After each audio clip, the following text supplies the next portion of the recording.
The Jack Benny Program, presented by Lucky Strike. American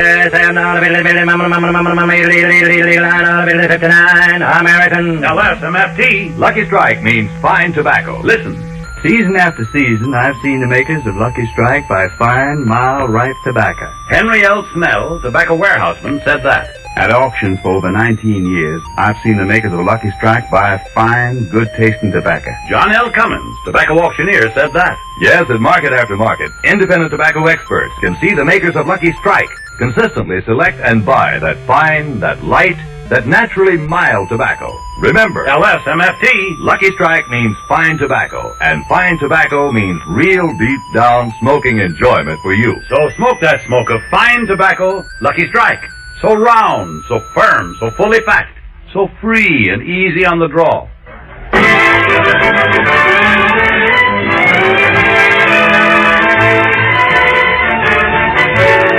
The Lucky Strike Program, starring Jack Benny, with Barry Livingston, Phil Harris, Rochester, Dennis Day, and yours truly, Don Wilson.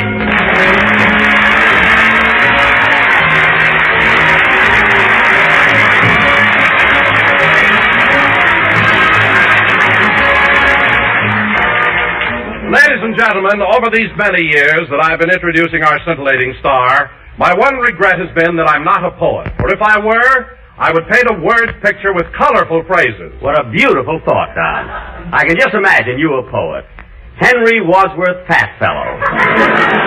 Continue, Don. However, you don't have to be a Shelley or a Keats to... I'll get it down. Hello? Oh, Mr. Benny, this is Rochester.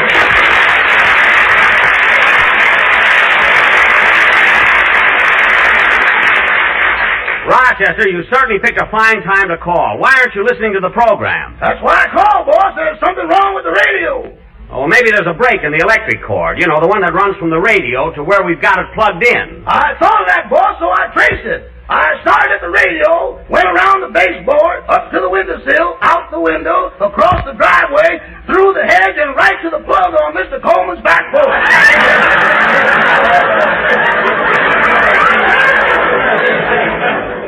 Say, Rochester, I hope nobody saw you.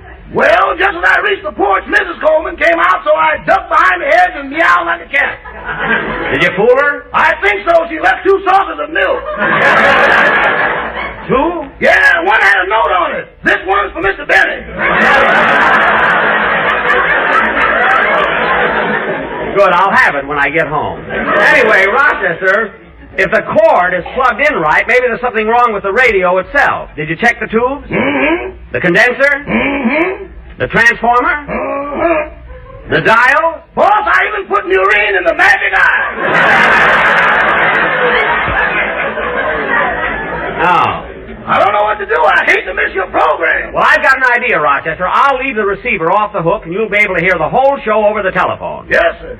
Okay, Don, let's get on with the program. Ladies and gentlemen, as I was saying, even though I'm not a poet, today I'd like to introduce our star with a little poem. A poem? Yes. To Jack Benny. I love my boss, but he's so cheap. He only spends a slow buck. Slow buck? His suits are from Montgomery Ward. His hair from Sears and Roebuck. What? And here he is, Jack Benny.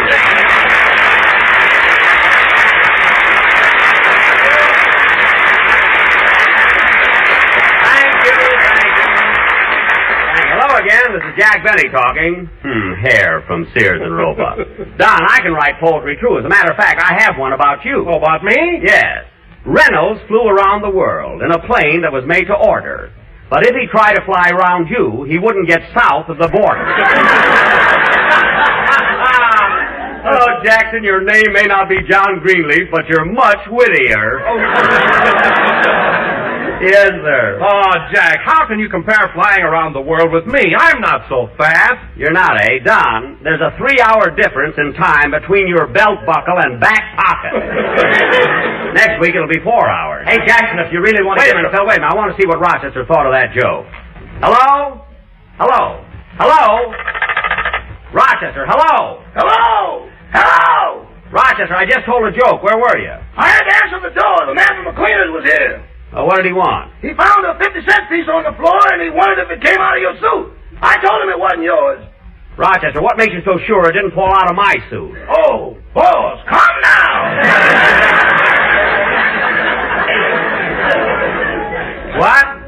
you send the suit to the cleaners, you loosen the lining, finger the cuffs, turn all the pockets inside out, and then run the lip through the silk 3 times.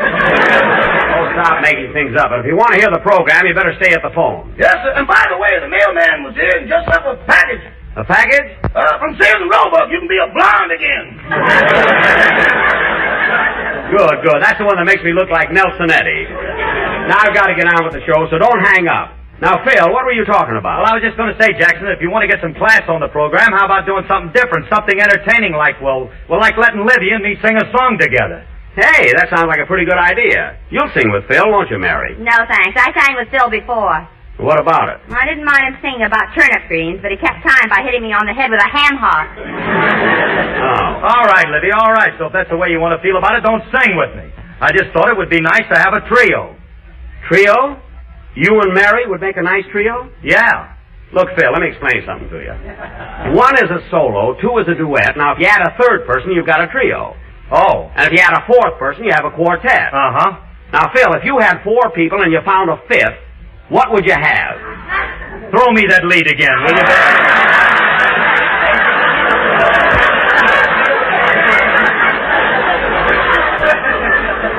All right. If you had 4 people and you found a 5th, what would you have? A quintet. I fooled you that time, didn't I, Jack? Why, Phil, that's right. If you had a 5th, you'd have a quintet. Yeah, but they'd all be loaded. Mary, I don't blame you for not wanting to sing with them. Phil knows absolutely nothing about music. I do, too. Phil, what you know about music, you could write on an ice cube with a branding iron. Believe me. What are you laughing at, Mary? Did you see the way the arranger has to write the music so Phil can read it? No, how? An 8th note is a diamond, a quarter note is a heart, a half note a club, and a whole note a spade. Phil, you have your music written out in diamonds, hearts, clubs, and spades? Certainly. How do you read it? Well, it's simple. Look, here, I'll show you. Now, look at this sheet of music. See? That makes no sense at all to me. Sure it does, Jackson. Take this bar, for instance. Now, you see those notes right here? One right after the other? Oh, you mean the scale? Scale? What's that? What's that? Phil, what do you call this? That's a flush. A flush. Well, look, Phil, what about this next bar? It has 2 notes, then a space, and then 2 more notes. That's an inside straight. An inside straight? You mean you draw to it? If you play a violin, if you play a trumpet, you blow to it. Mary, stop helping us. Phil, if you want to play your music by cards, that's all right with me. But what's this king doing here? That's Petrillo. I should have known. All right, we've had enough of that. It's time for a song. Dennis! Oh. Dennis, what are you yawning about? I didn't get any sleep last night. My mother and father had a big argument. An argument? Yeah, it was all about you. My mother said you were a jerk. Then my father got up and said you were a great guy and a fine example of a man. Your father said that? May he rest in peace.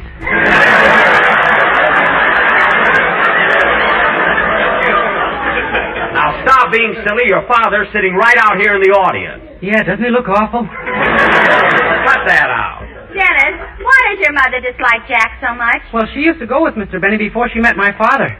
She did not. She says she did. What was your mother's name before she married your father? I didn't know her then. Of course you didn't.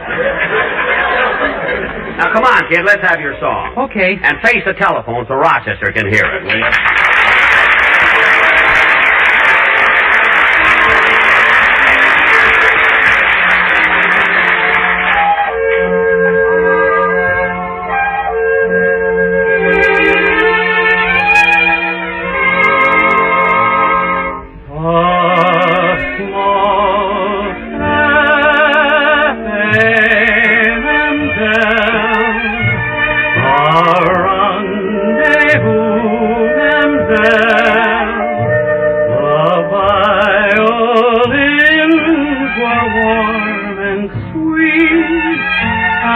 So are you, Mademoiselle, and as the night went by, a kiss became a sigh. Your lovely eyes seem to sparkle just like wine does. No heart ever yearned the way that mine does for you? And yet I know too well someday you'll say goodbye. Then by all ends will cry, and so will I, Mamselle.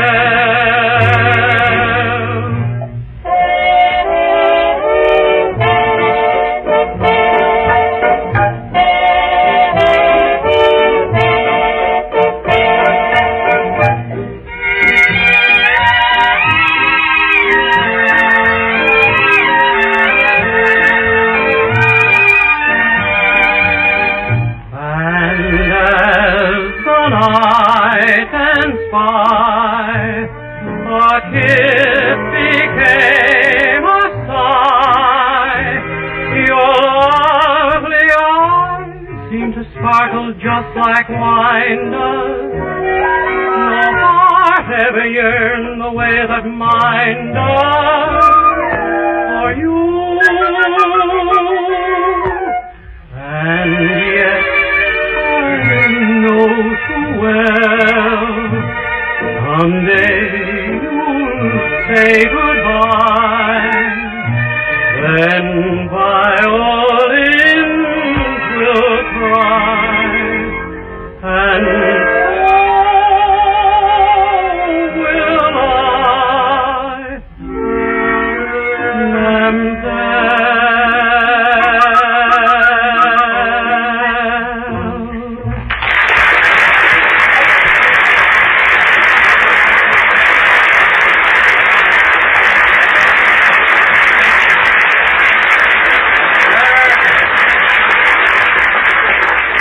Like a moose needs a hat rack. I can't understand why that didn't get a laugh.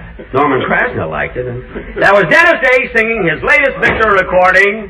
Man, you can get killed around here. That was Dennis Day singing his latest Victor recording, Mamselle. And now, ladies and gentlemen,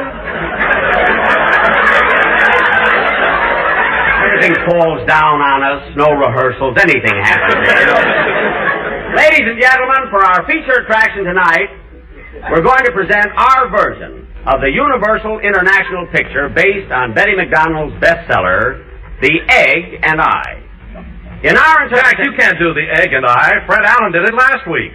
I heard it, Don. But this won't conflict with the way Allen did it. You see, we're going to do a comedy version. Anyway, folks, in our play tonight, I will be Fred McMurray, and Mary Livingston will be Claudette Colbert. What part am I going to play, Jack? Well, Don, the scene takes place on a farm, so you can play the part of our pig. Oh, Jack, every time you do a farm sketch, I play the part of a pig. I want to do something else. Well, what would you like to be, Don? A canary. Don, you a canary? Beep, beep, beep, beep, beep, beep, beep. Well, that's not so bad. All right, Don, you can be the canary, but in order for people to believe it, do you happen to have a yellow suit? Yellow suit? No, I haven't. Oh. Well, why don't you step out in the street and put on a taxi cab? And now oh, wait a minute. Before we start, I want to go to the telephone and see if Rochester's enjoying the show. Hello? Hello? How do you like that? Rochester! Well, call me, honey. Rochester, we're going to do a play, and I want you to hear it. Okay, you're the boss. And now, ladies and gentlemen, The Egg and I. As the scene opens, we find the newlyweds, Claudette and Fred, driving out to their new home.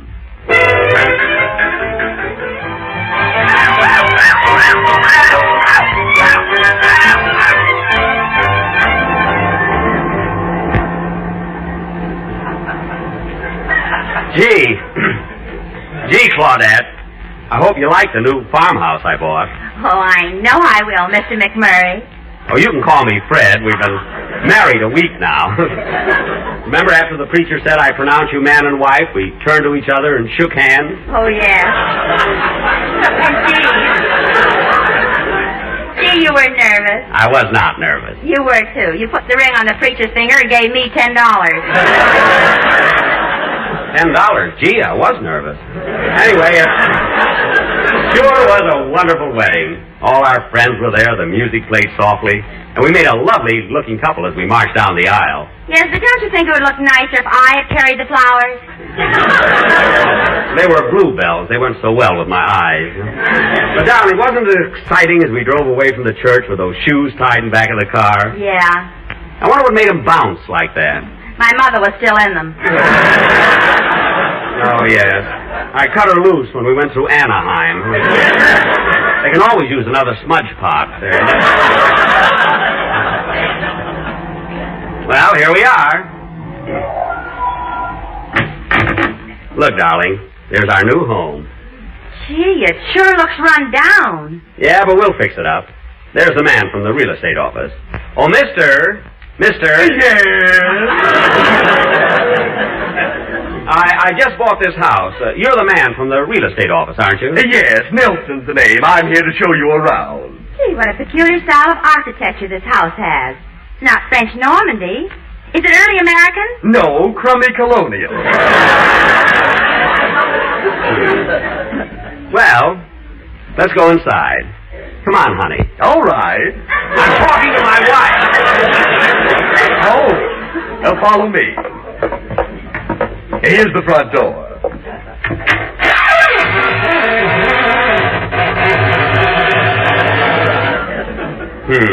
A few quarts of oil will fix that.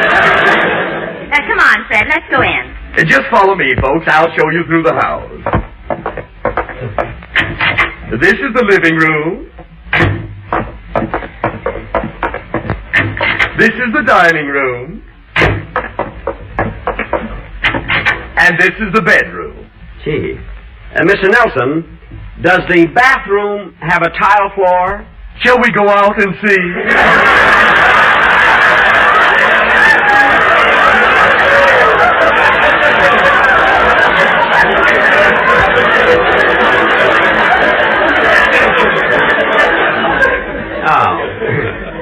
Mr. Nelson, I'd like to see the kitchen. Right through this door. There, isn't it a beauty? Well, I don't know. The stove looks very old and awfully dirty. Oh, that's just a little dust.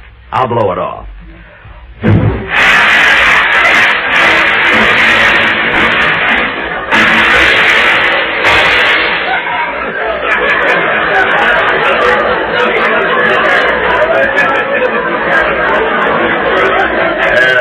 Mister, have you tried Zen?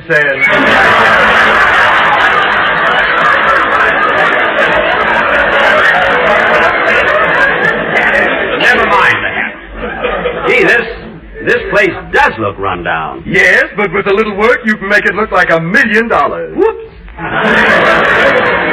Well, it's getting kind of late. I better go. Goodbye, Mr. Nelson. Goodbye. Goodbye, Mr. Nelson. Mr. Nelson! Oh, nobody wants me to have any fun. Goodbye. Well, darling, here we are in our own little home. Well, we better start getting to sleep. On a farm, you have to get up at 4 in the morning. You're right, sweetheart. Good night. Good night. Good night. Get out of here!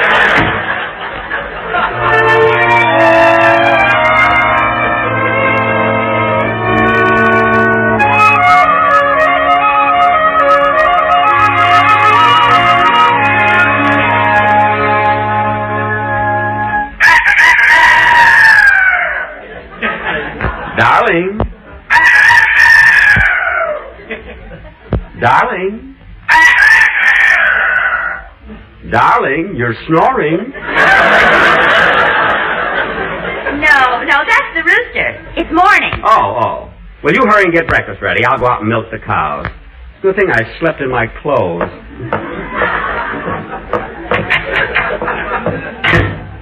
My, it's pitch dark this early in the morning.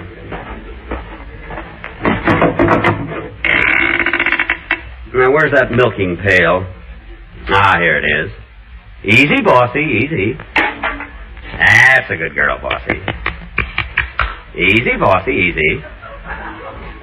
Gee, I can't seem to find... Uh-oh, wrong end.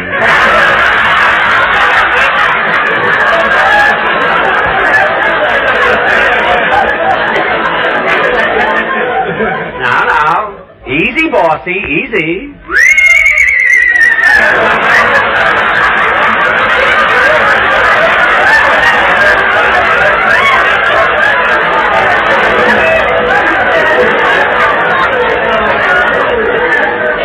Wrong animal. Now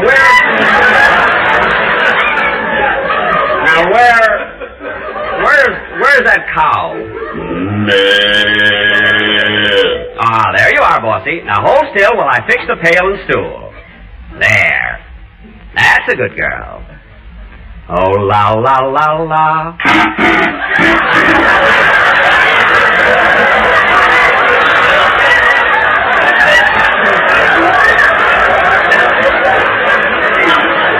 Oh, la, la, la, la. Oh, la, la, la, la. Oh, la, la, la, la. Better change. Oh, Fred, are you through milking? I'm not, but I think the cow is. Hey, what are you holding? Look, I just found it. It's a black kitten with a white stripe down its back. Well, shucks. If that isn't the cutest little... Kitty, have you tried Sen?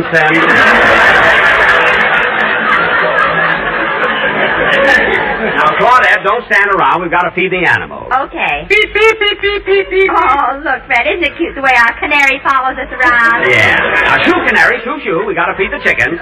Here, chick, chick, chick, chick, chick, chick, chick, chick, chick, chick, chick. Come on, chick, chick, chick, chick. Here's some corn for you. Oh, Fred, look at that hen sitting on the nest. Where? Oh, yes.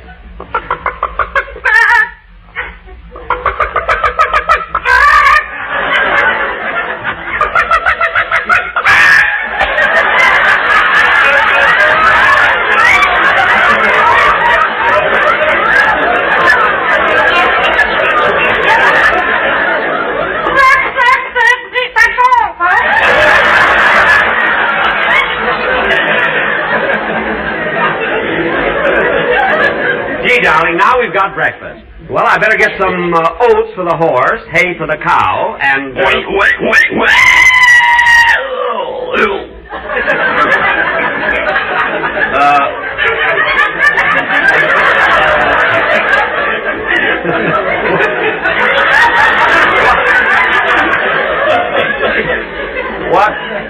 What happened? Our canary stepped on the pig and killed it.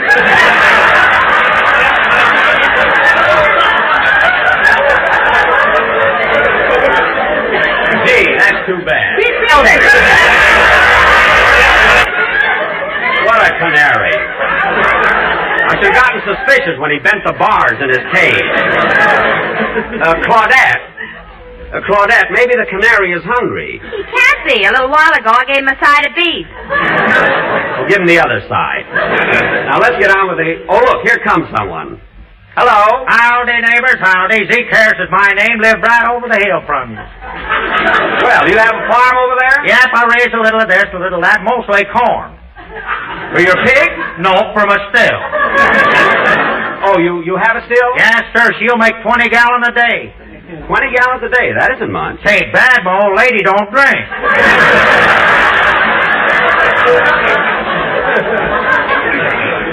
We just moved in here, Zeke. How long you been living around this section? Well, now, let me see here. I moved here in 1918. That's 1947. That's 15 years. Wait a minute, Zeke. From 1918 to now, it's 29 years you've lived here. Well, we don't count the 14 years of Prohibition as living. Oh, got any children? Yeah, I got 2 sons, but we ain't seen them since I run away with the circus. That was 10 years ago. Sure missed the boy.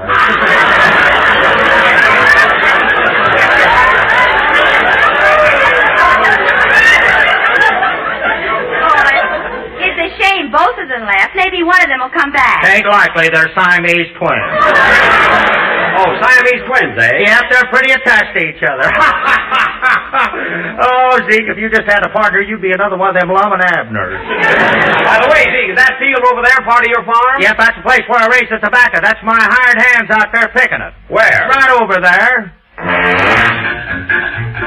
We've been thinking what a sad world this would be if we had no Betty Grable and no LSMFT.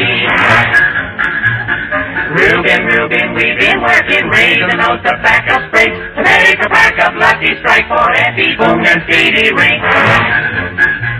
Well, once they went down to the city just to see a burly Q, they came back and brought a sample round and firm with eyes of blue. Reuben, we're not joking, makes no difference where we roam. We will always keep on smoking Lucky till the cows come home.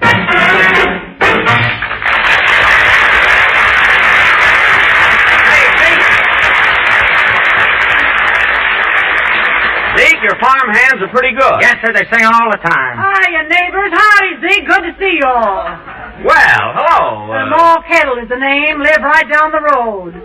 Which house? No house, just down the road. No house? Yep, she's married to Paul Kettle, the laziest man in the state. He's the laziest man in the world. One day he sat on an acorn. 20 years later, we had to shake him out of the tree.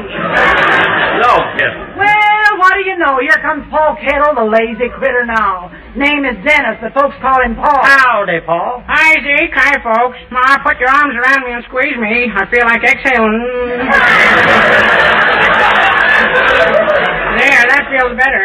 Any place to lie down around here? Oh, Paul, stand up for a while. By the way, what are you folks figuring on raising here? Chickens. Oh, wouldn't try it if I were you. Tried to raise some myself a few years ago. Never had any luck. What happened? Bought 10 hens and laid a lot of eggs, but none of them never did hatch. Now, how many roosters did you have? Oh, roosters.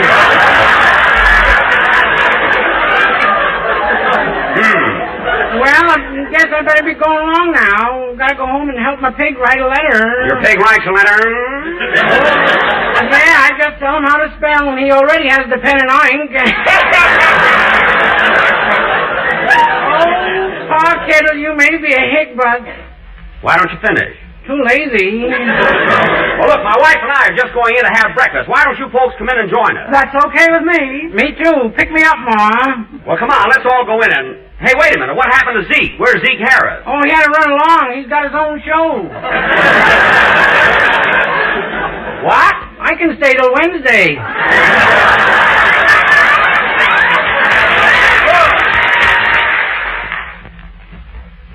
As you listen to the chant of the tobacco auctioneer, remember, LSMFT.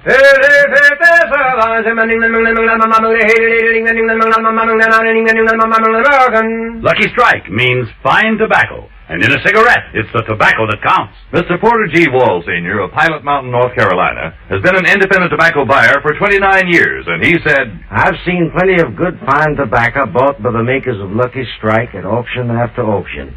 Tobacco that's really fine. For 14 years now, I've smoked Lucky's myself. quote, I've seen plenty of good, fine tobacco bought by the makers of Lucky Strike, unquote.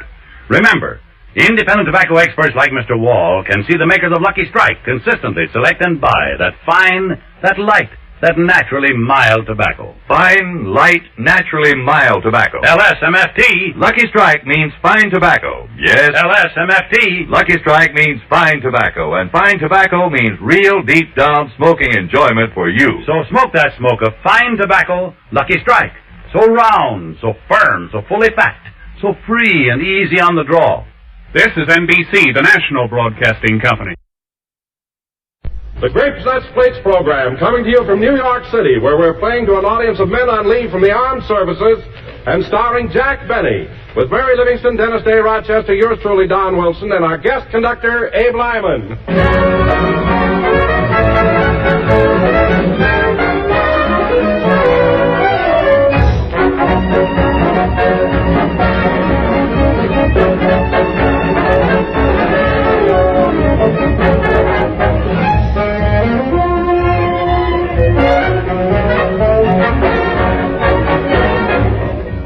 Friends, I met a woman today who has 3 sons on 3 different work shifts.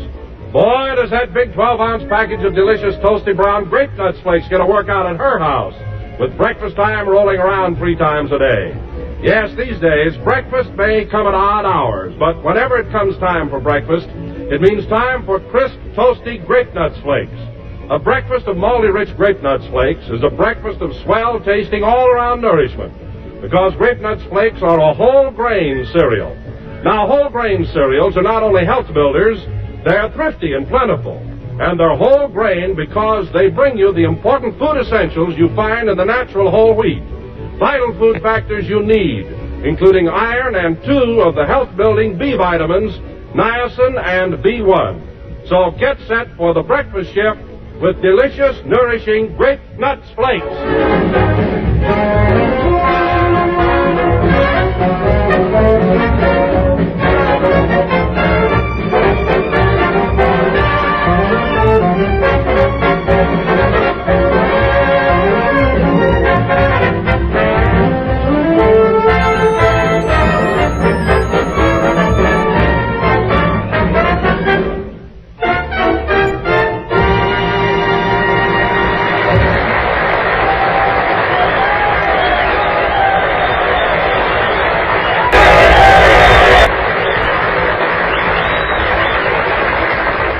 And now, ladies and gentlemen, for the most fantastic introduction of the year. Fantastic? I bring you a famous concert violinist who is making his debut this evening at Carnegie Hall, Jack Benny.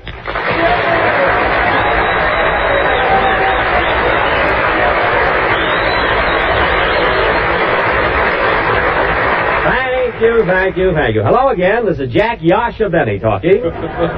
And, folks, I'm as nervous as a pizzicato. And, Don, that's the truth. I am playing my violin at Carnegie Hall tonight. But, Jack, it's so fantastic. Will you stop saying that?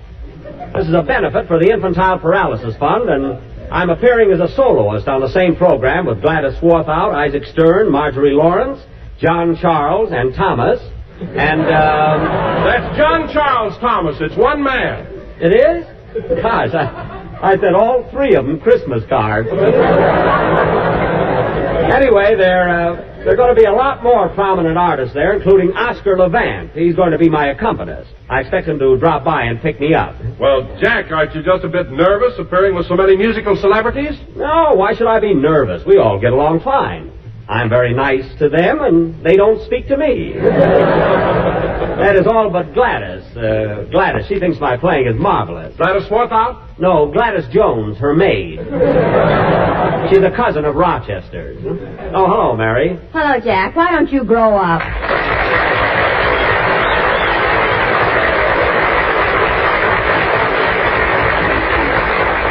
Mary, what do you mean, why don't I grow up? Well, I passed Carnegie Hall just now, and what's the idea of writing your name on all the posters?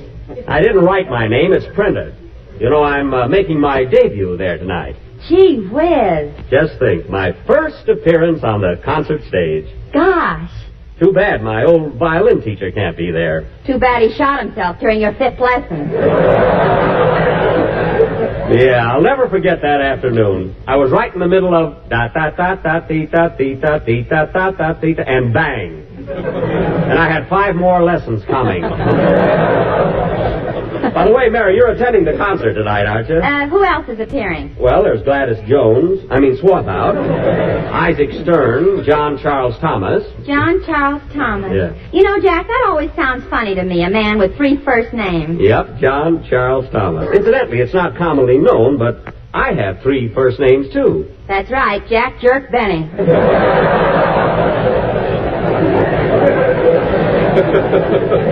That's Jack John Benny. And speaking of unusual names, say, Don. Yes, Jack? Come here a minute. This'll kill you. What do you think, this'll positively amaze you, but it's the truth, you know. What do you think Fred Allen's middle name is? What? Florence.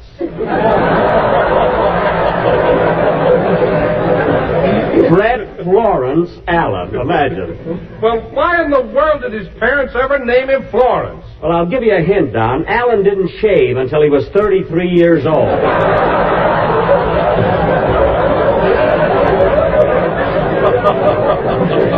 In fact, he still wears his garters above his knees.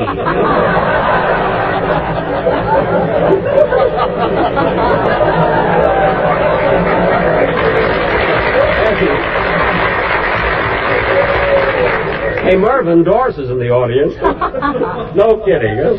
You should talk about Alan. I saw a picture of you when you were 15 years old and you were playing with dolls. Well, I still have a couple of dolls on my lap now and then, sister. believe me. They're still full of sawdust, too. Well, that's the cattiest remark I've ever heard. Speaking of cats, whatever became of that girl you were engaged to? Speaking of cats, what girl? The one with the big grin and the whiskers. Now, cut that out. You're having a jolly time tonight, aren't you? Say, Mr. Benny, is it all right if I take my girl to... Oh, hello. Hello, Dennis. Hello.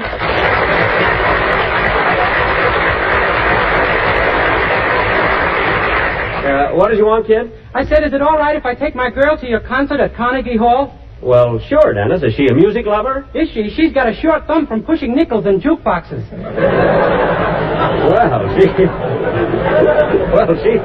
She does like music. Where does your girlfriend live, Dennis? If I knew where she lived, I wouldn't be wasting my time at a concert. Well, you'll enjoy it, Dennis. There are a lot of great artists on the program. There's Jan Pierce, Ezio Pinza, Joseph and Rosina Levine, Deans Taylor. Yeah, and don't forget John Charles and Thomas. Wait a minute. I made that same mistake. It's John Charles Thomas, Dennis. Holy smoke, has he got 4 names? Dennis is you. Oh.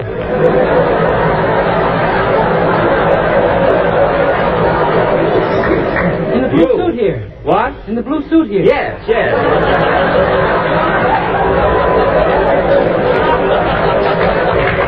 Well, kid. Oh, brother. Well, kid, speaking of John, Charles, and Thomas, how about a song from you, huh? Okay, but I'll never top him. So what? For heaven's sake, I don't expect to top Heifetz. Aw, Jack, you're just being modest. You're as good as Heifetz any day. What? You don't think they'd let you play in Carnegie Hall unless you were one of the world's greatest violinists. Well, that's a lovely compliment.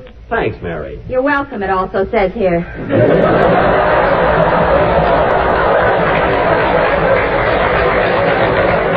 Don't spoil it. You always have to do that. Well, I don't know about anyone else, but personally, I think Mr. Benny is one of the finest violinists of this earache. That's era. Earache. Well, there's 2 compliments shot to... Oh, well. Sing, Dennis, and let's get on with the show. Wait a minute. Come in. Telegram for Jack Benny. Take it, Mary. Wait a minute, buddy. Here's a tip for you. Oh, boy, $50. No use waiting. I got to get new glasses.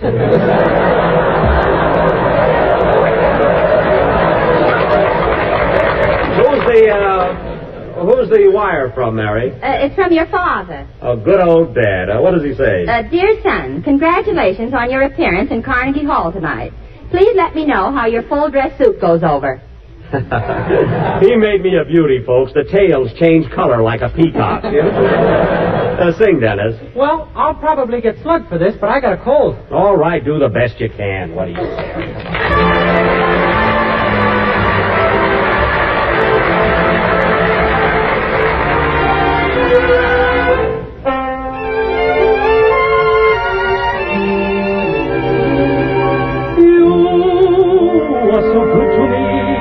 I really thought I had a place in your heart, but now I see it never was me. It was someone else right from the start. You're dreaming, he's dreaming, I'm dreaming too. Dreams are one too many, so my dream can never come true.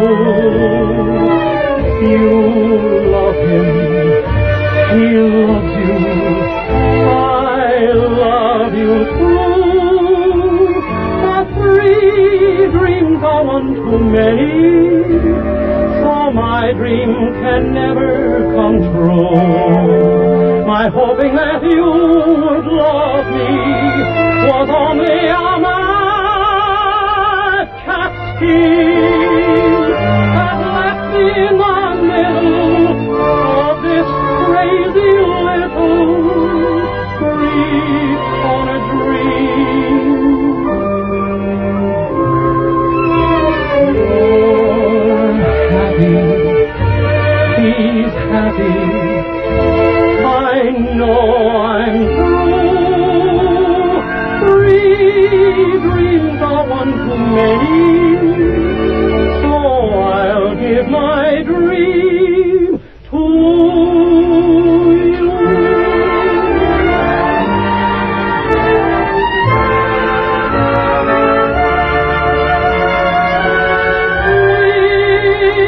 Dreams are one too many, so I'll give my dream to you.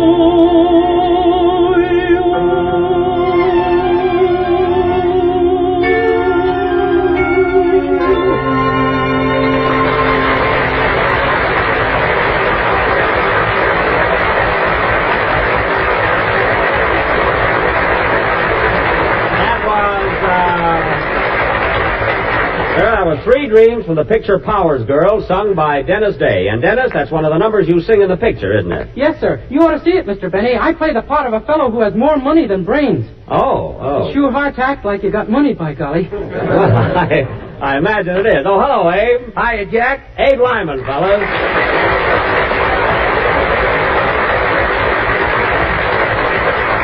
All right, Abe, stop shaking hands over your head like a prize fighter.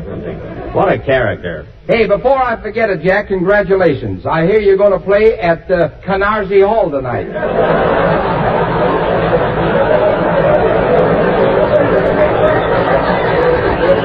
No use talking. Phil Harris is a genius. That's Carnegie Hall on 57th Street. By the way, Abe, are you coming to the concert? I'd like to, Jack, but that highbrow music gives me a rash. A what? A rash. Oh. Speaking of highbrow music, Jack, I've written a message which includes the names of various operas, conceived in a very clever manner. Oh, fine. Last week it was birds, now it's opera, is it? Well, now, see if you can pick them out, Jack. The operas? Yes. Oh, go ahead, then. Ladies and gentlemen, the Faust thing tomorrow morning, go into your kitchen and have a dish of toasty brown sweet as a nut grape nuts flakes.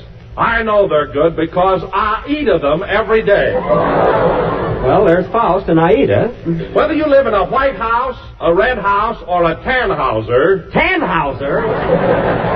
You'll love America's fastest growing flake cereal. So remember, folks, even if you're feeling lowin', you will grin with Grape Nuts flakes. Poor Lohengrin really got dragged in there. But, Don, that was all right. I'll see that you get a raise for that. But, Jack, with the new ceiling on salaries, you can't give raises. Yes, sir. And now, ladies and gentlemen... Go away, Don. Go away. And now, ladies and gentlemen, for our feature attraction this evening, we are going to present a gripping drama of the Old South entitled... Say, Mr. Benny, I was out in the hall just now, and there's a... Oh, hello, Dennis. Hello. Say, Mr. Benny, I was out in the hall just now. How are you feeling, kid? Oh, I was here before, remember? Oh, yes, that's right, in the blue suit. What do you want, Dennis? Well, there's a man waiting for you out in the hall, and he says for you to hurry up. The man out in the hall? Oh, that must be Oscar Levant. Come on in, Oscar.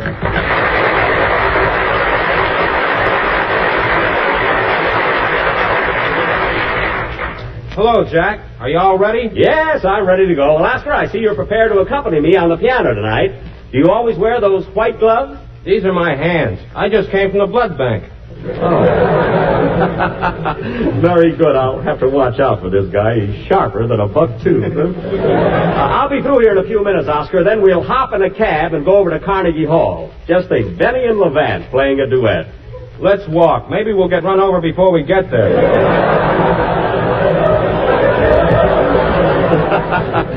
That's all right. I got to be on my toes here. This guy's making a monkey out of me. Oh, by the way, Oscar, I think you know everybody here, don't you? Sure. Oh, Mary, didn't I see you at the Stork Club last night? The Stork Club? Yes, you were dancing with that South American. Oh, that was Jack with a black toupee. I was in bed by 10 o'clock last night. Oh, I couldn't sleep. I was so nervous thinking about our concert tonight. You were nervous. My wife had to pull me off the windowsill 3 times. I gotta watch out. He's an ad-libbing fool, you know? Oh, Oscar, I don't think you know Abe Lyman, our band leader. I've known Abe for years. Sure, we sat together at Rubens last night. Say, Oscar, you know, that was a pretty good bowl of soup I drank. You didn't drink that soup. You auditioned it. You beat me to it, Oscar. I was just going to ad-lib something like that. Honest, I was. You couldn't ad-lib a sneeze with a nose full of pepper. I couldn't, eh? Well, go ahead and say something. Go ahead, ad-lib. Well? Go ahead. Say something funny. Well,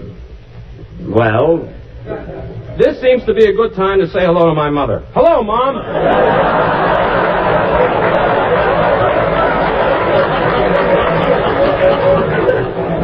Well, I could say something funny, but how can I think with that darn Dennis Day standing there staring at me? Well, that sweat rolling down your forehead fascinates me. I wasn't thinking that hard. Well, anyway, Oscar, stick around. I'll be with you in a minute.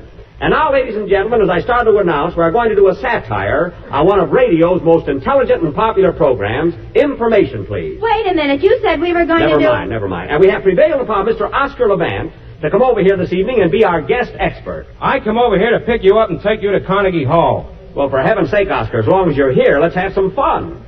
It's a small enough favor to ask me after I got you on that concert. You got me on? Yes. You better lay off that Benzodrine, brother. All right, be a sport. I certainly can't do a program like Information Please with dopes like Abe Lyman and Dennis Day. And you. And me. Now cut that out.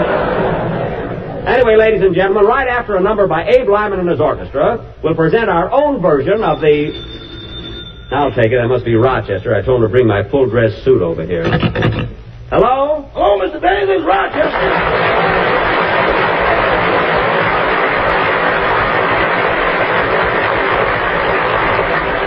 Yes, Rochester. I'm just leaving the hotel, boss. I've got your top hat, white tie, and tail. That's tails. Tail. One of them got caught in the elevator.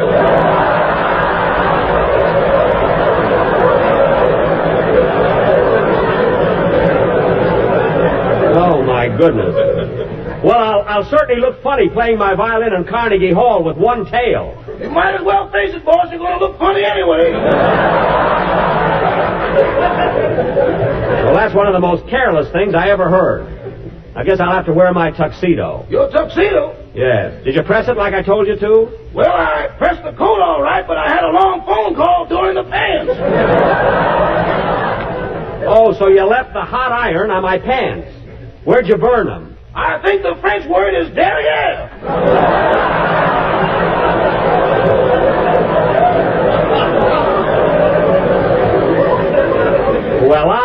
Well, what am I going to do? I can bring along some black paint.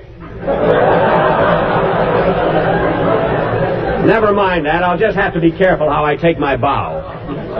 Oh, wait a minute. I have another idea. I think I'll wear my blue serge suit. That blue serge is awful shiny, boss. It is not shiny. I wish I had a diamond that threw off a glare like that.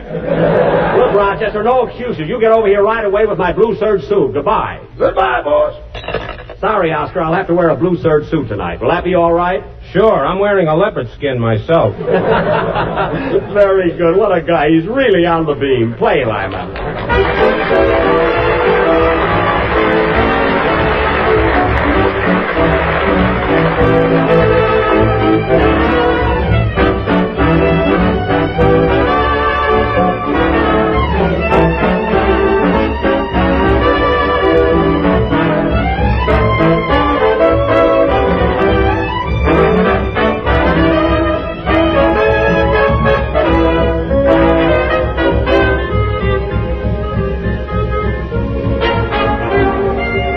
Was I Can't Give You Anything But Love. Sorry, Abe, we had to cut this kind of short, but that was I Can't Give You Anything But Love, played by Abe Lyman and his Hotel Lincoln Orchestra.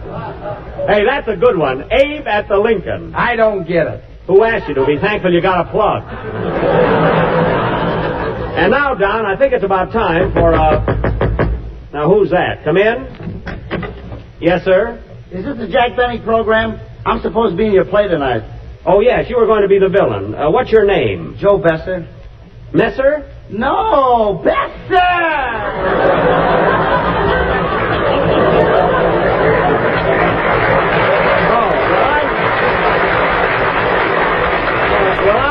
I'm sorry, Mr. Besser. We're not doing a play this evening. Now, wait a minute. I want to act. All right, calm down. I'll find something for you to do. You better, you old crazy you.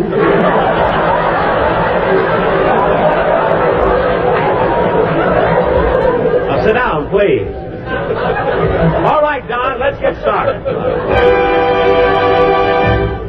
And now, folks, we bring you our version of Information Please with that noted raconteur, lecturer, and book reviewer of the Breeders' Gazette, Clifton Bennyman. Thank you, Milton Wilson. And now, ladies and gentlemen, I'm sure you all know the rules of Information Please. I will read several questions submitted by our listeners. And for each question which is not answered by our board of experts, we will give away a page from the Encyclopedia Britannica and one grape nut flake. Are the grape nut flakes here, Mr. Wilson? Yes, sir. The register's loaded. Good. Now, I'd like to have you meet our board of experts. First, Mr. Oscar Levant, noted pianist. Or pianist. Which is it, Oscar? Pianist or pianist? What's the difference? After tonight, I may be washed up. I gotta watch this guy. He's dynamite. And next, Miss Mary Livingston, well-known authority on poetry. Have you a sample for us, Miss Livingston? Twinkle, twinkle, little star, how I wonder what you are. Shining up above so high, don't you know there's a dim out? Very, very good. And now, Mr. Abe Lyman, noted authority on Shakespeare and literary light. There's a dim out there, too. You said it. Mr. Dennis Day, world-famous authority on... On what? And last but not least... Sit down, Dennis. Sit down. Mr. Joe Besser, authority on archaeology, ichthyology, and paleontology. Well, get here! And now, folks, we will proceed... You old crazy you!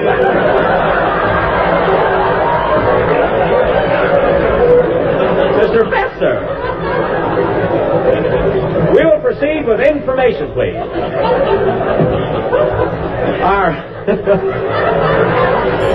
Our first question comes from Miss Bernice Butterball of Baked Potato, Idaho.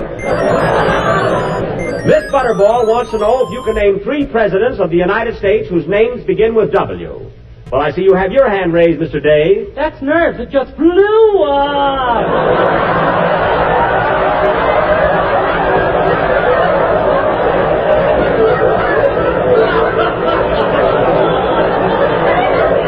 Well, don't you know a president whose name begins with W? Will you give me a hint?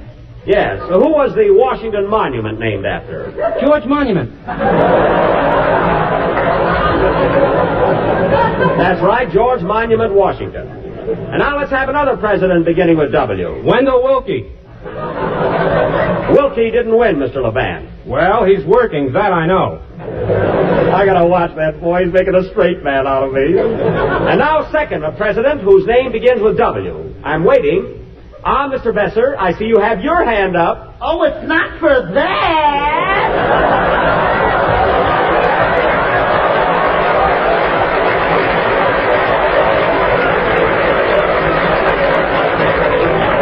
Well, it looks like Miss Butterball has stumped the experts. So we are sending her immediately a page from the Encyclopedia Britannica and a grape nut plate. Now, here's a letter. Here's a letter from Dr. Bert Scott of Beverly Hills, California. Dr. Scott is a dentist, and he says, Dear Mr. Benny, I have written, and if you don't remit promptly, I will... Whoops. Oh, here's a question from Mr. Joe Jackson of Jackson, Georgia. Mr. Jackson wants to know what the following girls have in common. Joan Crawford, Joan Leslie, Joan Bennett, Joan Fontaine... Oh, shut up! Not so fast!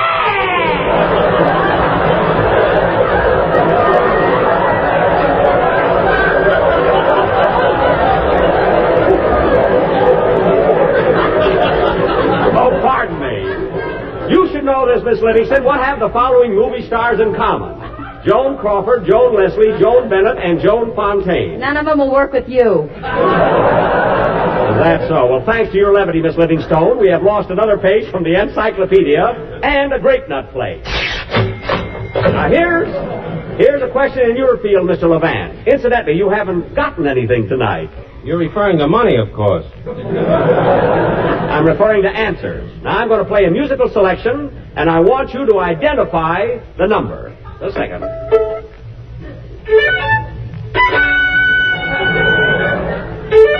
Not so loud! Mr. Besser, please. I'll play it again. I'll play it again, Mr. Levant, and see if you can identify it.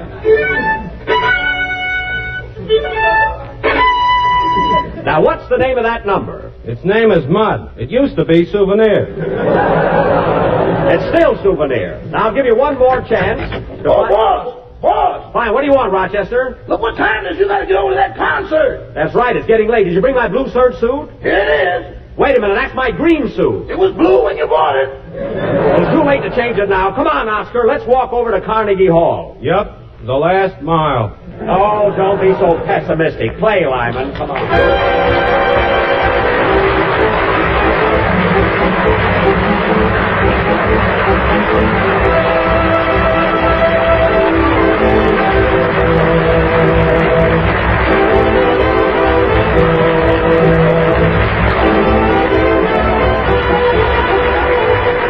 That was the last number of the 16th program of the new Grape Nuts Flake series. And I want to thank Oscar Levant for appearing here tonight, and also Joe Besser, one of the stars of the Olson and Johnson hit Sons of Fun. Next Sunday night, folks, we'll be broadcasting from Fort Meade, Maryland. And tomorrow we'll be seeing you boys at the Coast Guard at Manhattan Beach. With my whole gang, including Danny Kaye, the star of Let's Face It. Good night, folks.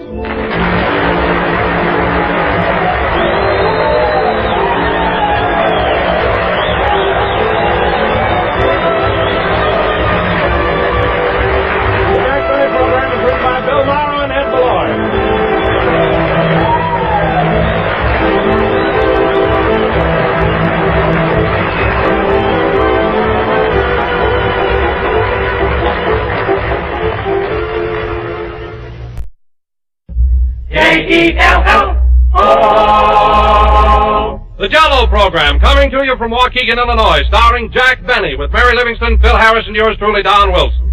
The orchestra opens the program with Man About Town from the picture of the same name.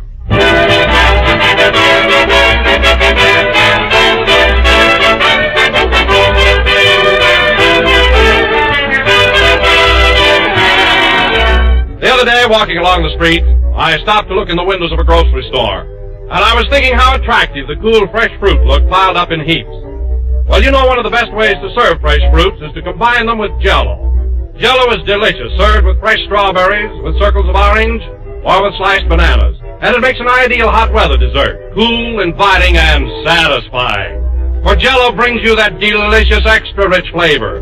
The flavor is appetizing and refreshing as the fresh, ripe fruit itself.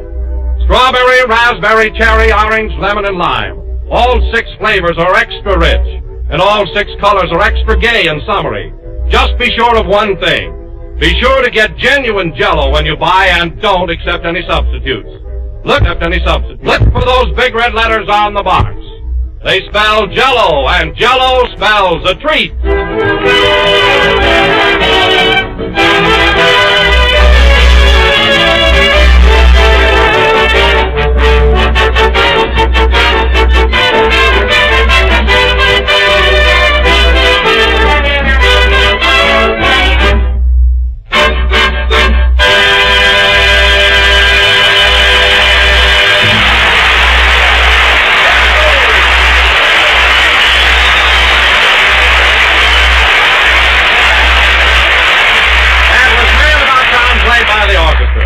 And now, ladies and gentlemen, greetings from Waukegan. Our last broadcast of the season is coming to you from the stage of the Zen Theatre in Waukegan, Illinois. Yes, sir. Hello again, folks. Please, Jack, wait till I introduce you. Oh, pardon me, I'm nervous. On a certain Valentine's Day many years ago, a stork flew over this fair city and dropped a little bundle of joy. And who do you think this bundle was? Hello again. Jack, will you please wait a minute? Don, who was born here, you or me? For heaven's sake. So, without further ado, I bring you that local boy who surprised everybody by making good, Jack Benny.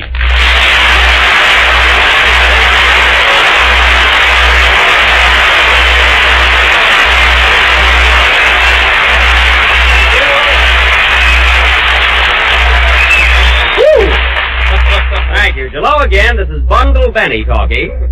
And it's about time. Gosh, Don, I've been so thrilled and excited the last few days that, well, really, I don't know where I'm at or what I'm doing. Well, I can certainly appreciate that. You lick it.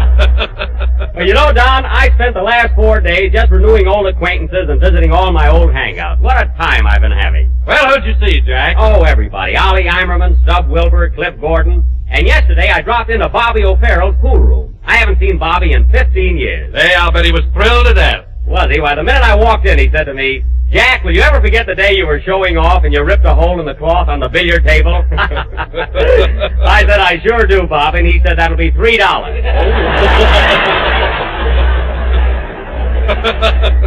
Oh, he was just tickled to death. And how? Oh, by the way, Jack, did you see that pal of yours that you're always talking about? The fellow that runs the clothing store. Oh, you mean Julius Finnegan. That's the fellow. Was he glad to see you? Glad to see me? Don, when I walked into a store, there were tears in his eyes as he jumped over the counter, threw his arms around me, and said, "Yes, sir, what can I do for you?" Before I got out of there, I had 3 Palm Beach suits and a raccoon coat. He must have been kidding, you know. Oh, hello, Phil. Hiya, Jackson. How's the Waukegan kid? Oh, I'm swell, Phil. Have you been having a good time? I'll say, but you know what happened last night, Jack? No, what? Well, a bunch of us fellas were sitting up in my hotel room, just sitting in my room, and we were singing and laughing and making a lot of noise, and the first thing you know, a couple of cops came up and took us to the hoosgow. Took you to the hoosgow? Wait a minute, Phil. You mean to say they put you in jail? Those weren't candy bars I was looking through. Well, for heaven's sake, why didn't you call me? I'd have had the mayor, Bitey Talcott, fix it up. He could have taken care of that. He could, eh? He was with us. Oh, my goodness, I should have warned him about you. So you and the mayor have been palling around together, eh? Yeah, he thinks I'm a riot. Yeah. Listen, Phil, I know Bitey Talcott pretty well. He isn't going to fall for that corny chatter of yours. Hello, Jack. Oh, hello, Mary. How are you?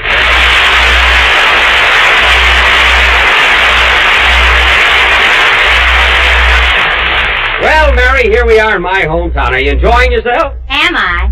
Gee, everybody's been so wonderful to me. I've been out sightseeing every day. Hey, you don't have to get nervous. It's my hometown, for heaven's sake. Well, Mary, there's plenty to see here, too. Huh? You know, Jack, I even saw the house you were born in. No kidding. It's a fish market now. A fish market? Well, of all things. But they haven't forgotten you, Jack. They haven't, eh? No, they got a big sign there that says, Jack Benny born here. Fresh mackerel daily.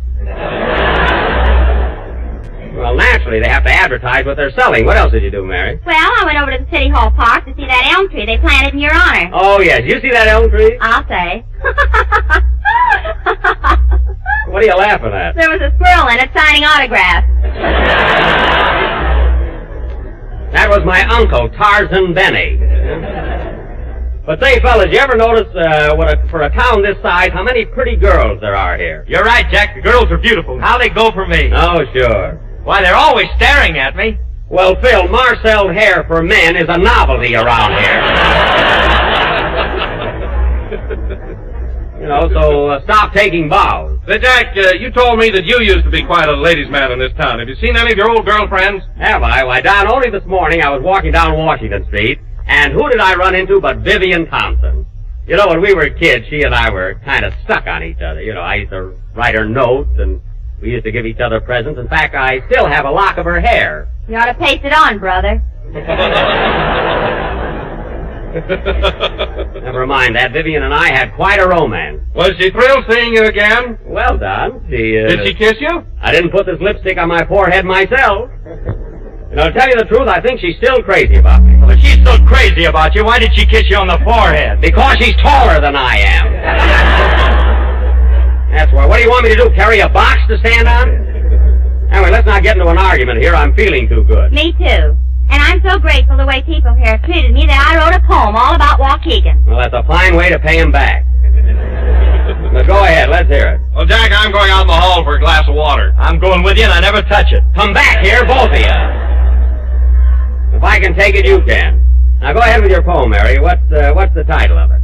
To Waukegan, where Jack Benny was born in the year 18... Never mind. Read the poem. Okay. Go ahead. Oh, Waukegan, on the shores of Lake Michigan. Michigan? Jack was born here in this place. He was very pretty, except his face. I was pretty all over. Go ahead. Once you were a little village, Indians roamed here to and fro. But now you are a great big city, and you gotta buy beads in the 10-cent stove. 10-cent stove? True enough, honey. Oh, we certainly got to Alabama fast. Continue. Continue, Mary. Go ahead. I like your parks, I like your streets, I like your homes, they are so neat. I like your lake, I like your boat. You sailors really know their oath.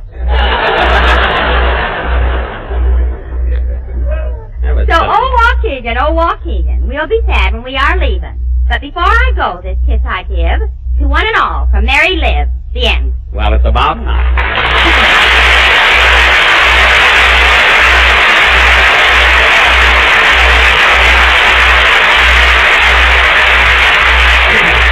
Mary, that was simply wonderful. Oh, Phil, do you think you can follow that with a number? Sure, Jack, I'll follow anything. I know, I've seen you on the street. Now, go ahead. Hold it a minute. Come in.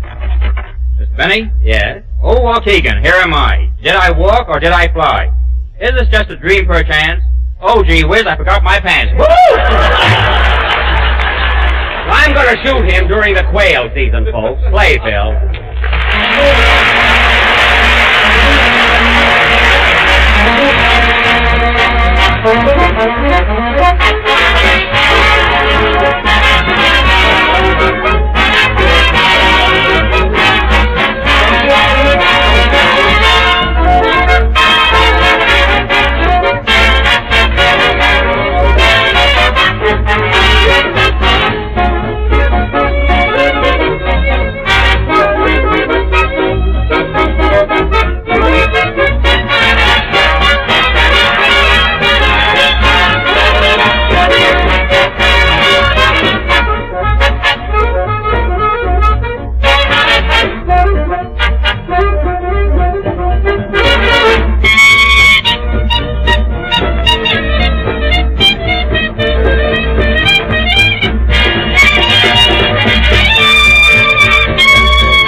Of Washington Square, played by Phil Harris and his orchestra.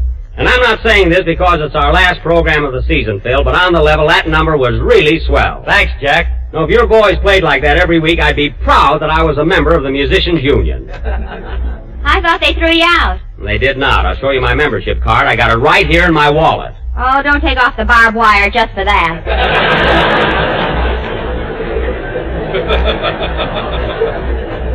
That's a fine way to talk, Mary, after the way I've been spending money on you.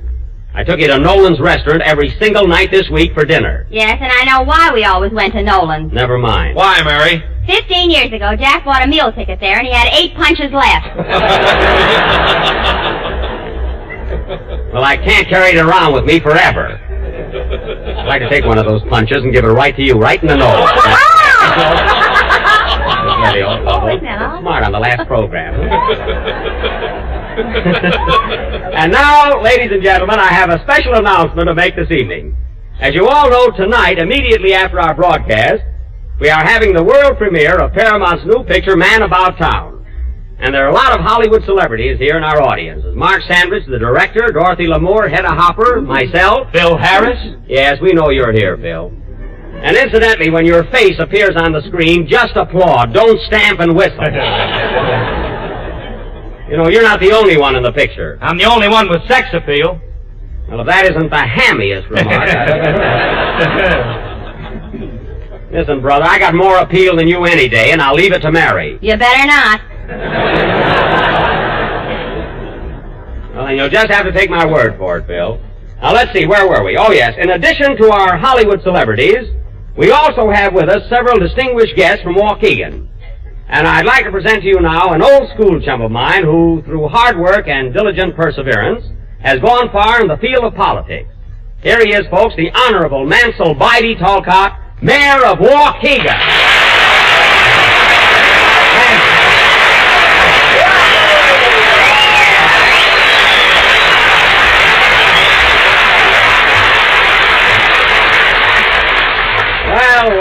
Well, hello, Bitey. Welcome to the Jello program. Hiya, Jackson. Are you in the groove?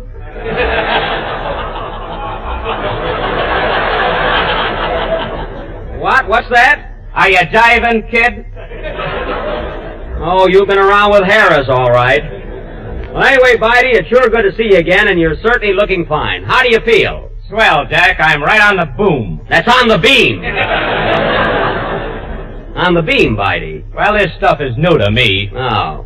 It's new to everybody but Phil. Say, Mayor, why don't you give out with a couple of those gags I told you? Okay, Twitch.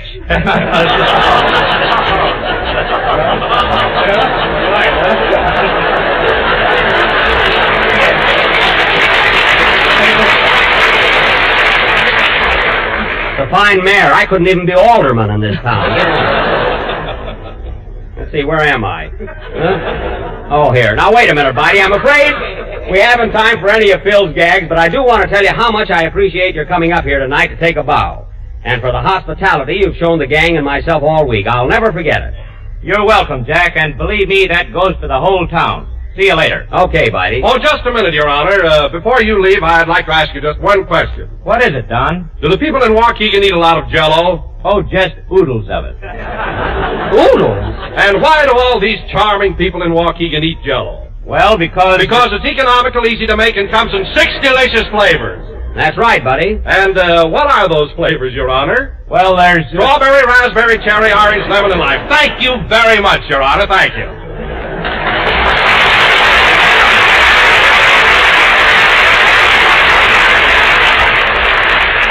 Yes, thanks, Bitey. What happened?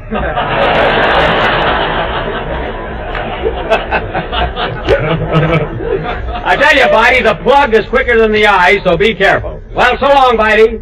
So long, Jack. Well, Phil, see you later. And we'll go out and cut a rug. Okay, man.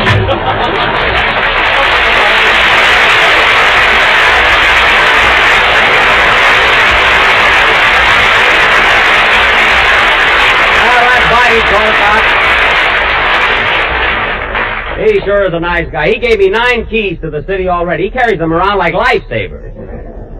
And now, folks, as Kenny Baker, our young tenor, was called back to Hollywood, he will not be with us tonight.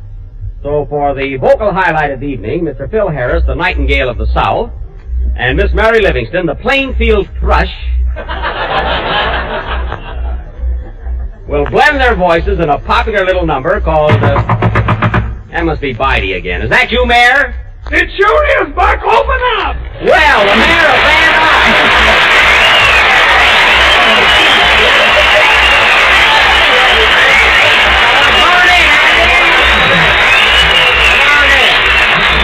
Hiya, fellas. Well, Andy, I thought you'd never get here. What delayed you? I couldn't find the theater. Why, anybody could have told you where the Genesee Theater is. All you had to do was ask them. Well, I asked a lot of people, Buck, but every time I opened my mouth, they just looked in. Well, your tonsils are intriguing.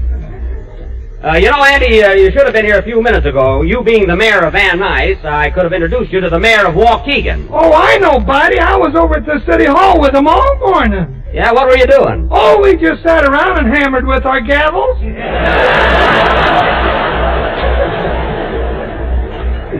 Say, I'll bet that was a lot of fun. Hey, Andy, have you been down to Chicago yet? There's a town you ought to see. Chicago? Where's that? Oh, Andy, you know, it's that big city with the tall buildings. You know, where we change trains. Is that Chicago? Certainly. Well, doggone, Bitey told me that was South Waukegan.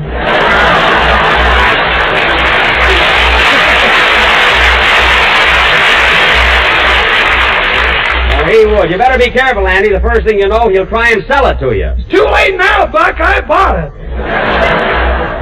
Well, you got a marvelous buy. Well, Andy, now that you're here, stick around because Mary and Phil are going to sing a duet. You might as well hear it. No, I guess I'll go back to the hotel. I like to ride up and down in the elevator. Them things fascinate me. So long, Buck. So long, Andy.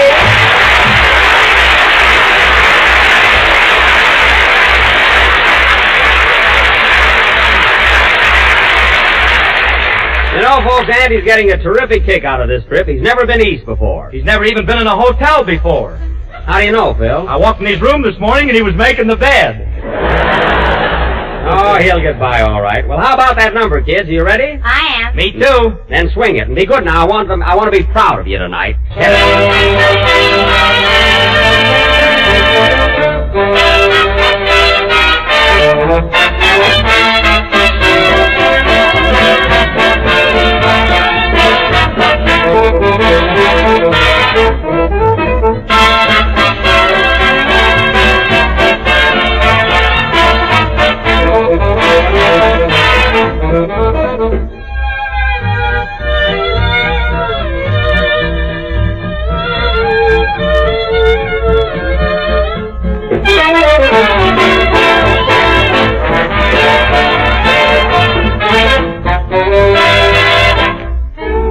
If there's a gleam in your eye, each time I straighten your tie, you'll know the lady's in love with you.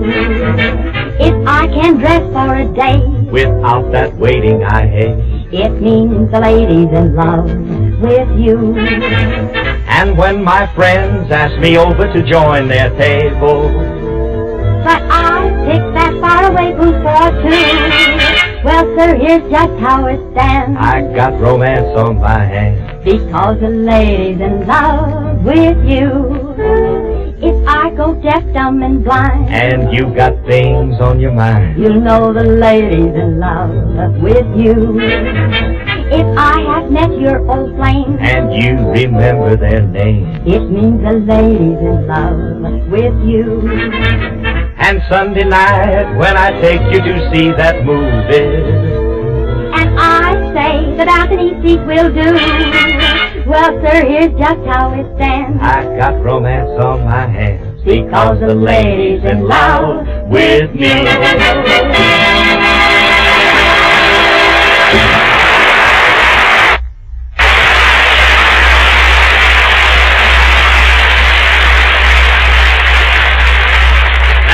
The Ladies in Love, sung by Kenny Baker, and very good, Kenny. And now, ladies and Hey, gentlemen... wait a minute. Phil and I sang that number. Oh, yes, I'm so nervous. Mary, do I know what I'm doing today? No.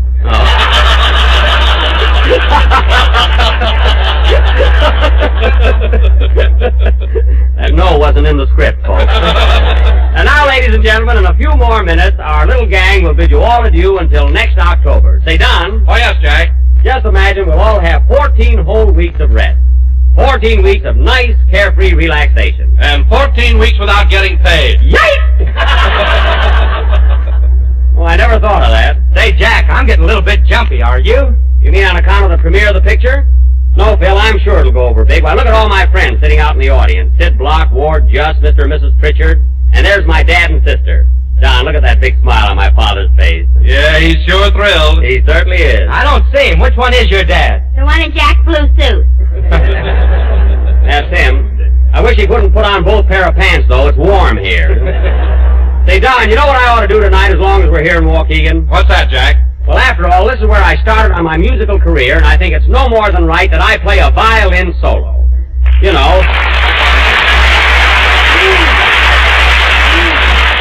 You know, my old violin teacher, Charlie Lindsay, is sitting in our audience, and right there in the front row. He just moved to the back row. He did not. And now that Charlie is here, I think I ought to play the first number he ever taught me, the glowworm. Oh, my goodness, I'm getting out of here. Charlie, come back here. He always was a great kidder, folks. Say, Phil, let me have a violin, will you? Okay. Here you are, Jack. It goes under your chin. I know where it goes. Well, I better tune this fiddle up. Give me an A, boys, will you? Oh, just when I wanted to show off a little. I'll take it. Hello? Hello, Mr. Benny. This is Rochester. Oh, fine. Rochester, how many times do I have to tell you not to interrupt me in the middle of the program? Now, what do you want? Well, boss, I'm tired of being cooped up in this hotel room with Carmichael. Oh, you are, eh? I want to get out in the sun. I'm losing my tan.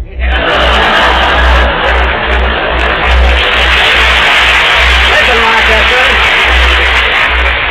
Roger, you'll just have to stay with that polar bear. He's homesick. By the way, is he standing the heat all right? Yeah, but I think you ought to feed him more. All we had for breakfast was 3 fish, 2 eggs, and a bottle of milk. Well, my goodness, isn't that enough? I don't think so. I caught him putting marmalade on the bellboy.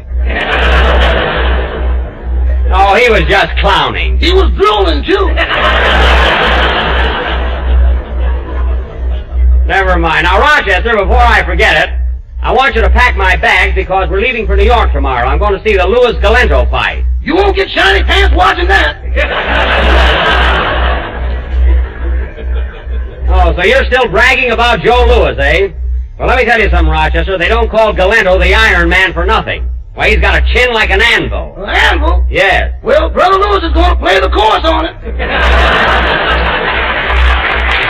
Oh, he is. Well, we'll find out. Now get going, and I'll see you right after the premiere. All right. By the way, boss, how am I in the picture? You're very good, Rochester. You'll be a big hit. Now go ahead and pack my bag. Okay, boss, I'll put a man on it right away. You'll pack him yourself. Goodbye. Goodbye. Oh, say, Mr. Benny. Now what? I meant to ask you something. When we start on our vacation, does that mean I'm off salary for 14 weeks? It certainly does. You're just like me, Rochester. When I don't get it, you don't get it. When you get it, I don't get it. Now, Rochester, I don't want to hear another word about it. You'll just have to take care of it. Carmichael! Carmichael! What's the matter? I gotta hang up now, boss. Here comes a fat bellboy.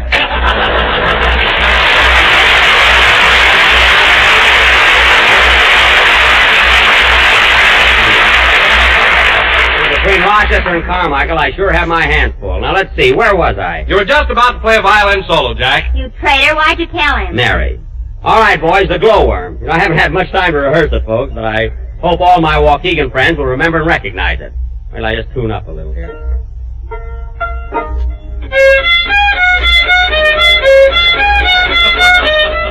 All right, boy, give me an introduction to the glowworm, will you?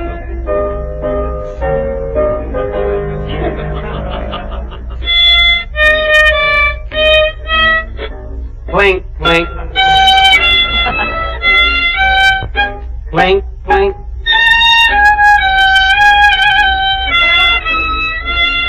We'll never get back in this town again. Oh, quiet.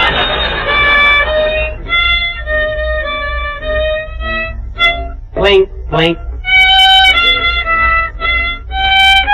Clink, clink. You can talk plainer than that, brother. Well.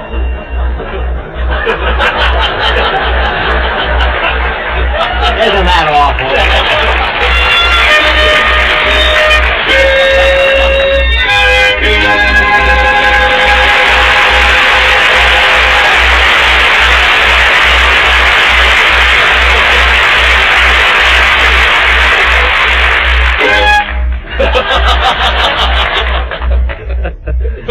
Well, thank you very, very much, ladies and gentlemen. Of course, I could have done better if I had my own violin. And now for an encore, I will Hey, Jack, you haven't got time to play anything. Your picture goes on in just a few minutes. What time is it? Oh, yes, you'll have to excuse me, folks. Come on, gang, let's all hurry out in the audience and see it. Gee, I'm excited. Oh, boy, wait till I get a load of me.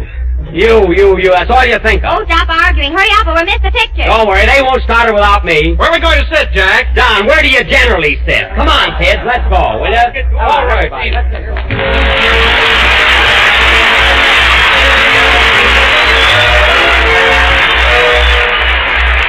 Well, tonight we're starting out on our summer vacation, and,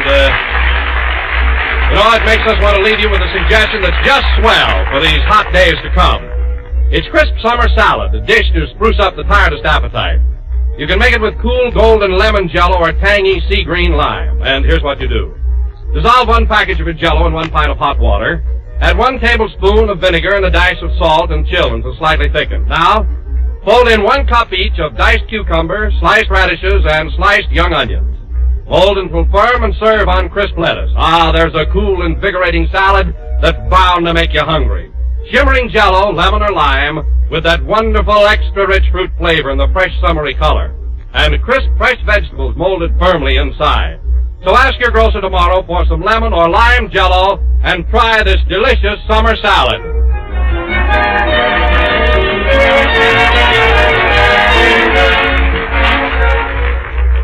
This is the last number of the last program in the current Jello series. And we'll be back on the air again, the whole gang and myself, next October the 8th. We have just a few minutes before the picture starts, so in the meantime, I'd like to thank my listeners for their fine support during the year, my cast for their splendid cooperation, and I'd also like to thank my authors, Bill Morrow and Ed Baloyne, who worked with me in the preparation of my material. Well, say, Jack, don't forget about our summer show. Oh, yes. Starting next Sunday, Jello will bring you The Aldrich Family, which has been a feature on the Kate Smith program during the past season. And if you've been following it, you know that Ezra Stone as Henry Aldrich is America's funniest teenage hero. So be sure to tune in next Sunday night. Oh, Jack, can I have a bag of popcorn to eat during the show? Now, Mary, there'll be no crunching during my picture. This is a talkie, not an eaty. Good night, folks. Thanks again, and see you next October.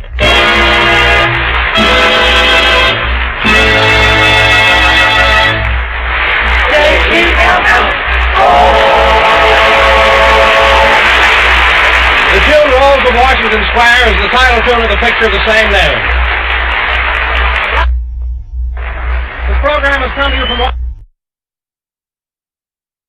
Benny program presented by Lucky Strike. LSMFT,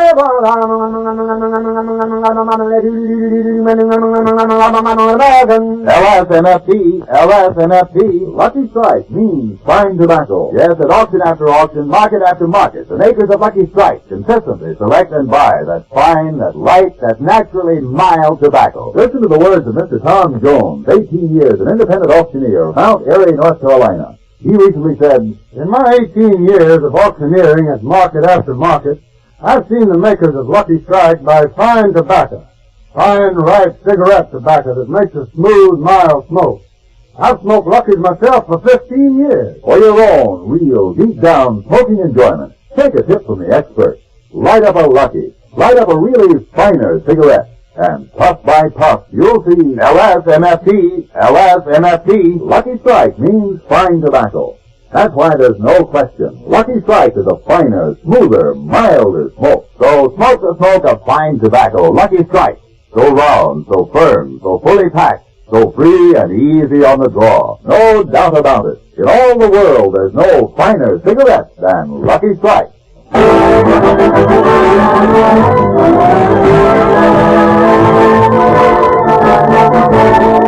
The Lucky Strike program, starring Jack Benny, with Mary Livingston, Phil Harris, Rochester, Dennis, and yours truly, Don Wilson.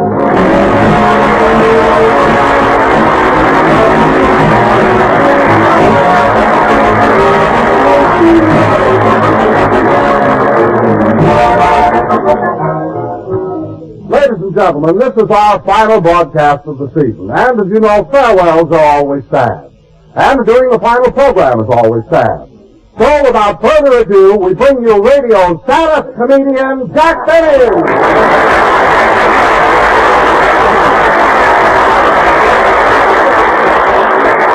Thank you. Hello again, this is Jack Benny talking, and Don, that was a rather puzzling introduction. Puzzling? Yes, only last Sunday, in honor of National Pickle Week, you said I was a barrel of fun.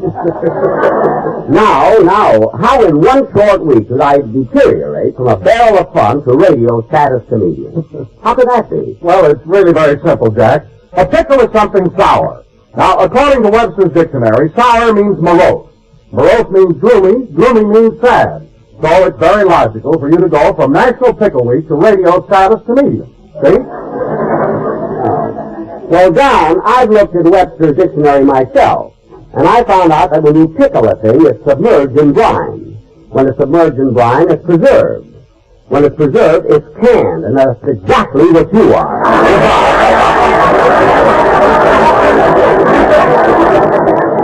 And now, ladies and gentlemen, having said farewell to beautiful Don Wilson, you can see Now, wait a minute, Jack. You wouldn't fire me on the last show of the season. You're not that cheap. You want to bet, Don Z?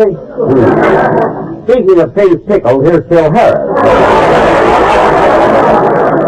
You can stop with that, too, Jack. Tonight had a drink in 2 weeks. Since Remley had his accident. Remley had an accident? What happened to him? Oh, it was horrible, Jackson. Ghastly. He was carrying a bowl full of goldfish when somebody yelled, "Bottoms up!"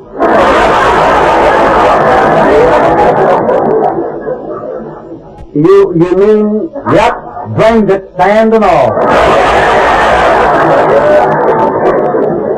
Well, I'm sorry to hear that about Frankie. It must have been awful. Well, he didn't mind the fish of the sand, but that water nearly killed him. Look, Phil, why don't you... Jack, I hate to interrupt, but I'm really worried about your firing me. Oh, for goodness sake, Don, I was only kidding. I wouldn't fire you. You've been with me for 15 years. Cut your salary, maybe, but not fire. So forget it. Oh, well, I guess I was silly to let it bother me. After all, you couldn't be that cheap. Want a bet? Hello, Mary. Hello, Mary. Hello, Don. How you live? Hello, Curly, you Alex Conaventino. Oh, cut it out, Libby. You're embarrassing me. Oh, fine. Look, we're trying to act modest. Yeah, on the bumper of his car is a rubber stamp that says, "You lucky pedestrian, you've just been hit by Phil Harris." That's right. Oh, Mary, you're kidding. No, I'm not. Jack, take off your shirt and show him. Mary Phil hit me while I was bending over, and let's forget it. By the way, Don, since this is our final show of the season, where are you going on your vacation? Well, I'm going to spend 2 glorious weeks at the Brown Derby.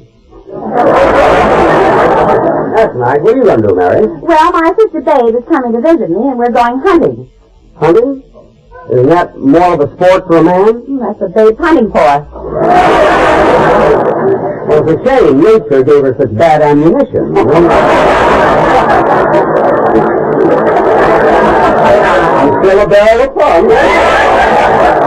What about your vacation, Phil? Can't take any, Jackson. I'm making a picture for 20th Century Fox. A picture? What's the name of it? Take me out to the brewery.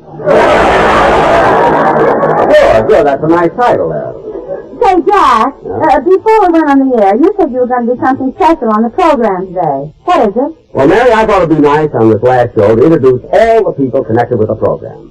I'd like to start off by presenting Bill Days, Marty Spurzel, Gurney Bell, and Bob Stevens, better known as the Sportsman Quartet. Hiya, fellas. And a happy to you, too.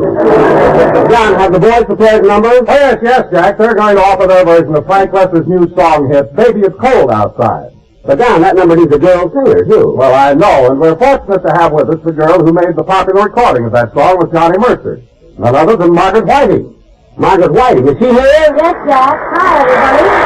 Hello, Margaret.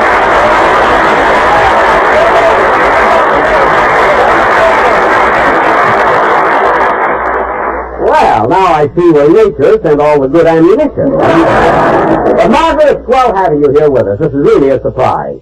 Some surprise. You've been arguing salary with her for 3 weeks. Mary, stop. I really am surprised to see Margaret. Oh, well, what is she doing here? I lost the argument. Yes, my agent is a regular bulldog. Well, look, Margaret, before you sing, I'd like you to meet my orchestra leader. Oh, Phil, this is Margaret Whiting. Hello, Phil. Well, praise the Lord and pass the ammunition.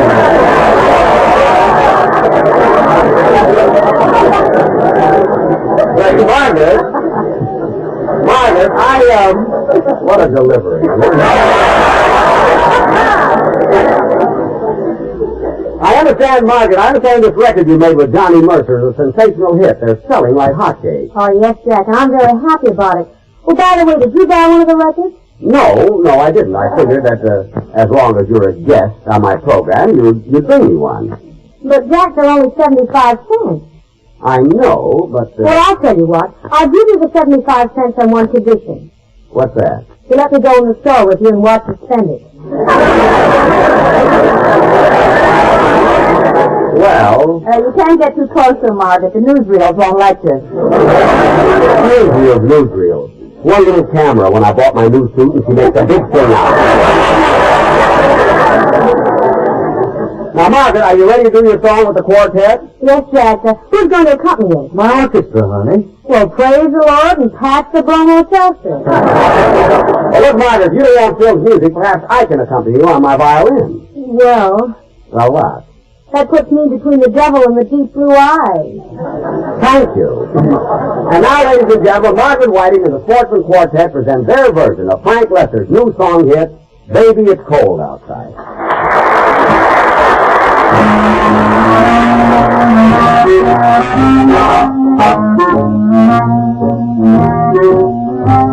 I really can't Baby, it's cold outside. I've got to go away. Baby, it's cold outside. This evening is hoping that you drop in. very nice. We'll hold your hand and just like my mother will start to Beautiful, watch your father will be pacing the floor. Listen to the fireplace So roar. really I'd better scurry. Beautiful, please don't Well, maybe hurry. just a cigarette more. Why the lucky, that's what they're for. I got to go I have a home. lucky strike. Lend me a call. That you will like. They really are From now on your favorite brand. Don't you see? Just one more SMS. But darling, I must be Look at the going. smoke rings were blowing. Never say that I This is tried. what the lucky was high. can't Oh, baby, don't hold out. Baby, it's cold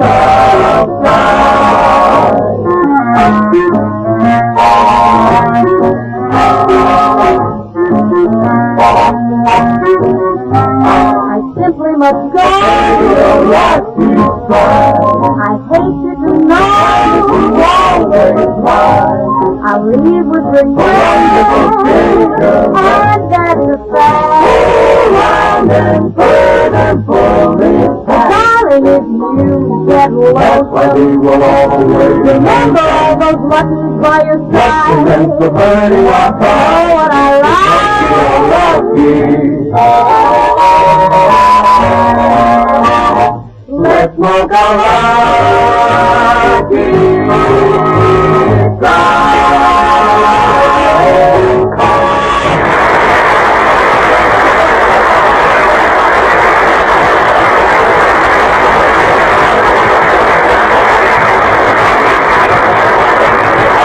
Whiting and the Swartzen Quartet singing Baby It's Cold Outside. Thank you, Miss Whiting. And now, ladies and gentlemen, I'd like you to meet the man who is responsible for all the musical commercials that we do with the quartet. My arranger, Mr. Malin Merrick.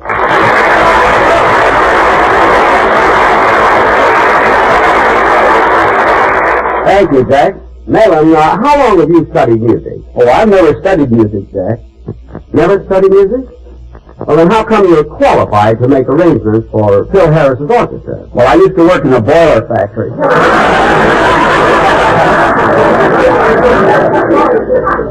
Oh. Every summer I go back there just for a rest. Well, I don't blame you. And now to get on with the introduction, I'd like to present Artie Auerbach, who plays the part of Mr. Kitzel. Mr. Kitzel, are you here?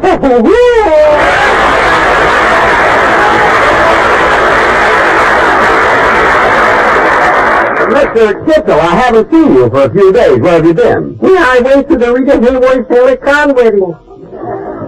Back to school? Well, Mr. Kitzel, that must have been thrilling. Really? When Rita said I do, I got so excited I fell in the swimming pool. Oh, you're kidding. You didn't fall in their swimming pool. Kill me.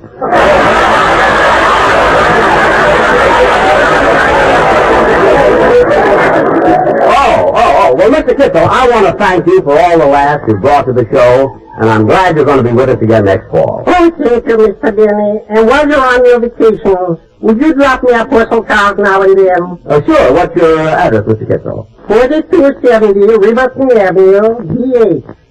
D8. Oh, Beverly Hills. Woo! Boyle High. Well, goodbye, Mr. Benny boy. Goodbye, Mr. Kitzel.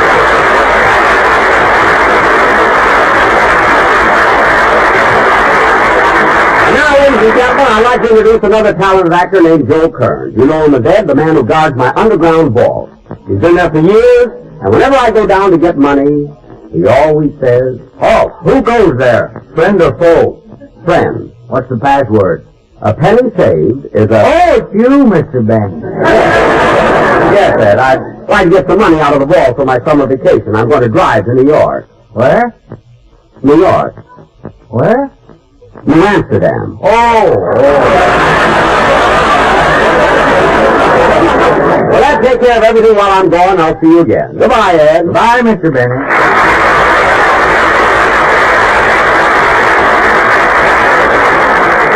And now, folks, another actor whose appearances on this program are always greeted with laughter. Because he's one...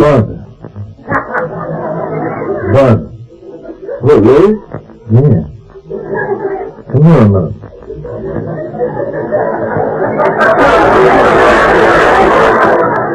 What do you want? Well, actually, we're going to introduce now.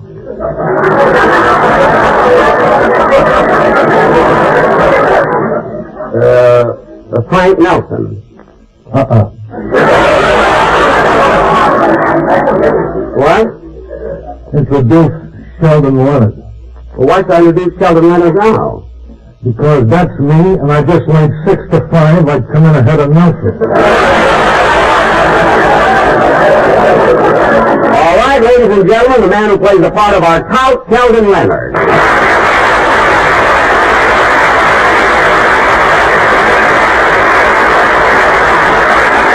And now, Mr. Leonard, will be all right if I introduce Frank Nelson? Oh, okay, it's your show. Good. At this moment, folks, I'd like to present Frank Nelson. Let's see, where is he? Mr.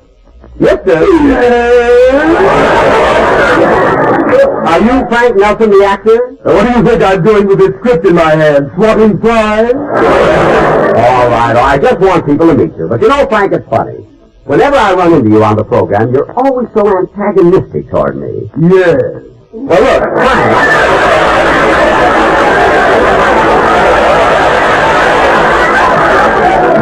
Well, look, Frank. What, that...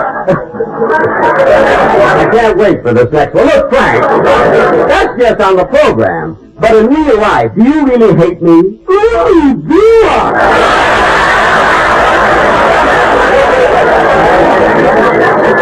Thank you, Frank Nelson.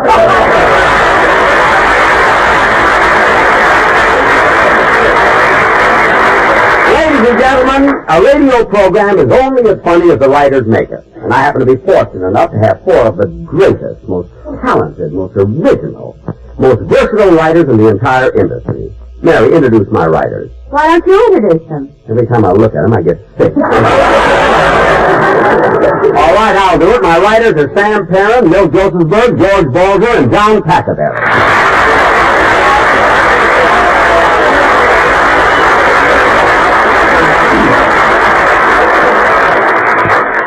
Sam, I understand you're going to spend your vacation at the Flamingo Hotel in Las Vegas. Yes, and thanks for mentioning it. Now I won't have to pay. And George, you're going to spend your vacation at the Del Mar Hotel in Del Mar. Thanks for mentioning it, Jack. Now I won't have to pay. And Pat, you're going to spend your vacation at the Shamrock Hotel in Houston. Thanks for mentioning it, Jack. Now I won't have to pay.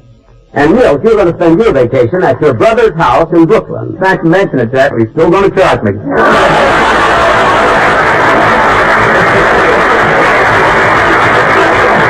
And Milt, he has to. I own the house.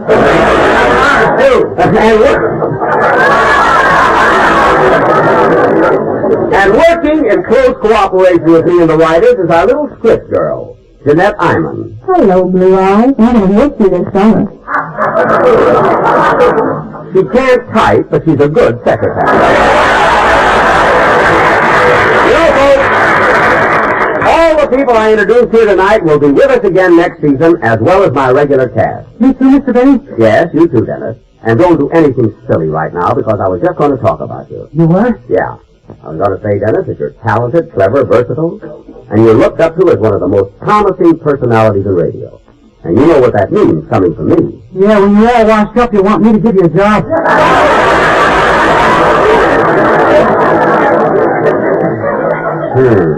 Dennis, Jack really meant what he said, and I feel the same way. You're not only a fine entertainer, but you're modest, considerate, kind, and one of the nicest boys I've ever met. Oh, I can understand it coming from you. Why? You're nuts about me. All right, look, Dennis, it's time for your song. What's it going to be? Well, I'm going to sing 3 Wishes, which is my latest recording. Good. On sale at all music stores. Go ahead, Dennis. 75 cents. Dennis, sing!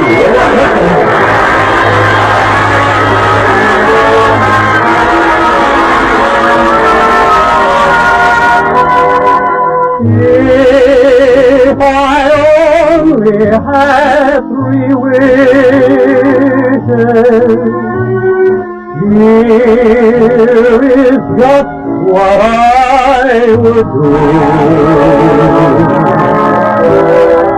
First, I'd wish for days of gladness with someone sweet and true. For my second wish, a dream house. Oh, the fireside for two. And the last of my three wishes,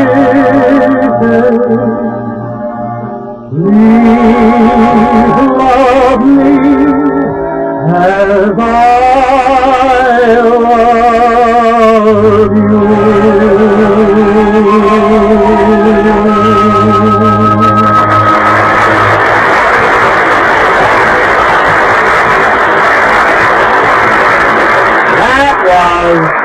Dennis Day singing his latest recording, Three Wishes. On the other side is a kiss in the dark. I know. Ladies and gentlemen, there are two telephone operators on my program whom you've enjoyed many times. Bea Benaderet, who plays the part of Gertrude, and Sarah Berner, who plays the part of Mabel. Well, Jack, I don't see the girls around. You don't? Well, then maybe they're still at the switchboard. I'll pick up the phone and find out.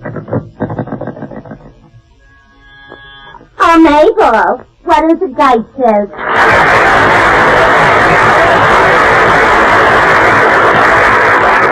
Mr. Benny's line is switching. Yeah, I wonder what Judy Splinters wants now. So I answer it and find out. Let him wait. I had a date with him last week to go to the movies, and he kept me waiting for 2 hours. I'd have gotten awfully tired if I wasn't sitting down. Sitting down? Yeah. When Mr. Benny takes you to the movies, he meets you inside. I know what you mean.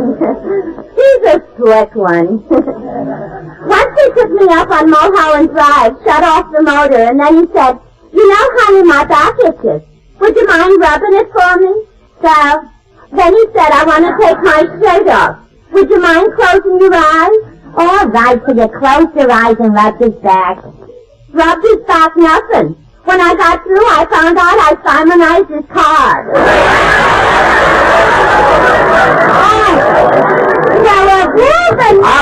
Operator, Gertrude, Mabel. Well, folks, I really did want you to meet them, but I guess the switchboard is busy. And now, ladies and gentlemen, I'm going to introduce one of the most versatile actors in radio, Mel Blanc.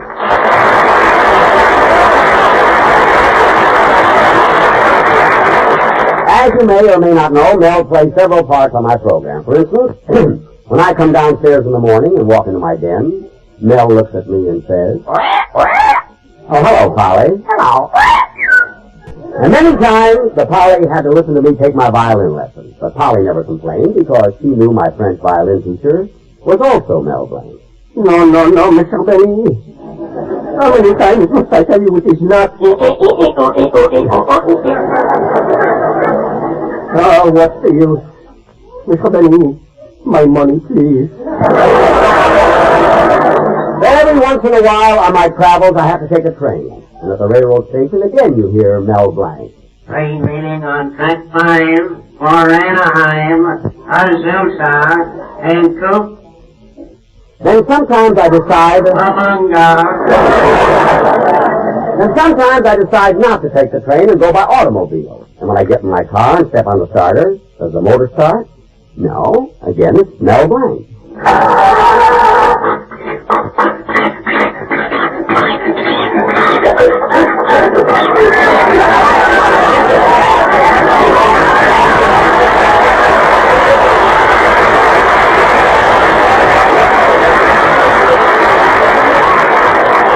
Thank you, Mel Blanc, and good luck with that wonderful novelty song you wrote, Big Bear Lake. And that's a wonderful recording you made of it with the Sportsman Quartet.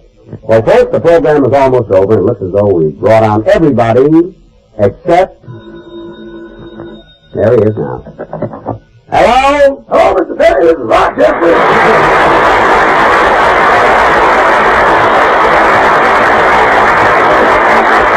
Hello, Rochester. You got my car ready for my trip? Almost, boss. I'm looking for a piece of cheesecloth so I can strain the oil into the crankcase.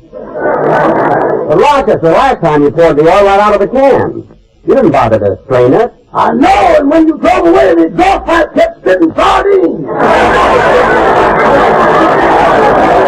Hey, Yes, I remember. Well, anyway, it'll be a long automobile trip to New York, so be sure and put my Charlie's Aunt costume in the back seat. Your Charlie's Aunt costume? Yes, the skirt, the blouse, and my sheerest nylon. Oh, boss, why go through all that? You can get a flat fix it yourself.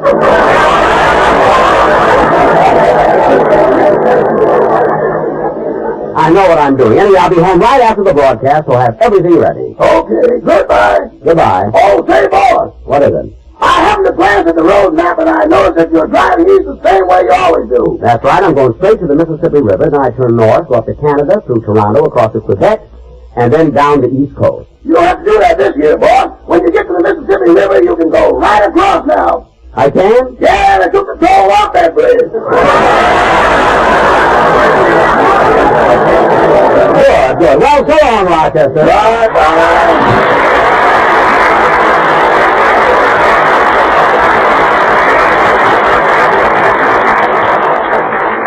Well, I guess that just about winds up. Jack. Yes, Don? While you were talking to Rochester, a gentleman dropped in to see you. He's from Washington. Oh, from Washington? Yes, my name is Vernon Clark, and I'm from the United States Treasury Department. The, Treasury Department? Jack, get up off your knees. He's here to give you something.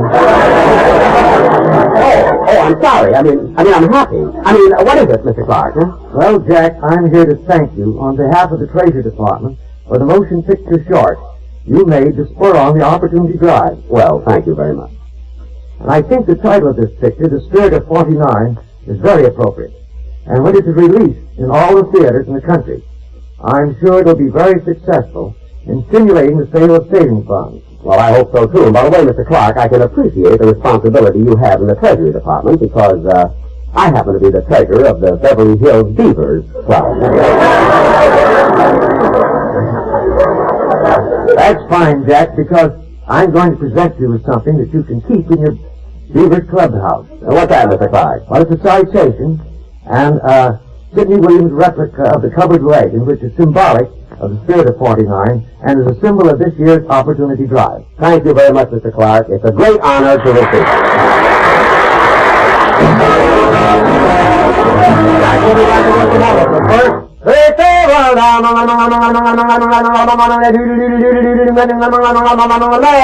In a cigarette, it's the tobacco that counts. Yes, it takes fine tobacco to make a fine smoke, and Lucky Strike means fine tobacco. At auction after auction, independent tobacco experts can see the makers of Lucky Strike consistently select and buy that fine, that light, that naturally mild tobacco. No wonder a recent survey shows more of these experts, auctioneers, buyers, and warehousemen smoke Lucky Strike regularly than the next two leading brands combined. Yes, in each and every Lucky Strike, in every pack, in every carton, there's fine, light, naturally mild tobacco.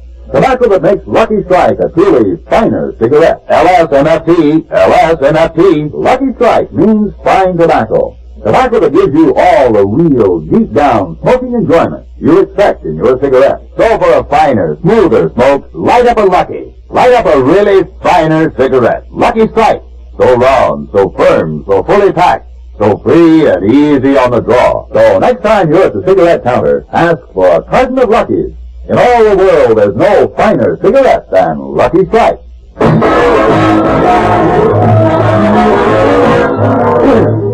Ladies and gentlemen, starting next week at the same time, our summer replacement will be a great Lucky Strike program called Your Hit Parade on Parade.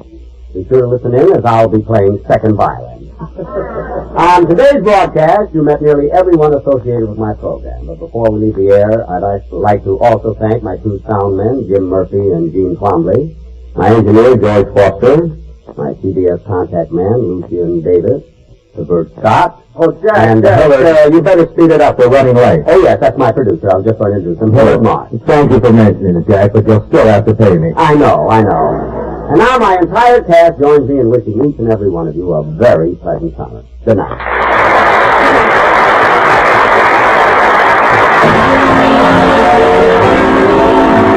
Ladies and gentlemen, the United States Treasury Department is conducting an intensified drive, the Opportunity Drive, to sell more United States savings bonds. It's a terrific opportunity for you to create financial security and independence. If you haven't been buying savings bonds regularly, start now. Put more opportunity in your future. Invest in United States savings bonds. And be sure to hear the new Lucky Strike summer replacement, your hit parade on parade, starting next Sunday in the Jack Benny time slot. This is CBS, the Columbia Broadcasting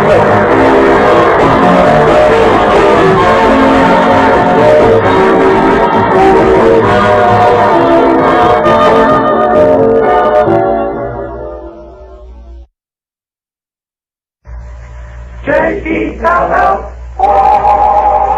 The Jello program. Phil Harris and his orchestra open the program with Song of the Marines from the picture The Singing Marine.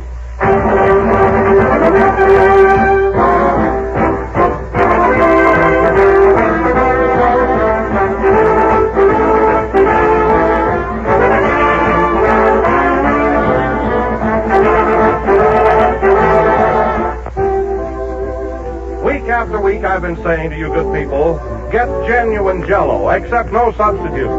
Look for the big red letters on the box.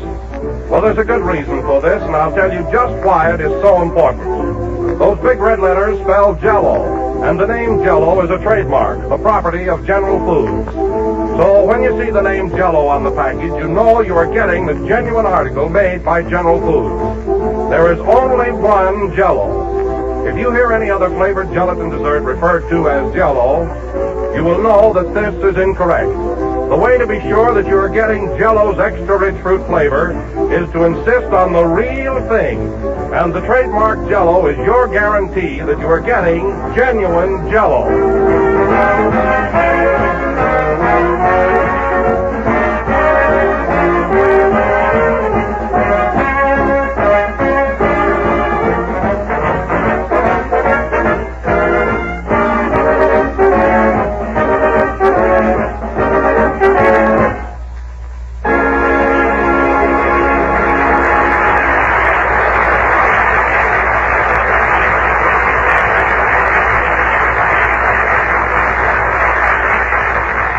Ladies and gentlemen, this is Don Wilson speaking.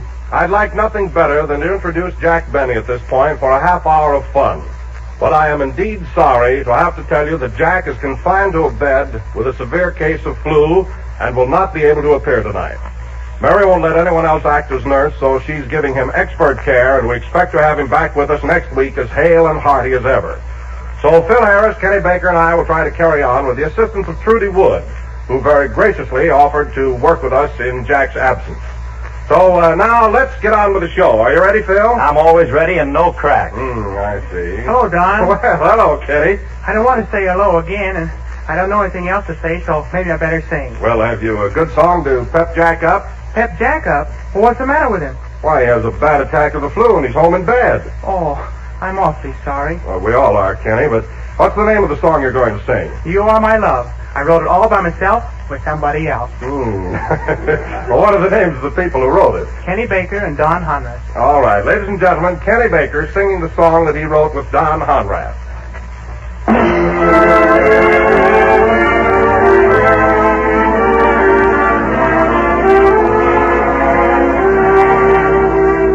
One good happiness is mine, dear. It comes from above, and my happiness is so divine, dear. It is your love.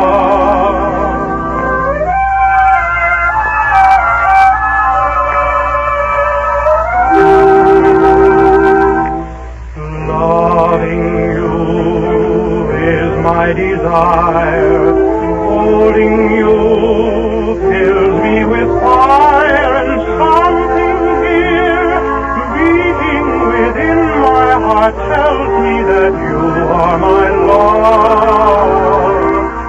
You're so sweet, such a dear armful, loving you couldn't be harmful.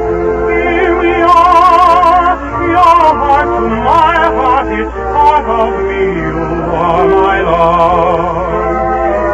Sweetheart, this evening's complete, here with you.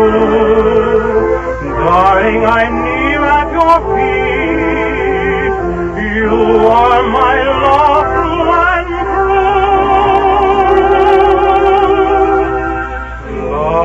has flamed all through the ages, unashamed, proud and courageous, all of live now and forever, I know, dear, for you are my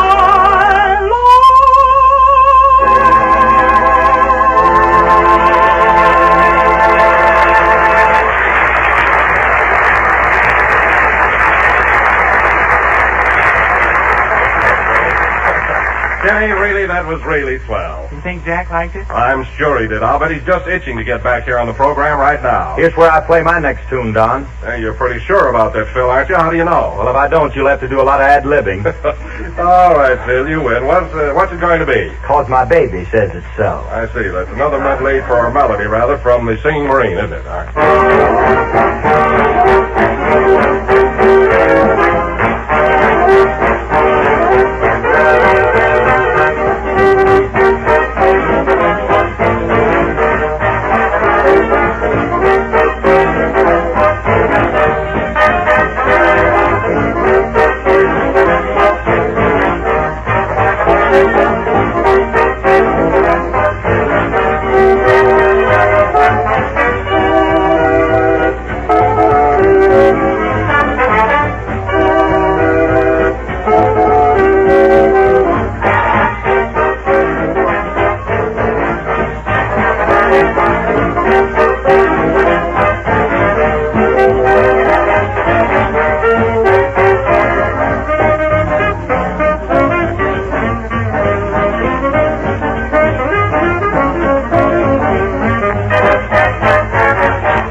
Thanks very much, Phil. Thank you. Oh, hello, Trudy. Hello, Don. Hey, Don, that girl looks exactly like Trudy Wood. Well, it is. Oh.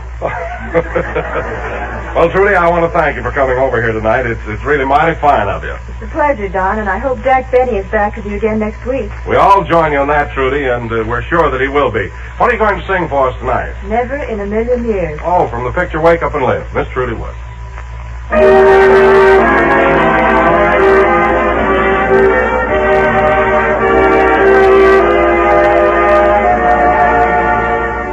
Never in a million years could there be another you. I would shed a million tears if ever we were two. When I embrace you, I hold the world in my caress. When I embrace you, what greater treasure can I possess? You wonder why it is that I love you so. I'll tell you why it is. It's because I know that never in a million years could there be another you. I would shed a million tears if ever we were two.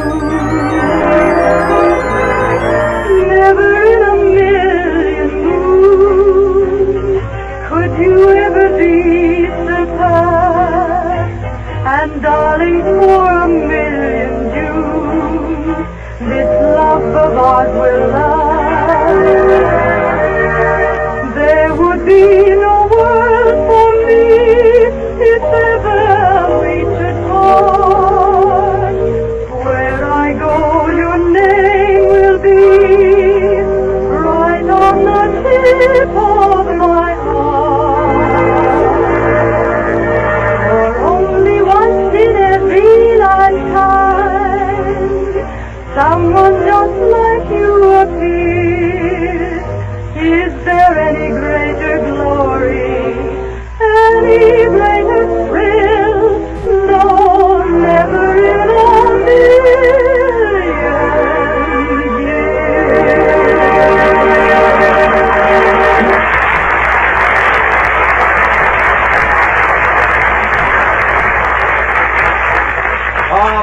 splendid, Trudy. Really it was, and very swell. Thank you very much. Say, Don, I always wanted to be an announcer. May I announce the next tune? No, Kenny, no. Oh, all right for you. Oh, I see. You're going to pout about it, well, if that's the way you feel, go right ahead. You announce this next number. Thanks. Say, what's the name of it, Don?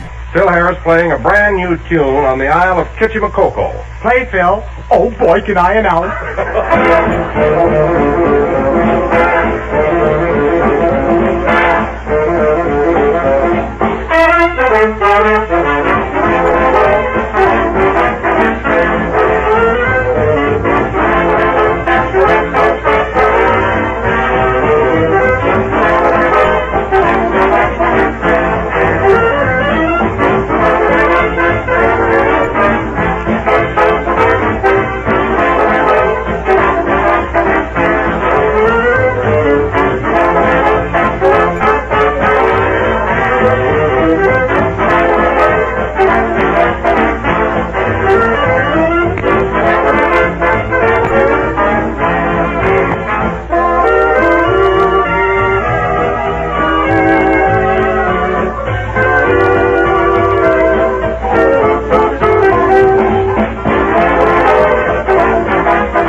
That was really wonderful. Thanks, Jack.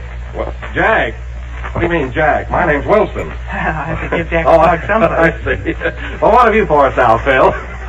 Well, I don't know. I'm going to wait till you kids make up. Go right ahead, Phil. It's okay. I got an orchestra number dedicated to Jack Benny when he starts ribbing me. Well, what is it, Phil? That foolish feeling. Well, swell, and I hope you feel just that way when Jack comes back next week.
That was Phil Harris feeling foolish, and one of the nicest cases of embarrassment that I've ever heard. Thanks, Don, for that broken down compliment. All right, you go over there now while I introduce you again. Ladies and gentlemen, we now present the pièce de résistance for Phil Harris, Phil Harris's family, his wife, and all his friends who wired to listen in.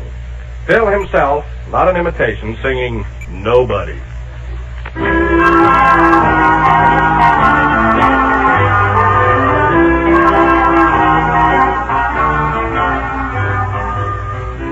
When skies seem full of clouds with rain, and I'm all filled with naught but pain, who soothes my bumping brain?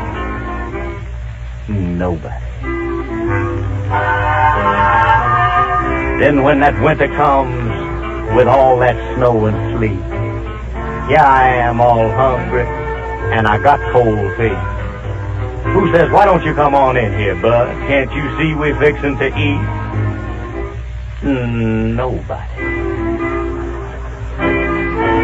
Now, I ain't never done nothing. I ain't never done a solitary thing to nobody, far as I know. And I know very well that I ain't never got myself nothing from nobody at no time. So until I gets myself something from somebody at some time, I ain't gonna do nothing for nobody at no time. Now when summer comes so cool and clear, and my friends sort of see me edging there, who says, why don't you break down and come on in here? Can't you see we fixing to have a beer? Nobody. And then when I try so awful hard, and I schemes and plans to keep going around looking just as sharp as I can, who says, oh, have a look at that handsome man? Not a single soul. Then when all day long things kind of go amiss, you all know how they do, and I go on out home expecting to find a little bliss, who trips up to me lightly and plants upon my cheek a glowing kiss?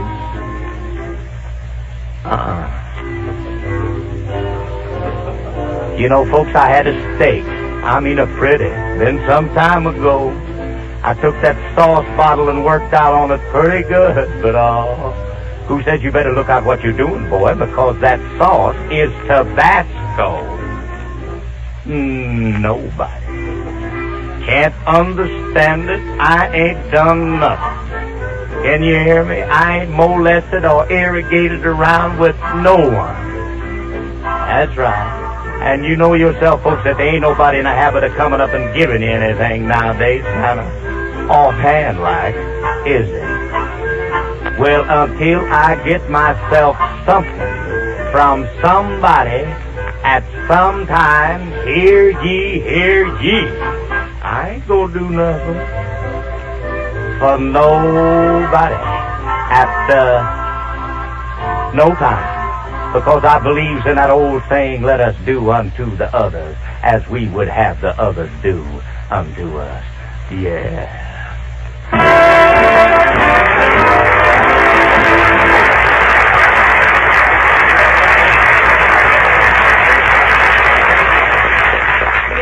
This land, that sure was something. Hey, Kenny, you know, I'm supposed to say that. I know, but I did so well in my other announcement. Well, if you're going to announce and Phil Harris sings, then I'm going to pep Jack Benny up by singing myself.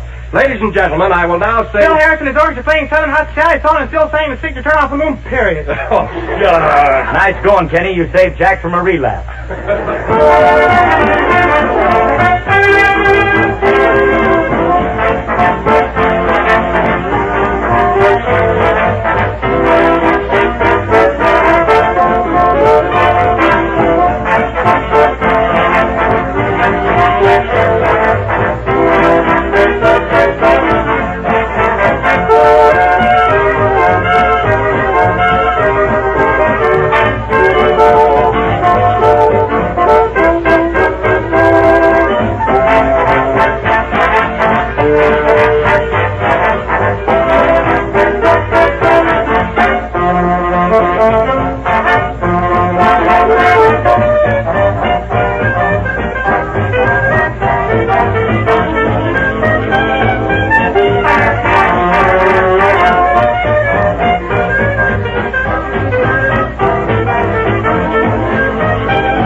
Thanks, Phil. You seem sore about it, Phil said. Well, gee whiz, I don't know why. I can't sing. I bet the singing teacher could tell you. Oh, wait a minute, Don. Don't you guys fight. What do you feel so badly about? Well, if Don feels so bad, maybe I better announce the next number. Oh, no, you won't. No, you won't, Kenny. I may not be able to sing on this program, but I'm still the announcer. Ladies and gentlemen, Kenny Baker will now sing, as only he can, one of the most charming and popular songs of the season, September in the Rain. Gee, what an announcement. I bet this is going to be good.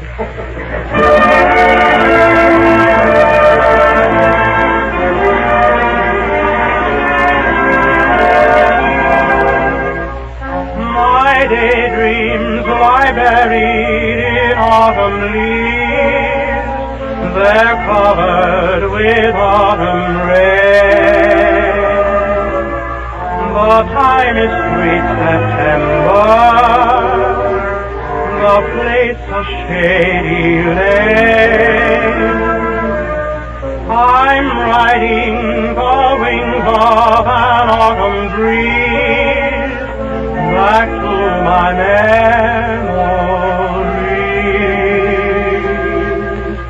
The leaves of brown came tumbling down, remember, in September, in the rain.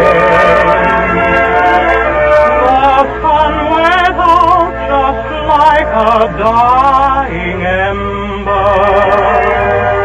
That September, in the rain. To every word of love I heard you whisper, the raindrops seem to sing a grand refrain.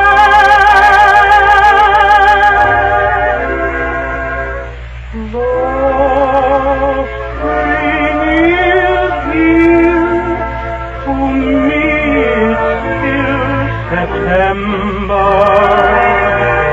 That September in the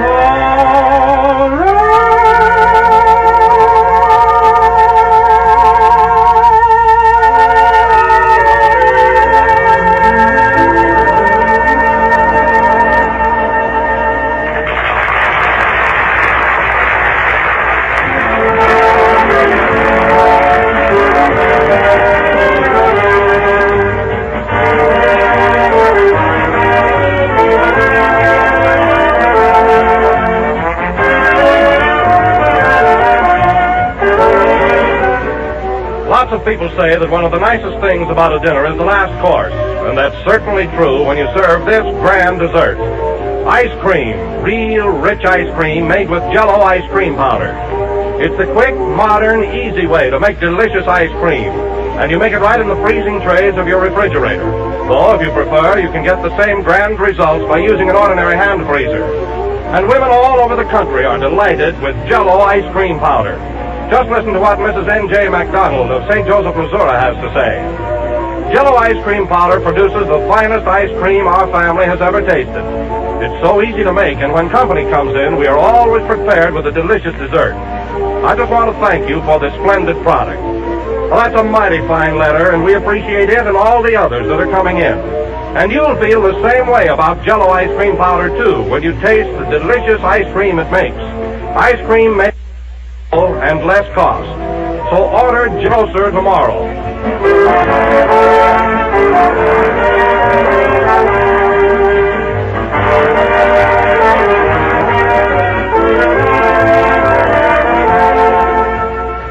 This is the last number of the 34th program of the current Jell-O series, and the cast joins me wholeheartedly in wishing Jack Benny a very speedy and complete recovery, so that next week he and Mary Livingston will be back here as well and jolly as ever to say to you, good night, folks.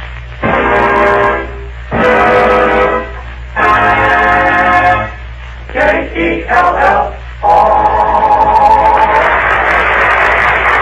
This is the Lake Network of the National Broadcasting Company. The voice of Hollywood.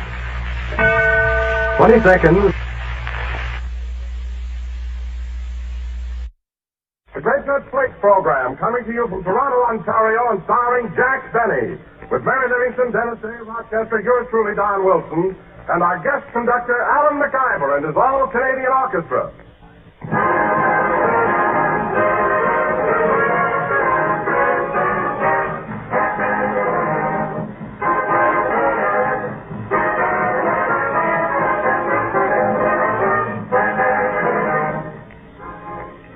Ladies, how often does your husband make with this theme song? I want what I want when I want it. Yes, sir, that's the man for you, especially when it's time for breakfast. He wants breakfast there when he wants it. And does he know what he wants for breakfast? Well, just try him and see. Just hand him a bowl full of delicious, crisp, tempting, moldy-rich grape nut flakes. Then watch what happens. One taste of that grand grape nut flavor and that I want frown becomes a happy grin. And that grin will stay on because nourishing grape nut flakes stick to the ribs. They help keep you going until lunchtime, for they're a whole grain cereal chock full of health-building whole grain food values. So try old Doc Wilson's recipe for a happy home and serve grape nut flakes at breakfast. America's fastest growing breakfast cereal.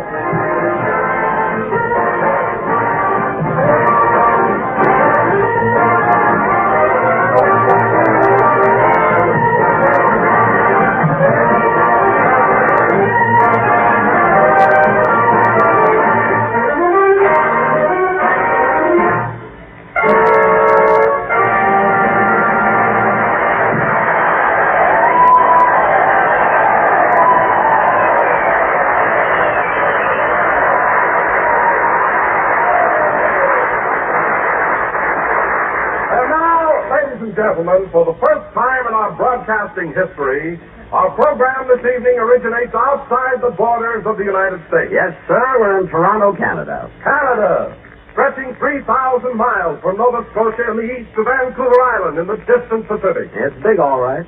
Canada, famous for its farming, its lumbering, its mining, and its fur trapping. Yep, everything from grizzly bear to skunk. Which brings us to our master of ceremonies, Jack Benny.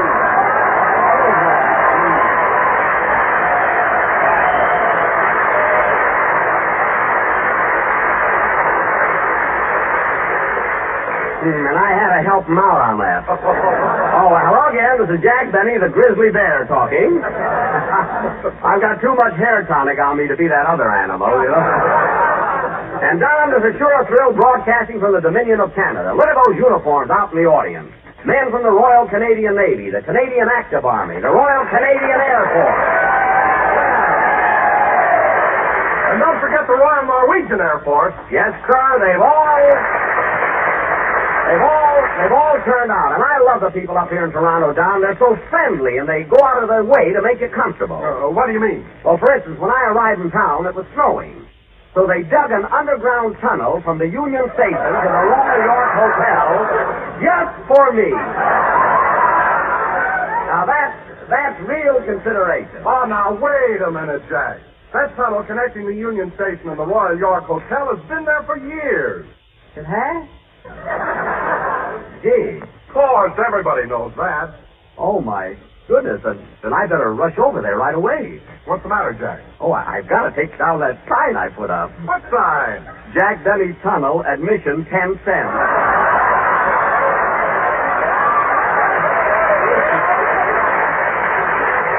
Gee, people here will think I'm awful, you know? Oh, I wouldn't worry about it. By the way, Jack, are you stopping at the Royal York? Yes, Dennis and I, and Dennis is a ranger, and my riders, and their riders, and a man named McTavish from Winnipeg, who's in the grain business.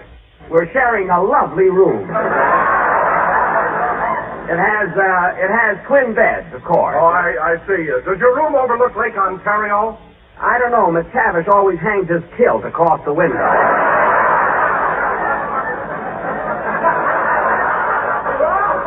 A nice chat, though, you know? Come in. Yes? Mr. Benny, on behalf of the English-speaking population of Canada, I'd like to welcome you to Toronto and present you with this genuine Canadian quarter. A Canadian quarter? Well, thank you. What's that for? We want you to spend something while you're up here.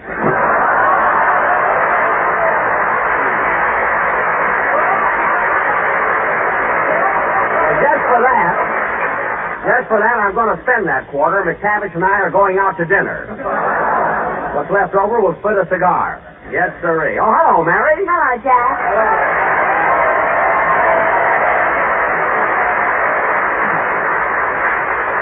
Well, Mary, are you having fun on our little visit to Canada? I'll say. And what a beautiful city Toronto is.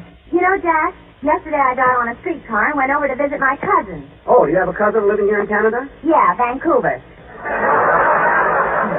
Now, wait a minute, Mary. You can't take a streetcar from Toronto to Vancouver. That's his name, Vancouver Livingston. Oh.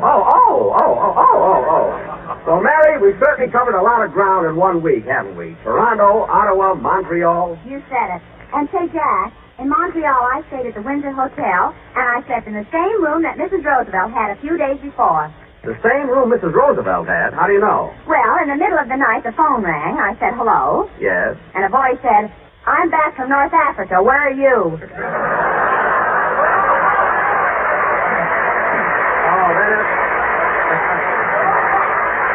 Well, it must have been Mrs. Roosevelt's room, all right. Huh? Speaking of Montreal, Mary, isn't that a romantic old city? What food they have? Sir Wilson, a bowl of onion soup is romance. Mary, but you're... But you're right, Don. The food in Montreal is terrific, especially in those little French restaurants. You ought to stay out of those little French restaurants until you learn to speak the language. What are you talking about? I parle Francois Très Bonny. And incidentally, Mary, you should have had some of those escargots I ordered. Yum, yum. Well, I don't like snails. Snails? Yikes! Holy smoke, I ate 3 orders of snails. No wonder you've been walking so slow the last few days. No, quiet. I can't understand making such a silly mistake while in Waukegan High School, French was my best subject. In fact, we... Come in. Monsieur Benet? Oui? Au nom de la population canadienne-française du Canada, je désire vous souhaiter une cordiale bienvenue à notre beau pays. Oui, oui. Oui?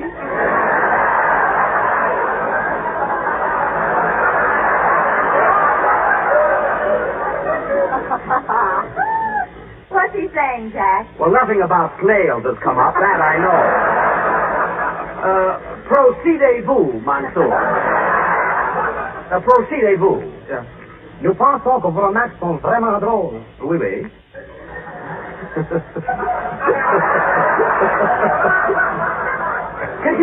Continuez. Et nous apprécions à juste titre votre habileté artistique et espérons bien que votre séjour au Canada sera des plus agréables. Bonsoir. Well, now that was really sweet, really. I mean, sorry he got away. Sorry he got away so fast. I would love to have parlayed with him longer, you know? Well, tell us, Jack, what did he say? What did he say? He said that, he implied, that is, he more or less suggested, look, he's gone, we had a nice chat, now let's forget it. My goodness. Well, Dennis Say. Hello, Dennis. Hello.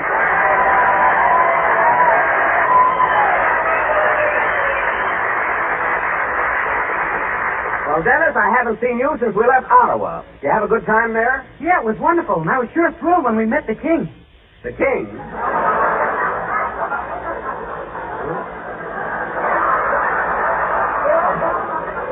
The king? Yeah, King Mackenzie. That's Mackenzie King. Listen, that's Mackenzie. That's Mackenzie King. He's the Prime Minister. Oh. And I enjoyed meeting him, too. You know, Mr. Benny, these Canadian people sure are generous. They really overdo it. What do you mean, overdo it? Well, I gave the girl at the cashier's desk a $10 bill, and she gave me $11 change. She must be nuts about me. Listen, Dennis, he gave you the right change. You see, $10 American for 11 Canadian is international monetary stabilization, and is determined through equitable negotiations on the part of the Canadian and American fiscal policy authorities.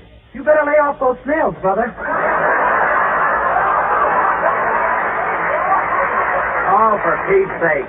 Now, Dennis, in the first No, place... Jack, stop wasting your breath. Dennis will never get that stuff through his head. Mary's right. Dennis is too confused to understand such a complicated subject. Now, wait a minute. Let's be fair about this. Dennis may be a little confused, but he's not dumb. He's not stupid. Talk is cheap. Let's see you prove it.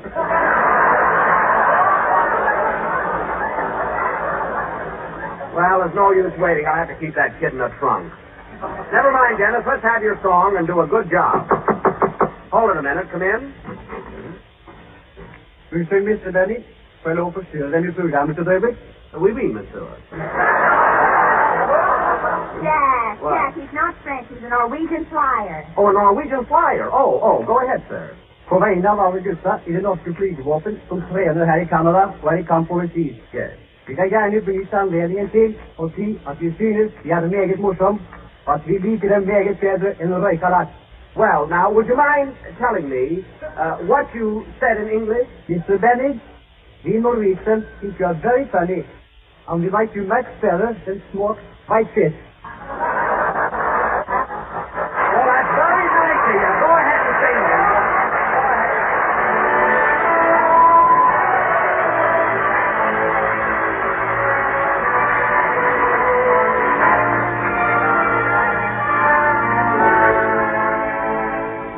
You'll be so nice to come home to.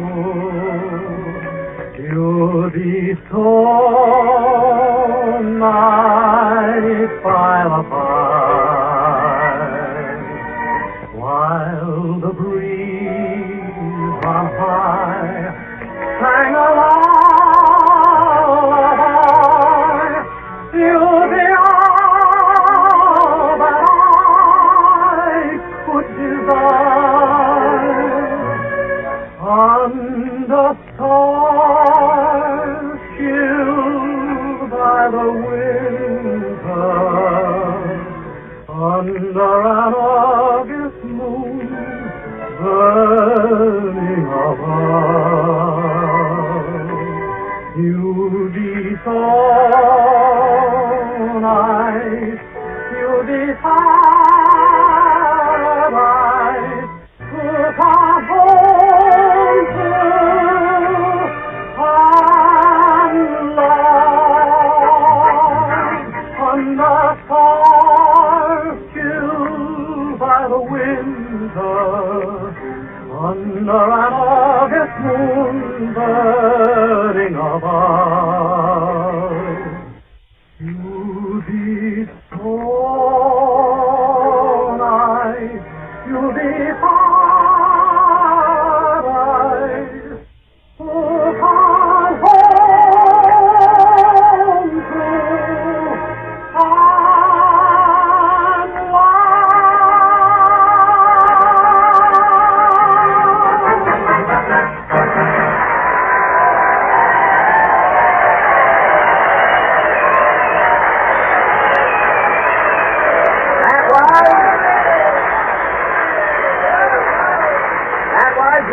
So nice to come home to, sung by Dennis Day. And Dennis, that was swell. Thank you. And Mr. Benny, since today is your birthday, I'd like to dedicate that number to you. Well, That's right, Jack. Happy birthday. Many happy returns of the day, old boy. thank you. Thanks, everybody. Gosh, another birthday. No kidding, Mr. Benny. Were you really born on February 14th? Yep, I was a Valentine baby. Cupid brought me instead of the stork. Stork. Huh? A stork? Yes. There's something fishy there, but I'm only guessing.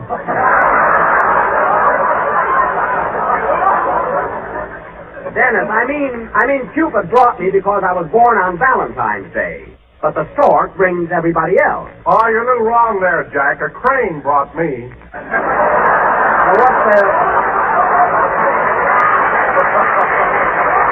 What's the difference? Stork, crane, they're both birds. I mean a crane like in a shipyard. Oh, you mean a hoist. Well, Don, you're an exception. You see, you were a very heavy baby. I understand your nurse had to jack you up to put your diapers on. Well, anyhow, getting back to me, here it is, another birthday. Say, Mr. Benny. Yes, Dennis? Well, I'll probably get plugged for this. But how old are you exactly? Well, Dennis, let me put it this way. I'm as frisky as a boy of 10. I feel like sweet 16. And I don't look a day older then 25. Now just add those up and you got it. Mary, I'm not 51. I'm in my late 30s. Or my early 40s. You were in your early 40s and the gay 90s.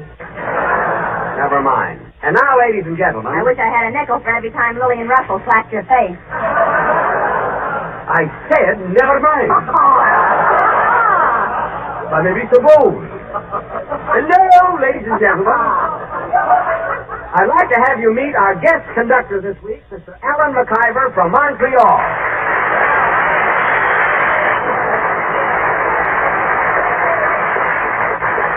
Thank you, everybody. So your name is Alan McIver, eh? Alan. Do you mind if I call you Al? Oh, no, not at all. Thank you. You see, I happen to know a fella named Alan, and just the mention of his name makes my hair stand on end. Open your shirt and show 'em. I mean the hair on my head. Well, sir, let's have your band number. What's it going to be? I've prepared a special arrangement of Canadian capers. Good. Oh, by the way, Mr. Benny, I don't know if this is the right time to bring it up, but I enjoy your work in pictures very, very much. You do? Well. Yes, I saw you in George Washington's Left here, and you are wonderful. Thank you. Especially Ad Sheridan. Everybody says that. Incidentally, Mr. McIver, I'm in a new picture now called The Meanest Man in the World. I suppose you'll see that. Who else is in it? Well, I have a swell role. You see, I play the part of a young lawyer who is a failure because he's so nice and sweet and kind. Who else is in it? And it isn't until I change my character and become the meanest man in the world that I achieve the prominence that I so justly deserve. Who else is in it? Priscilla Reagan Rochester. Hold up. What do you think is in it? Let's have your number. What a fan. Heaven's sake. All right, folks, Canadian paper. Just a minute, Jack. Speaking of Canada, I've written a very clever message which involves various cities and towns in this Dominion. Oh, who else is in it? I mean, you have? What's the matter with me? Yes, it goes something like this. When you come back from the lake, Louise, and when you arrive in port, Arthur... Well, there's two places already. I want you both to Toronto, your neighborhood grocer, and ask him for a box of toasted brown sweeters and that grape nuts flakes. Toronto, that's not bad. Now, if you arrive home and find that you've forgotten your grape nuts flakes, Quebec to the store immediately. Quebec to the store? Yes, because grape nuts flakes in the big 12-ounce economy-size package is America's fastest-growing flake cereal. Believe me, folks, you ought to try some tomorrow. Don, that was wonderful. I'm sure you've given the people hella facts about our product. I bet Ruby Stevens hated that one. And now, Mr. McIver, I think you can play... Who's that? Come in? Well, it's the Canadian girl, the French-Canadian soldier, and the Norwegian flyer. What's this for? Happy birthday, Mr. Benny, and may you have many more of them. Thank you. Vous souhaitons une bonne fête, Monsieur Benny. Espérant que vous en aurez beaucoup d'autres. Merci beaucoup. Till like med födelsedagen. Jag hoppas vi vill uppleva många fler av dem. Mangatalk! Play the title! Gee, a birthday in 3 languages.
that was Canadian Capers, played by Al McIver and his orchestra. And Al, that was very, very good and quite apropos. And now, ladies and gentlemen, since we are in the Dominion of Canada, for our special attraction this evening, Mary Livingston will read a poem. Mary Livingston will... Nothing doing, Mary. The poem is out. You let me read my poem, or I'll tell everybody that you think the tunnel from the Union Station Hotel was dug especially for you. They know that already. Then I'll tell them that you're charging a dime to walk through it. They know that, too. Do they know you're letting people go through piggyback for 15 cents?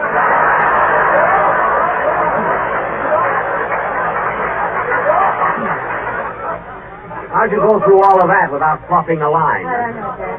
The special rate. That was wonderful. You're very good. Listen. All right, let's have your poem. What's the title of it? Here's to Canada. It's Army, Navy, Air Force, Merchant Marine, Ferry Command, and the FIMTA. The FIMTA? What's that? The fellow I met this afternoon. Oh, well, go ahead. Here's to the land of the maple leaf, our neighbor good and true. Greetings from Don and Dennis and me, and Jack with eyes of blue. They have been compared to Lake Ontario through McTavish's kill.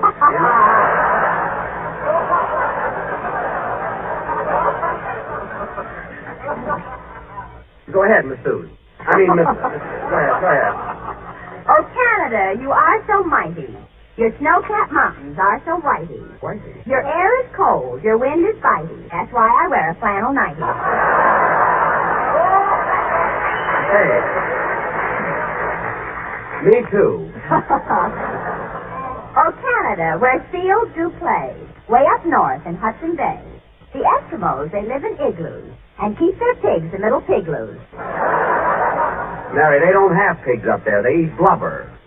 The Eskimos, they live on blubber. It looks like steak, but tastes like rubber. The nights up there last half a year. So if you walk in your sleep, take a sandwich and beer. That's right. That's right. A little midnight snack around the middle of December would be good. Is that all? Is that all, Mary? No, one more verse. Okay. So here's to the land of the maple leaf, our neighbor good and true. Our visit has been wonderful. So thanks. Merci beaucoup. Very, very good. Very good.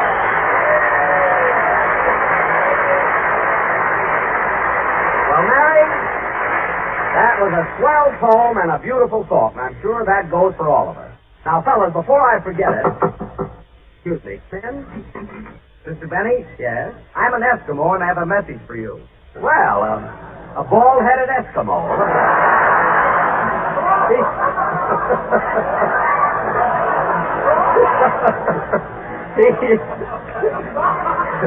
He must have a small entrance to his igloo. What's the message, sir? On behalf of the Eskimos of Canada, Glub, Ugg, Rickajack, Belwa, Zoc, Powie. What does that mean? How do I know? I'm a bellboy at the hotel. How did Bill Morrow get a job as a bellboy? That's right, the Eskimo didn't show up. Now, fellas, as I started to say, tomorrow night when we do our show, I want you all to be ready by 7 o'clock because immediately afterwards we have to take the train for Chicago. That is, you'll be in Chicago and I'll stay in Waukegan. Meanwhile, now who can that be? Hello? What one of yours, Seth?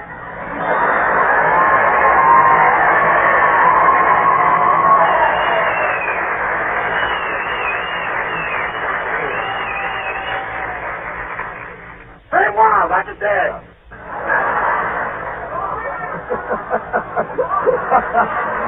Rochester? Why, Rochester, where did you learn to speak French? My old mama done told me. Oh. Well, what do you want, Rochester? What did you call me about? Well, I'm down here in the tunnel, boy. In the tunnel? Yeah, train just came in from Iowa. Shall I lower the toll gate? Wait a minute, Rochester. That isn't my tunnel anymore. People can walk through without paying. This is a fine time to tell me a stockman just knocked me cold.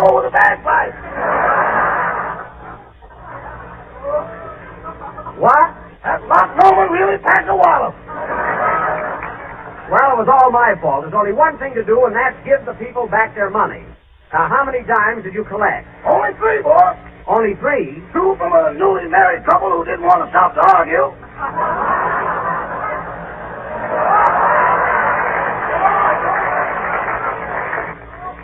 Yes? And 1 from a bald-headed Eskimo. Well, the Eskimo's here, and I'll take care of him. See you later, Rochester. Goodbye. Goodbye. Okay, Rochester, I hope you sent my trunk to the right town. Last week you sent it to Toledo instead of Toronto. Don't worry, boss. It's all packing on its way to Weehawken. Weehawken? Maybe it should be Skowhegan. It's Waukegan. I told you to send the trunk to Waukegan, Illinois. Now, look, get in touch with Weehawken, and then get in touch with Skowhegan, and have them send the trunk to Waukegan. You better put an Indian on that, boss. Johnny come from far those days. You'll do it yourself. Now, Rochester, that trunk isn't in Waukegan. I mean Skowhegan. I mean Waukegan. When I arrive, this will be your finish.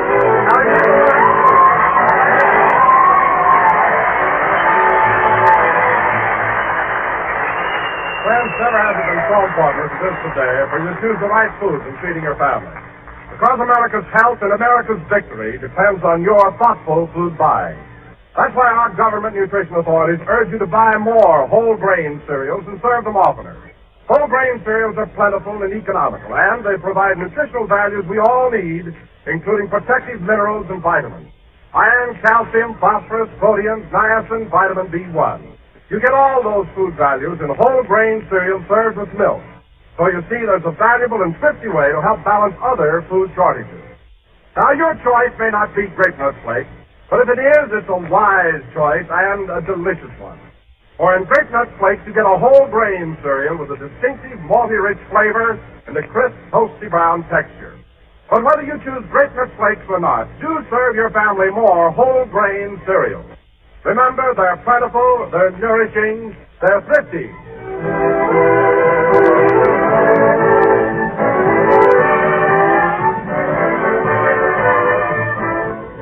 That was the last number of the 20th program in the new Grape Nut Flake series. And we'll be with you again next Sunday night, broadcasting for servicemen in Chicago, Illinois. I want to say that we have had a marvelous time here in Canada. I'd like to thank the Governor General, Prime Minister Mackenzie King, and all the people of Canada for their splendid hospitality. And also, I would like to wish success to the Canadian food industry's special war-saving stamp drive, which is now taking place. Good night, folks. The Jack Benny program is written by Bill Meyer and Ed Beloy.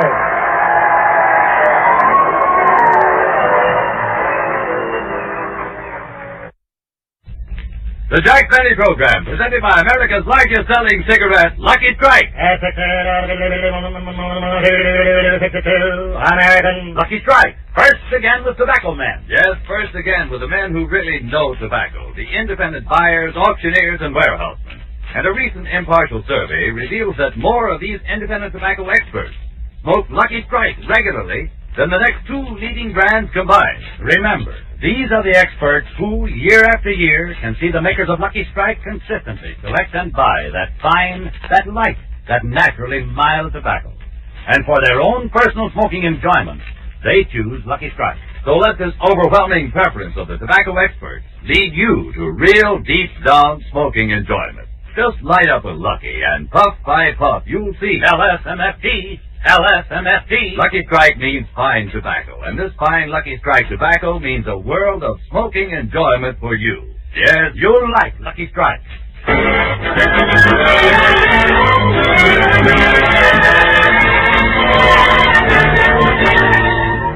Lucky Strike program starring Jack Benny with Mary Livingston, Phil Harris, Rochester, Dennis Day, and yours truly, Don Wilson.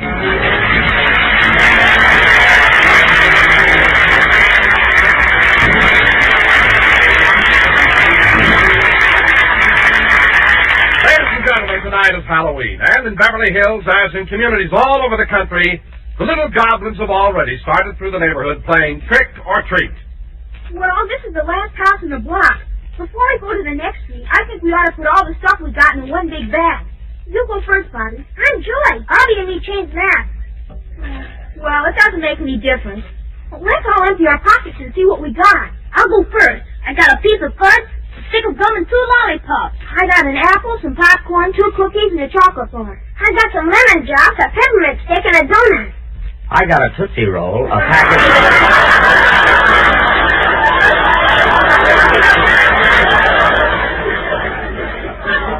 a package of Lifesavers, and a can of Strong Hearts. Dog food. Hey, fellas, we're wasting time. Let's go over to the next street and knock on some more doors. Yeah, let's go. Hey, Bobby, here's that new kid that moved into the neighborhood. Oh, yeah. Hey, Butch. Hiya, fellas. You playing trick or treat, too? Yeah, I've been to every house in the neighborhood. Yeah? Hey, what you got in that big drink sack? A walnut and 2 jelly beans. Beverly Hills.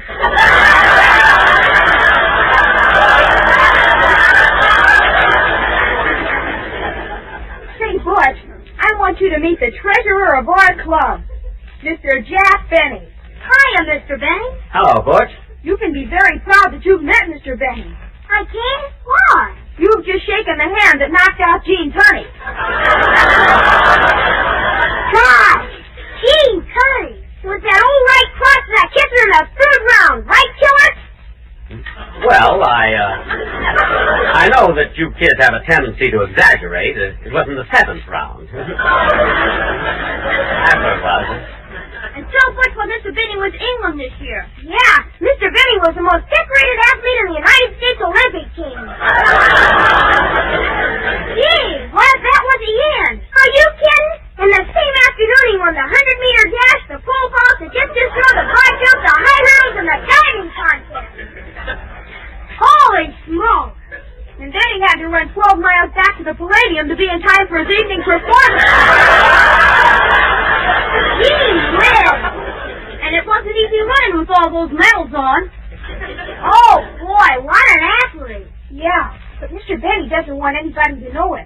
He even wears big pants in his coat so his muscles won't show. And not only that, Butch, Mr. Benny's in the movies, too. He made a picture called... Come on, fellas, let's go.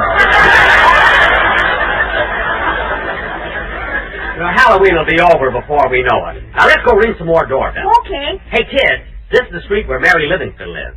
Mary Livingston? Isn't that the girl you said was nuts about you?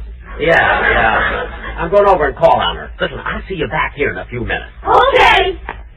Gee, I hope Mary's maid is out tonight so she'll open the door herself. Boy, will this mask fool us. Trick or treat?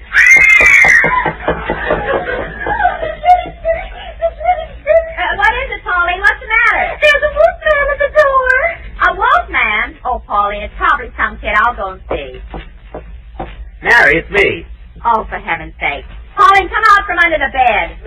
Oh, did the wolfman go away? It's not a wolfman. It's Mr. Benny. He pulled his toupee down over his face and cut 2 eyes in it.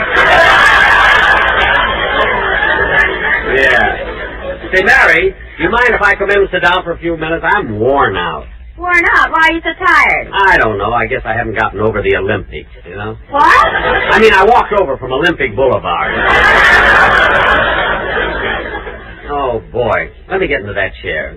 Say, Jack, I received an advance copy of the Saturday Evening Post, and there's a big article in it about you. There is? Let me see it. Here you are. Oh, yeah. Say, look at that picture of me. I look pretty good, don't I? A lot of color in my face. Put on your glasses. That's an ad for Campbell's tomato soup. Oh. You were looking at a tomato. Thank heaven. I thought I had a stem growing out of my head. There's your picture on the other side. Oh, yeah. And there are my writers around the swimming pool. What are you laughing at? They look like 4 gophers coming up for air. I can't understand it. I pay them enough to get their teeth straightened. Gosh, my feet hurt. Mary, do you mind if I slip off my shoes? No, go right ahead. Okay. That feels better.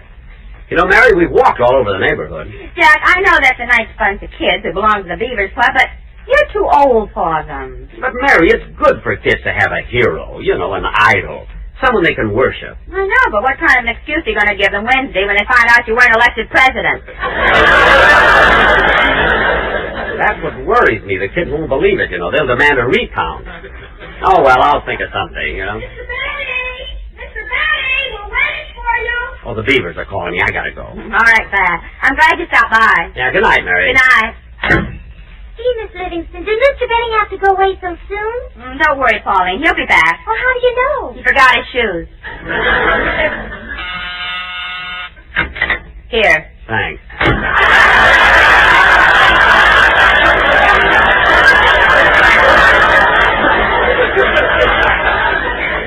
All right, fellas, I'm coming. Now, let's go ring some more doorbells. Yeah, let's hurry. I gotta be home by 10 o'clock. Me, too. That's what I told me old lady. But you ought to be ashamed of yourself. Now, what kind of language is that for a beaver? Told me, old lady. Told me, old lady.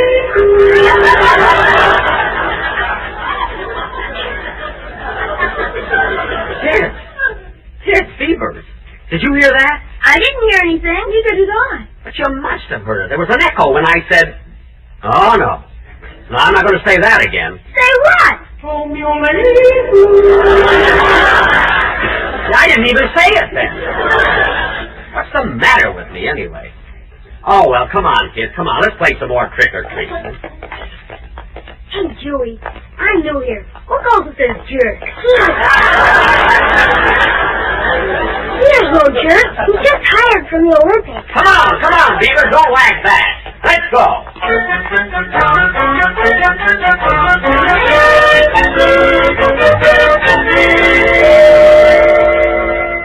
Gee, kids, we walked about 3 miles since we left Marion's house. Hey, Mr. Benny, isn't this the house where Dennis Day lives?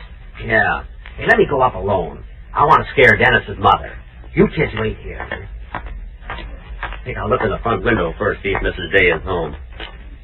Good, it's open, too. Oh, Dennis!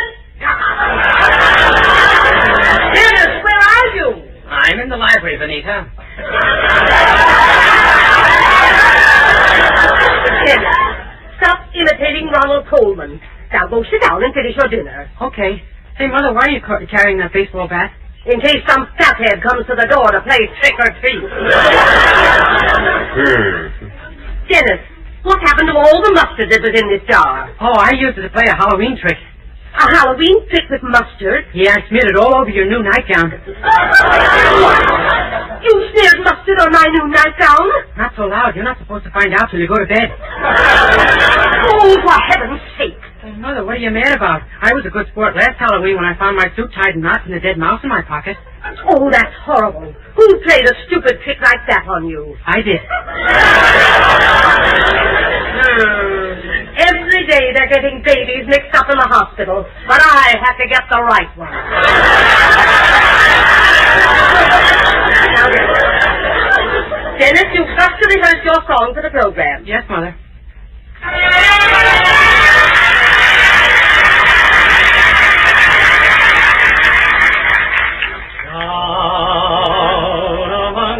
Sheltering palms, honey, wait for me.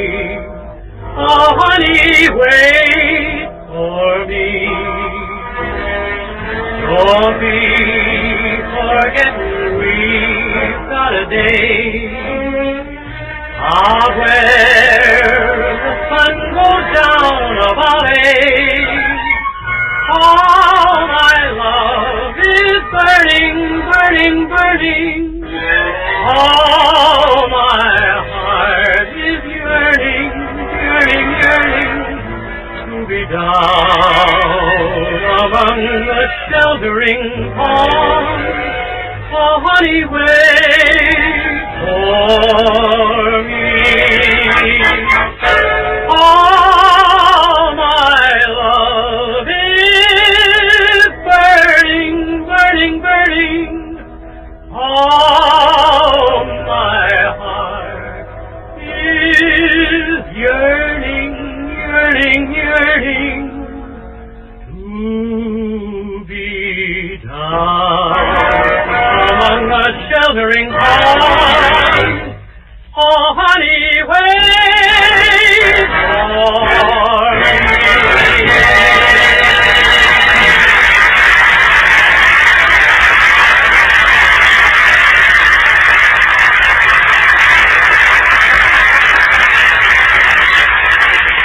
I'm getting out out of here. I wouldn't go near Mrs. Day with that baseball bat in her hand. Hey, Mr. Benny, did you scare Dennis's mother? Now, there was nobody home. Well, I thought I heard somebody singing with a beautiful voice. Oh, that was me. Down among the sheltering palms, my honey, my honey. Hey, kid, here's a friend of mine coming down the street. You hide in the bushes, and I'll put on my mask and scare him. Okay. Oh, boy, when he sees this mask, he'll jump out of his skin. Boom! Hello, Mr. Benny.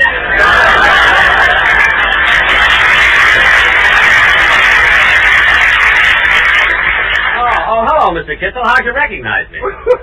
Who else wears button shoes? Oh, yes. Yeah, well, Mr. Kitzel, what are you doing out on the street? Don't you know this is Halloween? Yes, I know. This is the night when hobgoblins and spooks and monsters and witches are roaming the streets. Well, then what are you doing out? I'm looking for my wife. Oh. You know, we went to the movies and we got separated by the crowd. Oh, the movies. Now, what pictures did you see? Johnny Belinches. No, Mr. Kitzel. Mr. Kitzel, that's Johnny Belinda. Oh. And wasn't Jane Wyman wonderful in that picture? She played such an unusual part. Though she was dumb and she couldn't speak a single word. Ooh, to have a wife like that. Oh, your wife talked a lot, huh? All the time, all the time. What did she talk about? Who listens?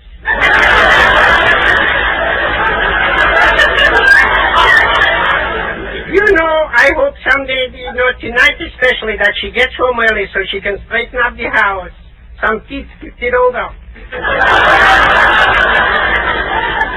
Kids over your house? Yes. It must be awfully small. Small. In the morning, if you get out of the right side of the bed, you're in the kitchen. Mm-hmm. If you get out on the left side of the bed, you're in the bathroom. Mm-hmm. And if you get out of the front of the bed, you're on the sunset bus. Gee, you have got a small house. Yeah. Well, goodbye, Mr. Benny. Goodbye, Mr. Kitzel. It was nice meeting you again. Likewise, I'm convinced.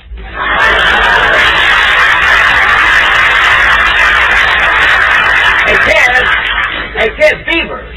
Beavers, where are you? Here we are, Mr. Benny.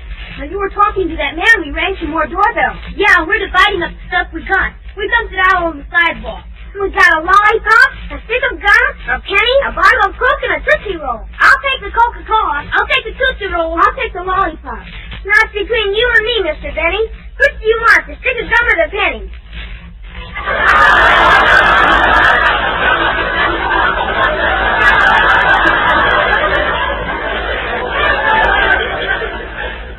Well, I guess I'll take the stick of gum.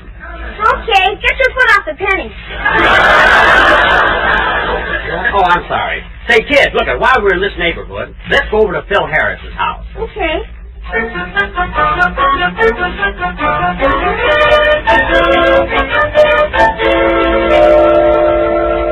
Here we are, boys. This is Mr. Harris's house. Now, look, you kids go up to the door, and I'll hide here behind these bushes. Okay.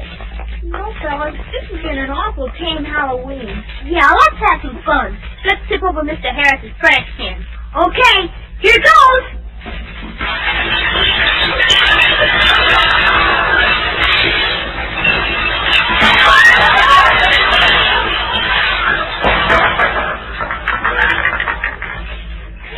Gee, doesn't he ever buy anything in cans?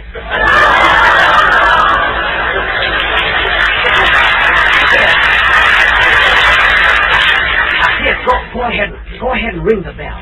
Okay, I'll ring the bell and then we'll all hide.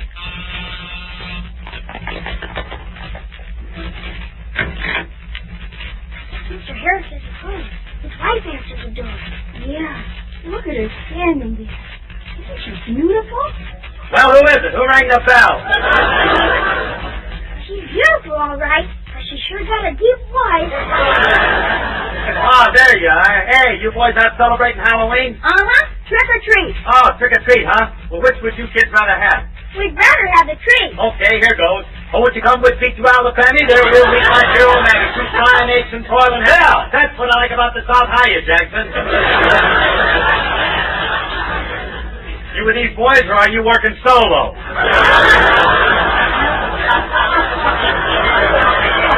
I'm with the boys, and we're having a lot of fun playing trick or treat. Well, I bet you can't wait till Easter when the fuzzy, fuzzy bunny rabbit hides a dead of Never mind that, Phil. You just don't know how to enjoy yourself. Maybe you're right. Come on in, Jackson. Hey, come on in, kids. Okay, come on, Beaver. Come on. Phil, is Alice home? No, Alice took the children to a Halloween party, and I had to stay home with her money. Well, if you ever need a sitter, call me up.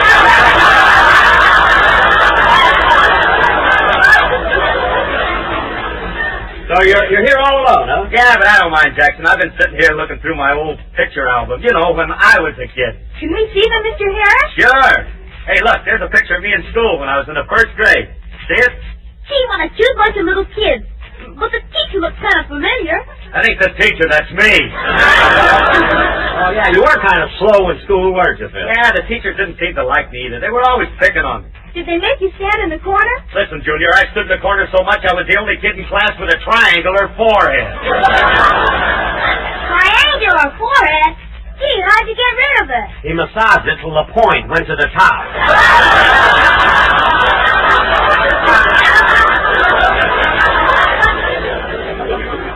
Say, Phil, this picture here, that's Remley, isn't it? Yeah, that's Frankie. That picture was taken 18 years ago, the day he got out of school.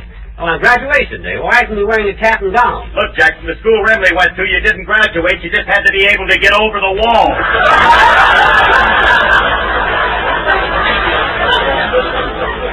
Oh. Incidentally, he never would have made it if I wasn't there to give him a boot. Phil, I think you're just... Oh, excuse me a minute, Jackson. Hello, this is the residence of Phil Harris and Alice Fayen. Oh, I'm sorry, honey. I didn't know it was you, or I'd have given you top billing. No, I'm not alone. Jackson dropped in with a bunch of kids, so I brought out my album, and we got to talking about old times. You know, effervescing. That's reminiscing. I know, honey. One of the kids just told me. What did you call me for, baby? Oh, okay. I'll be right over and get you. Well, we've got to run along, Phil. Okay, Jackson. See you tomorrow. So long, kid. Bye. Gee, that Phil Harris is a nice guy. But I wish his wife Alice Faye was home. Yeah, she's beautiful. She certainly is. She's got the bluest eyes I've ever seen. Oh, yeah? Come over here under the street light.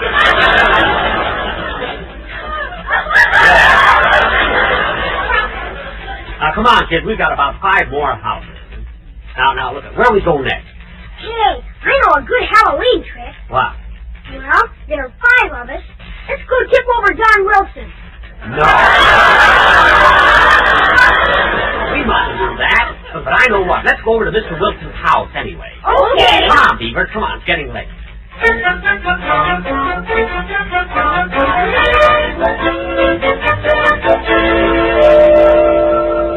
All right, kids. Here's Don Wilson's house. It's dark inside, but the door's open. Look, I better go in alone first. Okay. Wait here.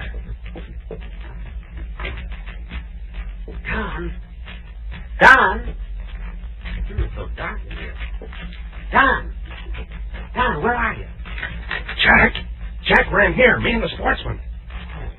Well, Don, what are you doing in this big house with all the lights out? We're telling ghost stories. Jack, we have a wonderful Halloween song we want to do. Yeah? Yeah. There are a few places where you join in, and there's one place where we want you to do a weird, crazy laugh. A weird, crazy laugh? All right. Let's start. Well, we have to wait about 10 seconds yet. Why? We can't start till 9:26 Bull of a Witch time. Oh. All right, but look, we've only got about 5 seconds more. Ready, everybody?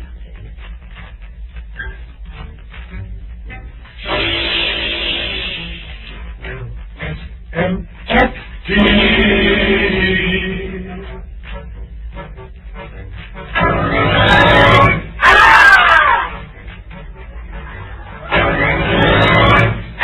Come, we will give you a thrill. There's a house on a hill, full of spooks, but we will frighten them away. take off my toupee. Come to the woods to the cow. This is our night to howl. And we'll hoot like an owl. Hoot, hoot. We are the goblins who know where the warm breezes blow and tobacco leaves grow. LSMFT, that's a smoke for me. So, take a sip from the close. Here's tobacco they toast. It's the one we like most. Out, out. Now? Go! Oh. Now? Yes, go! Aren't we the ones? Look, there goes the skeleton.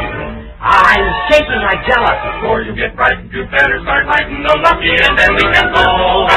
So, take a puff and you'll see, and we're sure you'll agree, and say lucky for me. They are first again with Tobacco Man. Now, if you'll hand us our broom, we'll be meeting you soon, and go hunting for Resty Broom.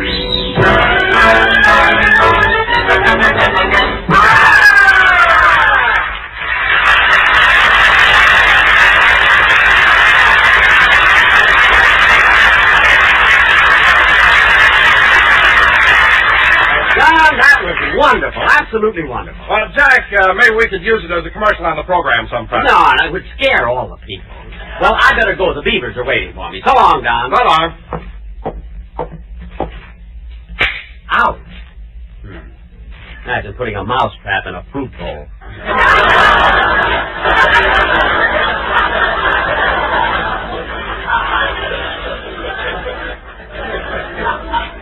He doesn't want people to eat his fruit. Why doesn't he keep it locked up like I do? Hey, kids, come on out. Kids! Now, where did they go? I better get the beaver call. Ow!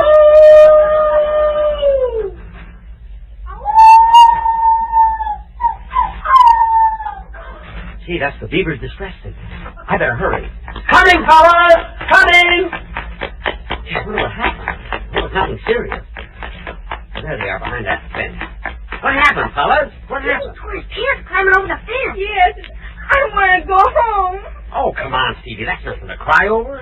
What's so bad about tearing a hole in your pants? I was carrying my rabbit there and he got away. I want to go home. Oh, don't let that rip in your pants spoil our fun. Now, I'll climb over the fence and I'll fix it for you.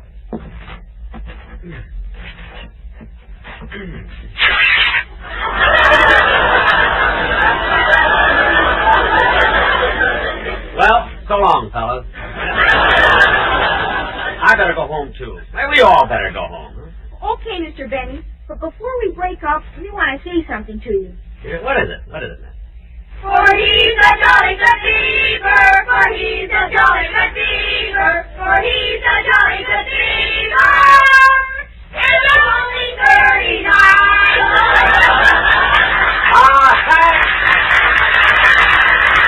Thanks a lot, fellas. Thanks a lot. See you at the next meeting. Good night. Good night.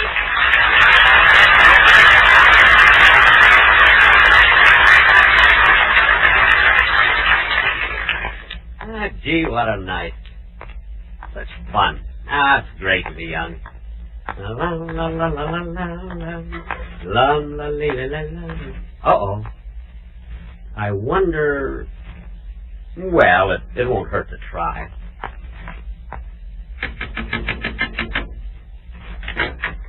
Trick or treat?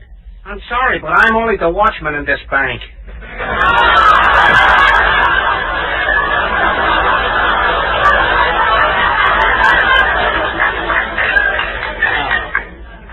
Understand it. Some people never want to get into the spirit of this thing. Well, I might as well go home, I guess. La la la la la la la la la la la. Hop, hop, till you drop. Skip, skip, don't you trip. Step on a crack, you break your back. Oh, darn it, I stepped on one. Nah, nobody saw me. La la la la la la la la la la la la la. For I'm a jolly good beaver, for I'm a jolly good beaver. for I'm a jolly good beaver. Why don't I pay my dues? Why don't I pay my dues? Jack, we'll be back in just a moment, but first... A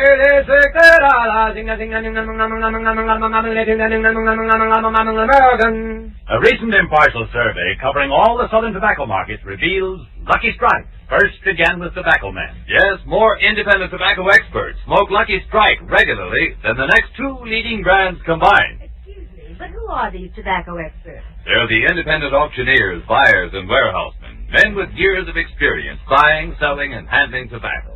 And it's important for you to know that more of these independent tobacco experts smoke Lucky Strike regularly than the next two leading brands combined. You've heard the survey results.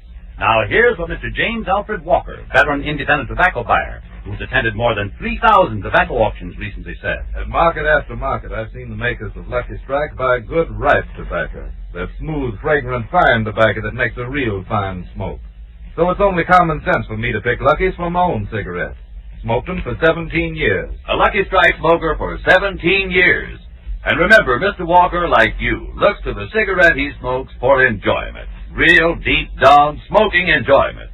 So light up a Lucky yourself, and puff by puff, you'll see. LSMFT! LSMFT! Lucky Strike means fine tobacco, and this fine Lucky Strike tobacco means real, deep-down, smoking enjoyment for you. Yes, puff by puff, pack by pack, you'll like Lucky Strike.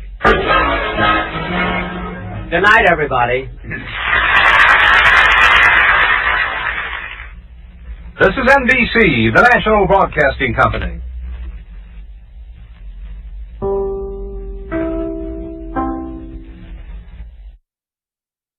The Jack Benny Program, presented by Lucky Strike.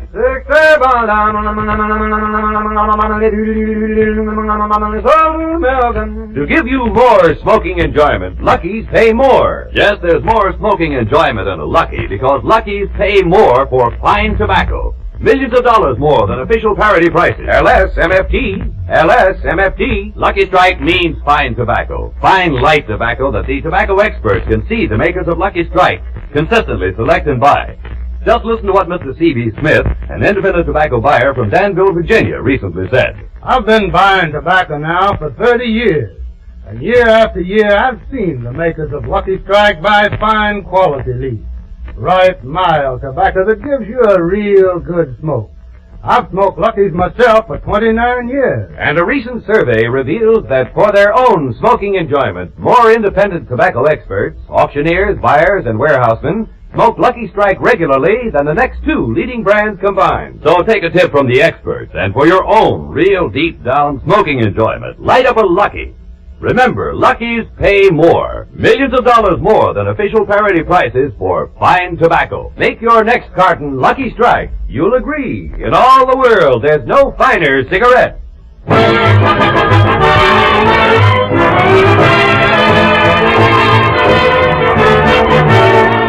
Lucky Strike program starring Jack Benny with Perry Livingston, Phil Harris, Rochester, Dennis Day, and yours truly, Don Wilson.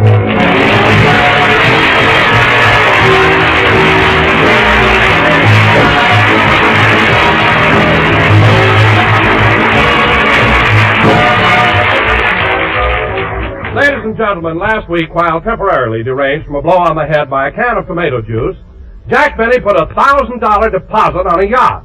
He's recovered from his injury, but the loss of his money plus the bad cold have kept him in bed. Shall I fluff up your pillow a little, Mr. Benny? No, it's all right. How do you feel? How do you expect a man to feel who's thrown away $1,000? I won't buy the yacht, so I'll lose my deposit. Oh, boy, cheer up. It's only money. Cheer up. Roger, what would you do if you lost $1,000? I'd kill myself. You see? But, boss, we're so different. What do you mean different? Oh, it would take me a lifetime to save that much money. You make it every fall from the cushion concession at the Coliseum. Well, it is doing a little better this year. Yeah, that new slogan of yours is dynamite. Be kind to your spine on the 50-yard line.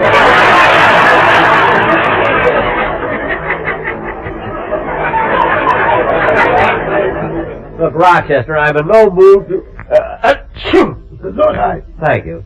to discuss business. I'm too upset. Boss, why don't you try to get your mind off that $1,000? It's not helping your cold any. Okay, tune in the radio. I'll listen to the World Series. World Series? That's over. It was played last week while you were suffering from amnesia. The Yanks took the series 4-1. They did? Yeah, if you were in Brooklyn now, the whole town would be in bed with you. I guess so. Well, maybe you better... Thank you. Maybe you better read to me some more. That'll take my mind off of things. Shall I continue with that same book? Yeah. Now, let's see. Where did I leave off? $1,000 just thrown away. Oh, here's the place. It was at this point in her life that she decided that Liverpool was too small for her. So Amber left for London.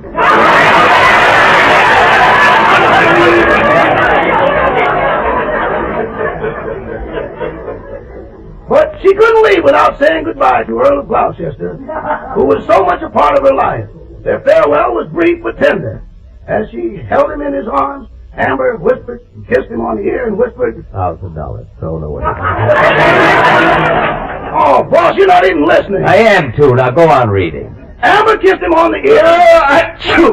Darling, if you ever come to London... Rochester. I'll be waiting for you with all my... Rochester. I'm sorry, boss. Gesundheit. Well, watch it next time.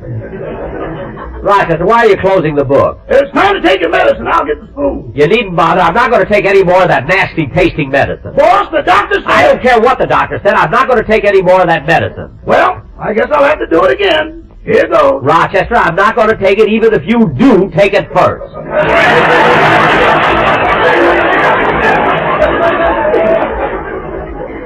But, boss, you've got to take your medicine. I'm not going to take it. You can't force me. Come on now, boss. Here's the medicine. Open your mouth.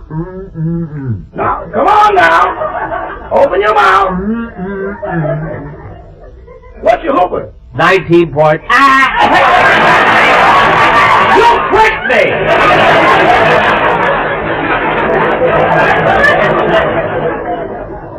I wouldn't mind if it didn't taste so bad. All right, boss, but when the nurse gets here, you'll have to do everything she says, and that may be the nurse now. I'll go see. Hello, Rochester. How's Mr. Benny's cold today? Oh, just about the same, Miss Livingston. Is he still upset about that $1,000? He sure is. I don't know why he worries about it with all the money he's got in his mattress. I know. With him sleeping on a sealy is like sleeping on a bank. I'll go in and see him. Rochester, was that the nurse? No, boss, it's Miss Livingston. Oh, hello, Mary. Hello, Jack. Did you bring any fruit? No. Well, come on in and have some of mine. I'm going in the kitchen, boss. If you want me, just sneeze. Just call. I will.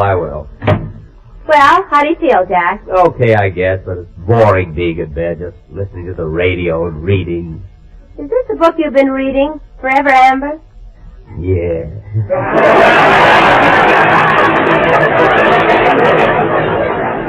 But this book is 6 years old. How come you're reading it now? I didn't trust myself when I was younger. Jack, believe me, you could have read it when it first came out. I guess so. Mary, what have you got? Mr. Benny, the nurse is here. Oh, have her come right in. Right this way, nurse. Thank you. Good afternoon.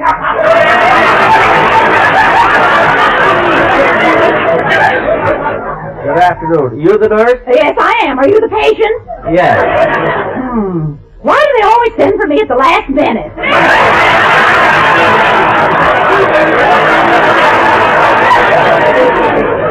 Now, just a second, nurse. Stop talking! You're blowing germs all over the room. Jack, do what you said. Oh, all right. Oh, this bed is a mess.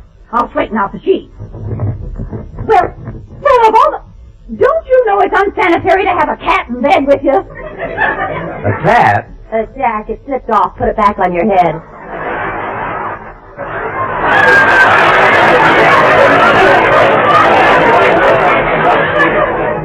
Oh, yeah.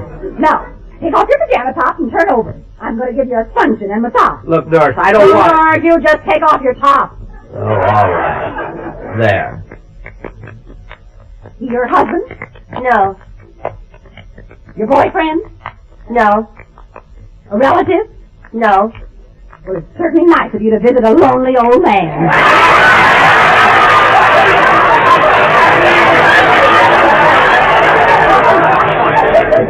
Old man. Now, just a minute, nurse. For your information, I happen to be 39. Years? What do you think, minutes? It would sound just as ridiculous. What? I'm going down to the kitchen now and prepare some food. All right, go. Why do they have to send me a nurse like that? Everybody else gets a bathing beauty. I get a lifeguard. Jack, don't let her upset you. Well, what kind of a nurse is? Answer that, will you, Mary? Okay. Hello? Oh, hiya, Livy. Hello, Phil. Want to talk to Jack? Yeah, but first I want to talk to you. Hey, what's the idea of giving me the cold shoulder this morning? This morning? Yeah, I yelled to you. You were just leaving the beauty parlor as Alice and I drove up. Oh, was Alice going to the beauty parlor? No, I was. She goes on Thursday. Well, Phil, I'm sorry I didn't say hello, but I really didn't see you. Well, I'm glad you didn't. My hair was a mess.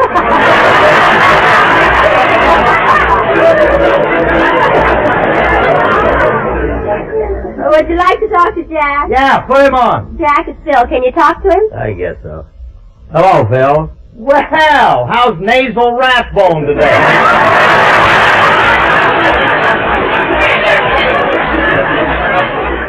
Oh, just the same, I guess. Hey, Jackson, you get that basket of fruit I sent you? Yeah, thanks, Phil. What kind of a card was that you sent with it? Well, I thought it was very appropriate. I picked it out myself. It said, congratulations will come when you're out of danger. Phil, why don't you learn to read? The card said, congratulations, welcome to the little stranger.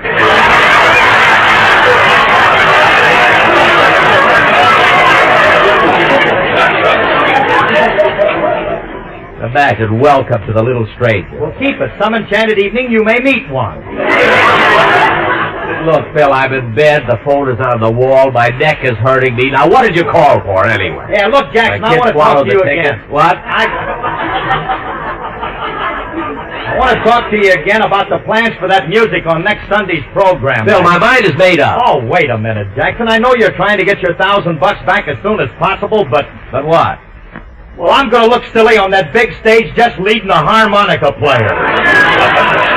I can't have them, Phil. I want to get my money back, so we'll save it on the orchestra. Did you tell your musicians they're laid off for a week? Yeah, I told them, and some of them put up a pretty big beat. Oh, yeah? Who? Well, Remley, for one. Frankie said he ain't going to take just laying down. Really? Who's going to prop him up?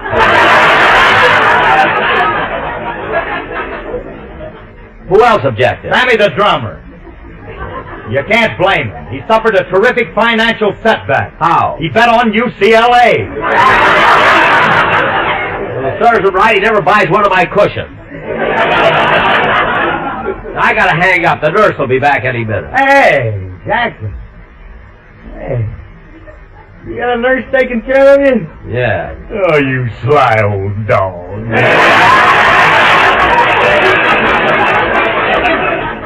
Hey, Jackson, I'd like to see the nurse sometime. You would? Yeah. Well, go to the Olympic Wednesday night. She's wrestling in the semifinals.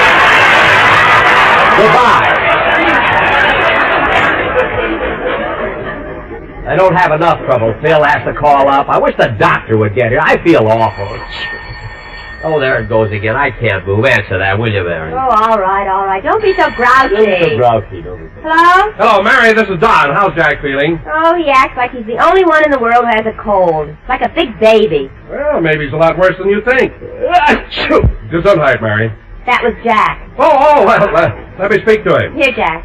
Hello, Don. What do you want? Gesundheit, and I'll put Mary back on. Never mind, Mary. What do you want? Well, the Sportsman Quartet is over here at my house. Well, why aren't they over here? I want to hear the song they're going to do on our program Sunday. Oh, they can't take a chance coming to your house, Jack. After all, they're singers. They might catch your cold. Cold or no cold, they're supposed to come over here and rehearse the number. What they think of my program? Now, wait a minute, Jack. You're taking the wrong attitude. What? As soon as the boys heard about your cold, they were very concerned, and they've got some good advice for you. Advice? Yeah, here, I'll put them on the phone. Look, boys, when I've got a cold, I don't need any advice. Give it to him, boy! Look, Don, I don't need any advice.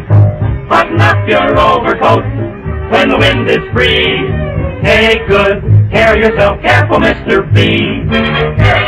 Eat an apple every day. Go to bed by 3. Take good care of yourself passing NBC. Be careful in the trees. Ooh, watch it please. Ooh, or you'll sneeze. Ooh, you'll get a cold and ruin your program. I've got a cold. I don't have to get one now. Call a doctor, do. Take good care of yourself, cause we all love you. When you're buying cigarettes, buy the brand you like. Take good care of yourself, smoke a Lucky Strike. When you're driving in a car, or you're on a hike, take good care of yourself, smoke a Lucky Strike. If I may have my say, please do. Don't delay. What's new? Start today. Ooh, light up a Lucky and you'll enjoy it. Make a no tobacco best. Smoke the best you see. Roundworm, fully packed, LSMFT. LSMFT.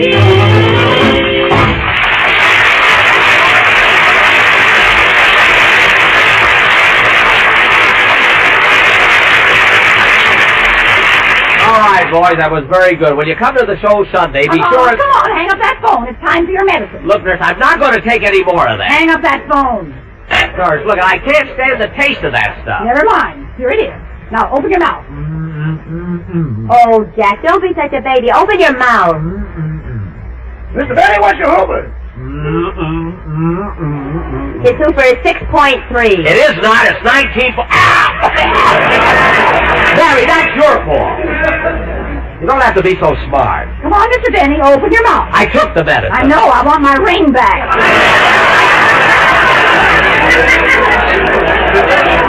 Look, I took my medicine. I'll let you alone. All right. Call me if you need me.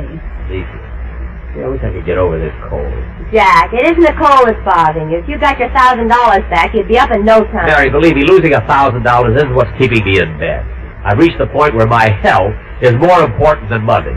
Oh, boss, come now.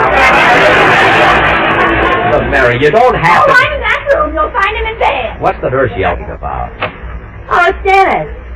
Oh, Dennis, I was hoping you'd come over. I wanted to try... Hello, Mr. Benny. Hello. Dennis, I was hoping you'd come over. I wanted to tell you... How do you feel, kid? Pretty good. Dennis, I was hoping you'd come over. I wanted to tell you... How's your cold? Not bad. Dennis, I was hoping... Hello, Mary. Hello, Dennis. What do you want to say? What was it you wanted to say, Mr. Benny? Nothing. I'm too tired. Oh, Mary, who was that who just let me in? That was Mr. Benny's nurse. Oh, I thought it was Mighty Joe Young. I know what you mean. Say, Dennis, is that a new suit you're wearing? Yeah, do you like it?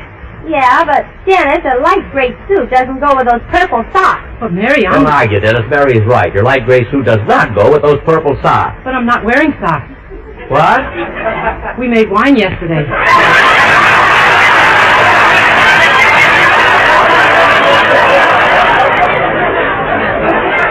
Oh. You should have been there, Mr. Benny. We put 5 baskets of grapes in the bathtub and then took our shoes off and crushed them. I had to make wine in a bathtub. How many gallons did you get? I don't know. I forgot to put in the plug. Look, Dennis, I've got a cold. I don't want to get into a routine with you. When my mother has a cold, she ties an aspirin on a string and swallows it 4 times. Dennis, you don't have to finish. Believe me. I know what you're building up to. I know. That's the way your mother takes a 4-way cold tablet, huh? No, she likes to dunk. Now stop! Can't you see I don't feel good? Dennis, instead of annoying Mr. Benny, why don't you sing a song for him? Maybe it'll cheer him up. Yes, please. Okay.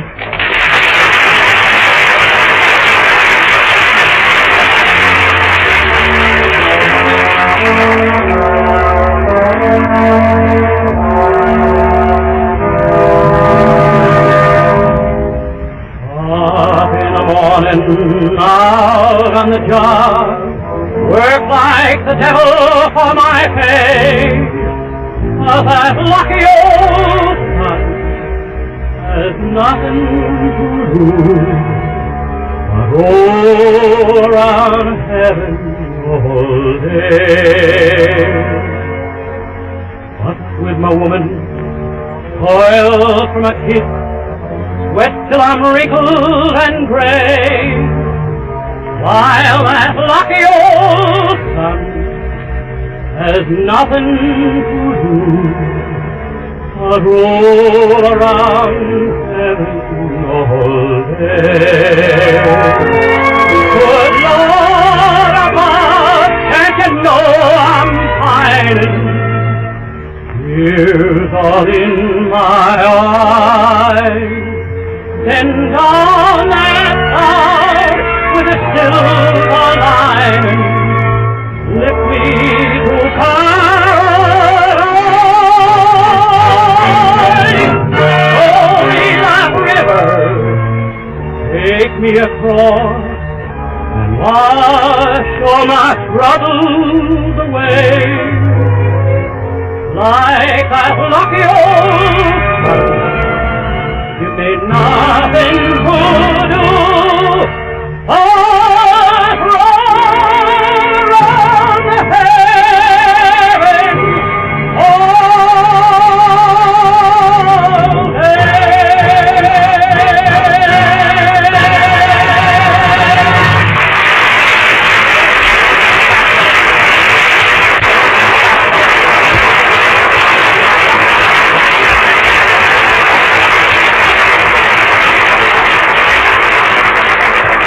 That was very good, Dennis. Thanks. Oh, you're welcome. Oh, by the way, Mr. Benny, that bowl I put on the table when I came in, that's for you.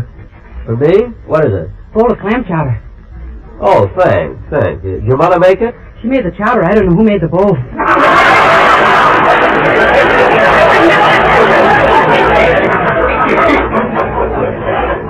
It doesn't matter, believe me.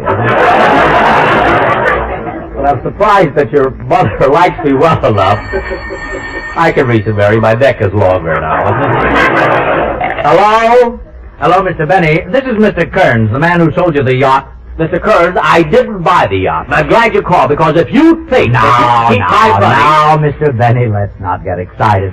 I've been in business for 20 years here, and I have a reputation I'm proud of. And rather than incur any ill feelings, I'm coming over to return your $1,000 deposit. Yes, I'll bring the check over in 15 minutes. Well, thank you. Thank you, Mr. Kearns. Thank you very much. Mary, I'm going to get my deposit back. Yeah, I'm so happy about it. Jack, while you were on the phone, Dr. Nelson arrived. Dr. Nelson? How do you do?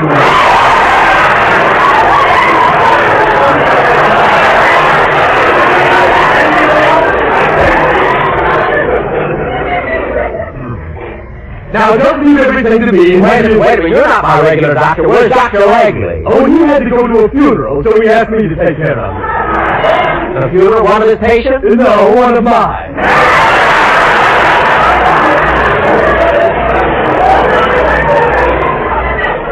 Now, if you just... where did he go? Jack, come out from under the bed. I'm out. Look, doctor, examine me and go already. In a moment. Oh, nurse. Yes, doctor? Nurse, when did you come on this case? 3 hours ago. 3 hours, Well, I'd like you to brief me on the situation since you got here. Appetite? Not very good. Only 3 lamb chops, a baked potato, and for dessert, a big, juicy apple. Well, that sounds like a lot. No, I usually eat more. No, nurse, I didn't mean you. I meant the patient. Oh, him. Yes, him. What did Mr. Benny get? 3 lamb chop bones, a potato skin, and an apple core.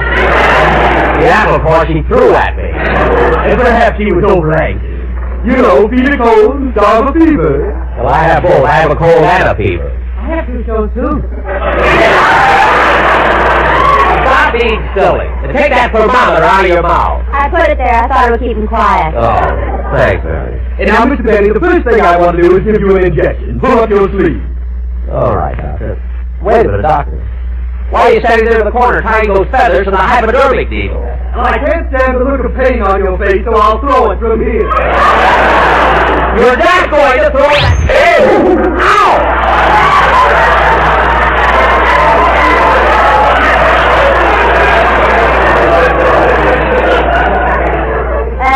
That's 10 points for you, doctor. Now I go. Knock that out. Look, doctor, my cold isn't getting any better. Is there anything you can give me? I'll know what to prescribe as soon as I complete the examination. Now open your mouth while I adjust this reflector on my forehead. Now I'll move it down over my eye and... Well, I never knew that before. So what? This little hole. It's in the reflector. Oh, this is terrible. Why? Well, yesterday I sent a patient to the hospital. I thought the hole was in his head. Open your mouth, please. Wider. Ooh, this is interesting.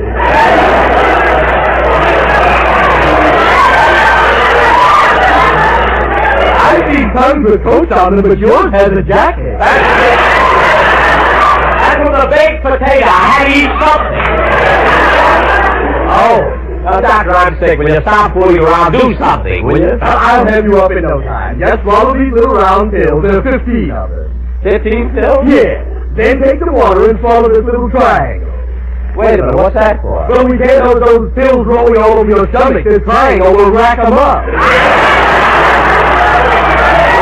Doctor, I'm not a pool table. With your complexion, I'm not so sure. I've had enough. You're the craziest doctor I ever saw. Now get out of here. Temper.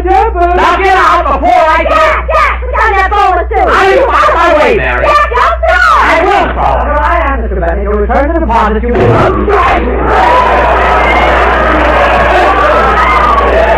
my goodness. The man who sold me the yacht. Well, I didn't think you'd recognize me with this powder in my face. I ducked, you know. Doctor, if it occurred to was an accident, I wouldn't do that. You came over to return my $1,000 deposit. Well, now I'm not returning. But Mr. Kerns, honestly, I didn't need to hit you with the counter. Give me the money. I'm not giving you the money. You're going to stop licking the clams off my lapel or do you no good. Mr. Kerns, you said I know what I said, but now I'm not only going to keep your $1,000, but I'm suing you for a new suit. Goodbye. But Mr. Kerns, Mr. Kerns. Shall we proceed with our examination? Mr. Benny. Oh, well, you know, he's sound asleep. He isn't asleep, he's fainted. Oh, good. Hand me the hypodermic needle. Nurse, you keep score.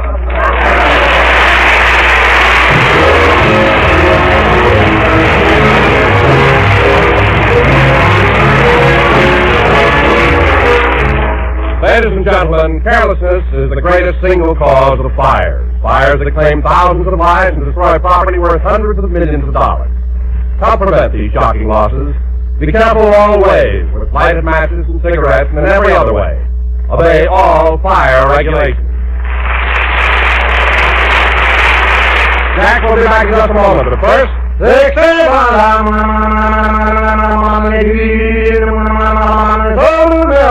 to give you more, far more smoking enjoyment, Lucky's pay more. Yes, at the tobacco auctions, Lucky Strike pays more, millions of dollars more than official parity prices for fine tobacco. Just imagine you're at a tobacco auction, inside a huge warehouse with the aisles lined with baskets of mellow golden leaf. The auctioneer sings out the bids, and as a basket of particularly fine leaf comes up for sale, the price climbs higher and higher. Time and again, at the very top bid, you'll hear, and another basket of truly superior tobacco goes to the makers of Lucky Strike. Yes, LSMFT, Lucky Strike means fine tobacco. So smoke that smoke of fine tobacco, Lucky Strike.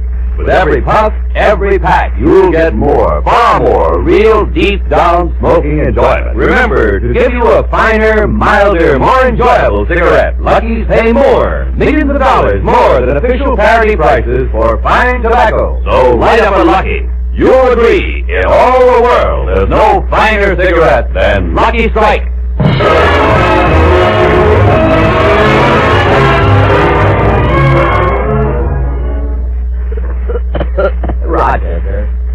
Roger, handle my bathrobe.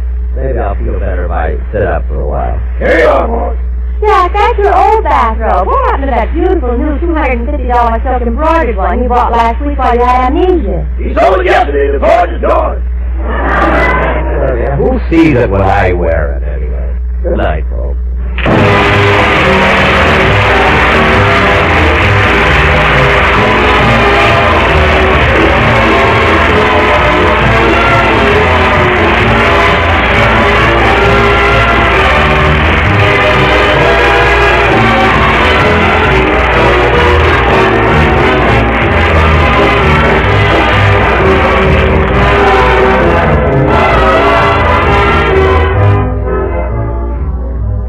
Stay tuned for the Amos Handy Show, which follows immediately.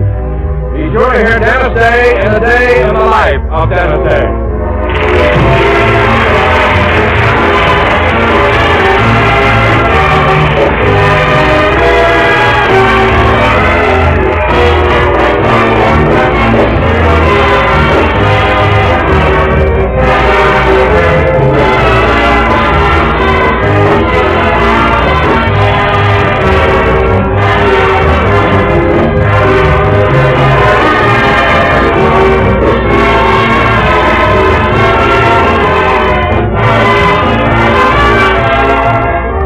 This is CBS, the Columbia Broadcasting System.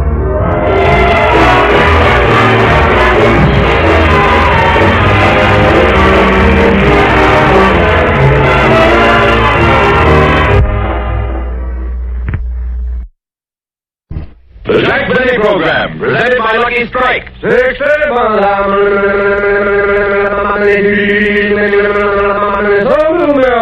Scientific tests prove Lucky Strike is milder than any other principal brand of cigarettes. Yes, scientific tests prove Lucky Strike is milder than any other principal brand of cigarettes. Confirming these scientific tests, an independent consulting laboratory with more than 15 years' experience in cigarette research reports Lucky Strike, mildest of 6 major brands tested. And no wonder Lucky Strike cigarettes have been proved milder. For years, Lucky Strike has conducted a unique and vast program in research, in quality control, and manufacturing methods.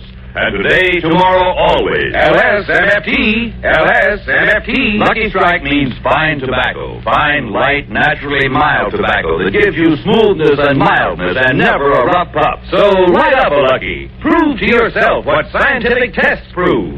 Lucky Strike is milder than any other principal brand of cigarettes. Let your own taste and throat be the judge. For the rich taste of fine tobacco, for smoothness and mildness, remember, there's never a rough puff in a Lucky Strike.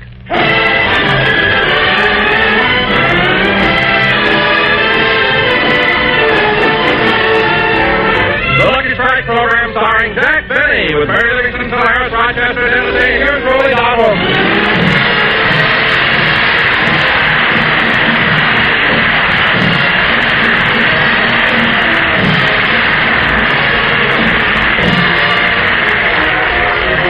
Ladies and gentlemen, on the corner of CBS Square, there's a small drugstore which is frequently visited by radio personalities.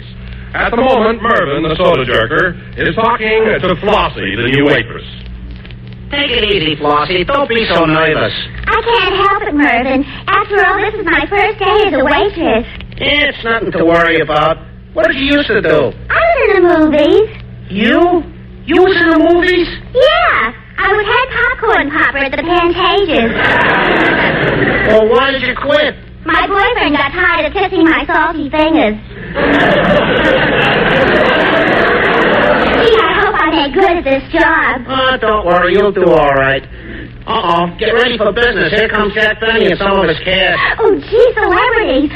Who are they? Dennis Day, Don Wilson, Phil Harris, and Jack Benny.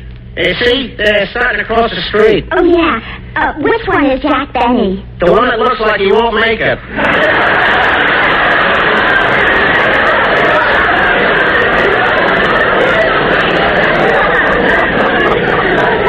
Hey, you better set a table for him. Okay, Mervyn. Give me 4 glasses of water. You only need 3. One of them never touches the stuff.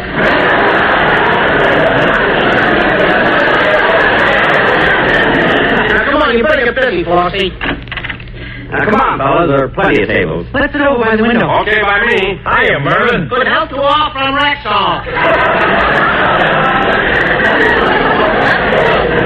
Bill, why do you always make him do that? Well, it only costs me $1 a month, and if my sponsor comes in, he'll be impressed. Why? Because this is a thrifty drugstore.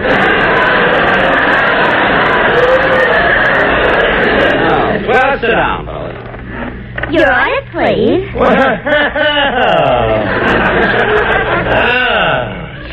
Get some new talent here.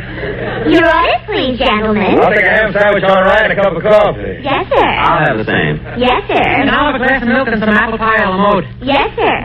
What flavor ice cream do you want on your pie? Oh, no ice cream. Just put on a scoop of mashed potatoes.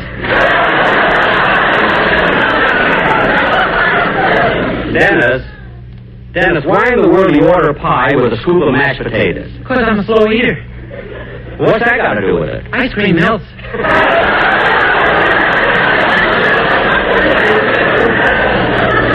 Well, I asked him, he answered me. Now I'm too sick to eat. What do you have, sir? Well, I'll have a shrimp cocktail, some clam chowder, a porterhouse steak, hearts of lettuce with Thousand Island dressing, some green peas, French fried potatoes, a piece of chocolate layer cake, and a cup of coffee. Can you remember that? I hope I can carry it. That'll be all, miss. Thank you. I'll be right back with your orders, gentlemen. Hey, fellas. Hey, she's kind of a cute-looking girl, isn't she? Yeah. Nice personality. Beautiful red hair, sunny smile, trim ankles, cute little figure. And Phil, remember you're married. I know, but I can still take inventory, can I? Yes. Hey, Dennis, what are you looking at? There's lipstick on my glass. Lipstick? Well, I'll call the waitress and tell her... Oh, no, this is exciting.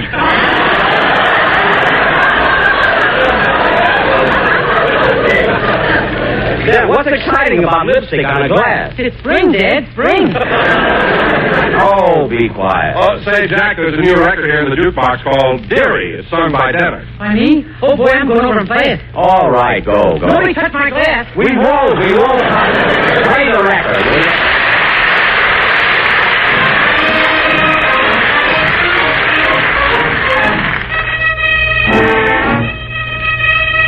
Dearie, do you remember when we waltzed to the Sousa band? My, wasn't the music grand?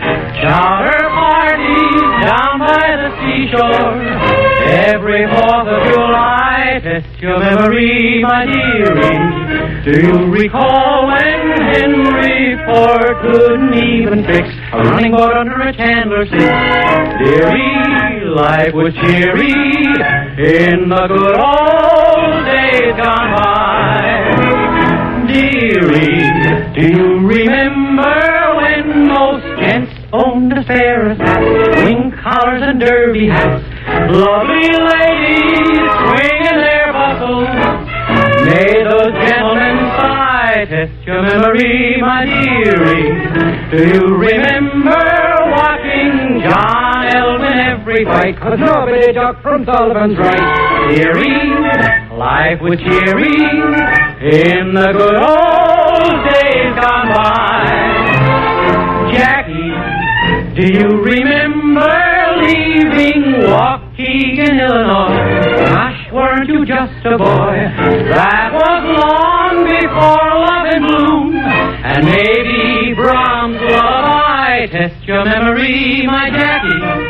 Can you remember when your bankroll was very scant, when you played a lady in Charlie's Aunt? Jackie's life was cheery in the good old days gone by. Do you remember? If you remember, well, Jackie, you're much older than I. I'm 39. You're much older than I.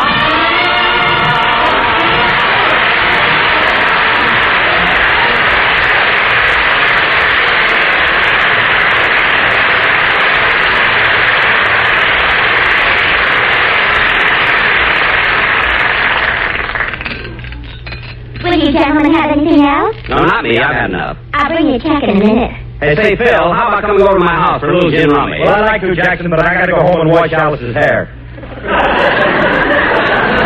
Phil, you wash Alice's hair? I used to be on for fish. I got to use that stuff up some way. What? Slip yours off. I'll wash that too. Never mind. Say, Don, how about you coming over to my house? Well, I wish I could, Jack, but I've got to go back to the studio and make some spot announcements. Oh. Say, Dennis, would you like to come over to the house and play a little gin rummy with me? No.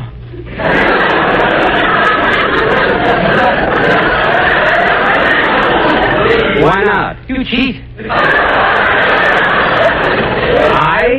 I cheat? I've been watching you. When you play, you deal off the top of the deck. What? The man I played with on the train was dealt off the bottom.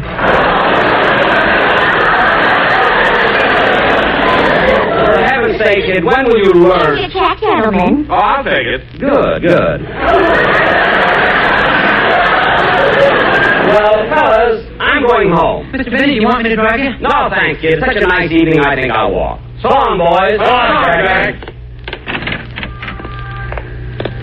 Gee, the weather's balmy. Spring is the nicest time of the year. Trees are green, flowers are in bloom. Makes a fella feel good. Toot-toot-tootsie, goodbye. Toot-toot-tootsie. Where does Jolson get off saying he doesn't go, yeah?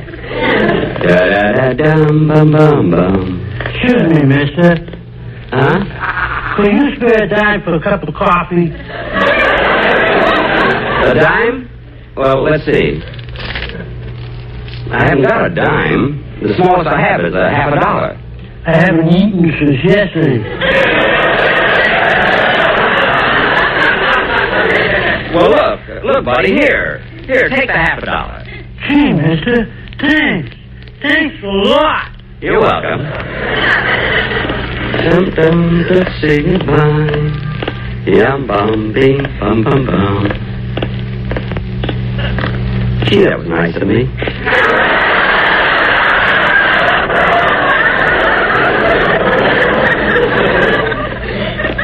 He only asked me for a dime, and I gave him a half a dollar.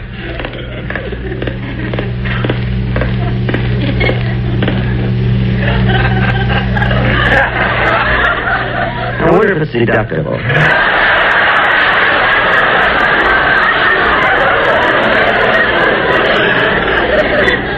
What's the difference? Toot-toot-toot, say goodbye. Half dollar goodbye. Da-dee-da-dum-bum-dee-dum. Da-da-da-dum-dum-dee-dum-bum-bum-bum-bum-bee-bum. Toot-toot. Hello, Mr. Benny. Well, Mr. Kitzel.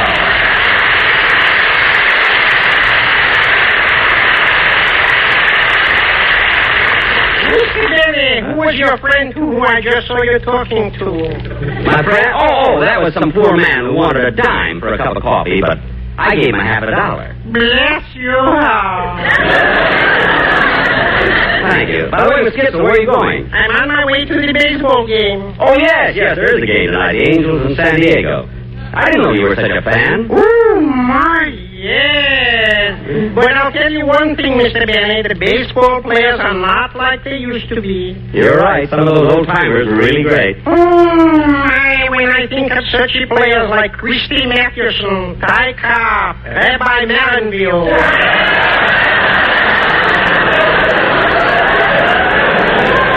No, you mean Rabbit Marinville. Rabbit? He might never heard of. Well, I don't want to be late, Mr. Benny. See you again. Oh, by the way, Mr. Kitzel, while I was in the drugstore, I meant to buy a package of Lucky Strikes, and I forgot to. Do you happen to have a... Of course. I smoke Lucky's. Oh. Yeah, have one of mine. Well, thanks. Believe me, Mr. Benny, I have been smoking Lucky Strikes for nigh on to 25 years. You have? Yeah. I'll never forget the first time I ever smoked a Lucky. The mildness, the smoothness. You really like them, eh, Mr. Kitzel? Like them. Not only are they round and firm and fully packed, but there's never a riff-raff in a Lucky. Oh, you mean rough puff.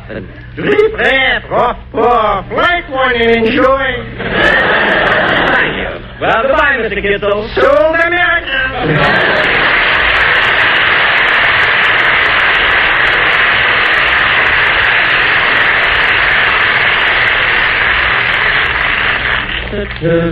Say goodbye.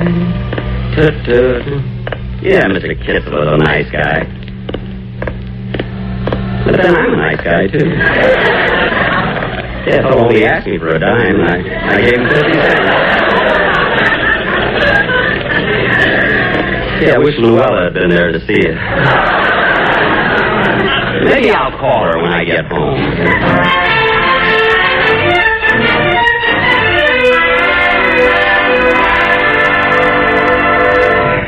Well, here's my house. Wasn't such a long walk after all. Let's see now, which one is my door key? Here's the key to my car, the key to the garage, the key to my hope chest. Harry doesn't ask me soon. I'm going to start wearing those things.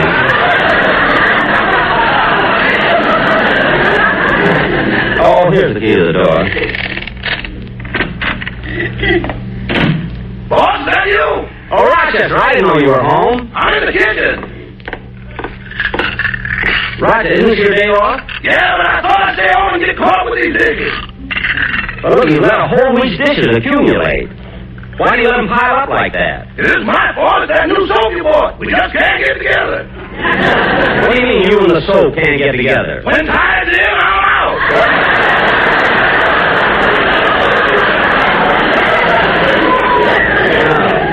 Oh, say, Rochester, on the way home... Excuse me, boss. I don't want to put these clean dishes away.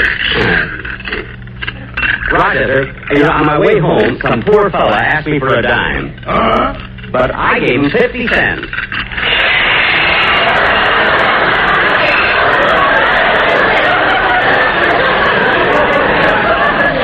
Rochester, why'd you drop those dishes? All I said was I gave a man 50 cents.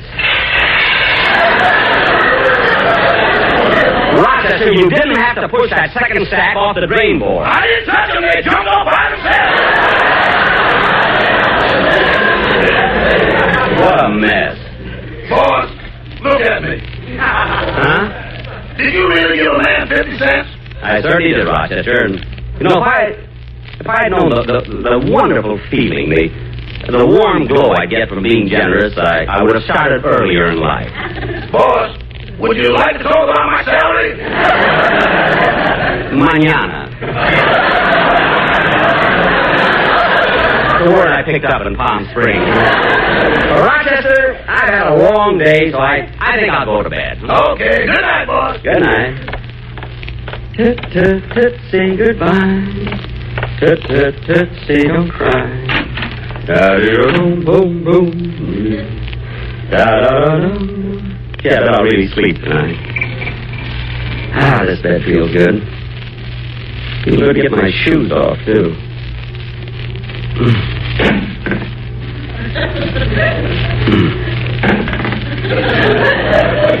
That's a funny-looking sock. Oh, for heaven's sake, I told Rochester 1,000,000 times, don't put my gloves in that drawer.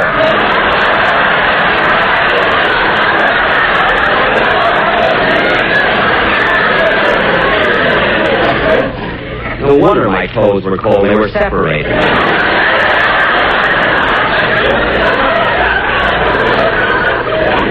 Where are my pajamas? Oh, here they are. I don't ever remember being as tired. Oh, my goodness, I almost forgot. Dear Diary, April 9th, 1950 cents.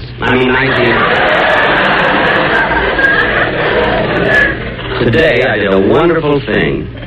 A needy person asked me for a dime for a cup of coffee, and I gave him 50 cents.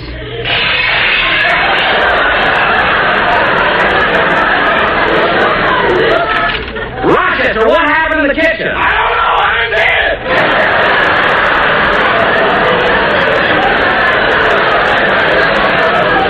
Oh. Well, I better get to bed, too.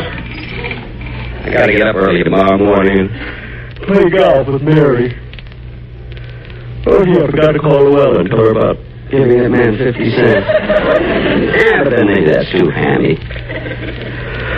It was nice of me, though. I didn't even know the fellow. They gave him 50 cents. 50 cents. He didn't have a gun or anything. I just gave him 50 cents.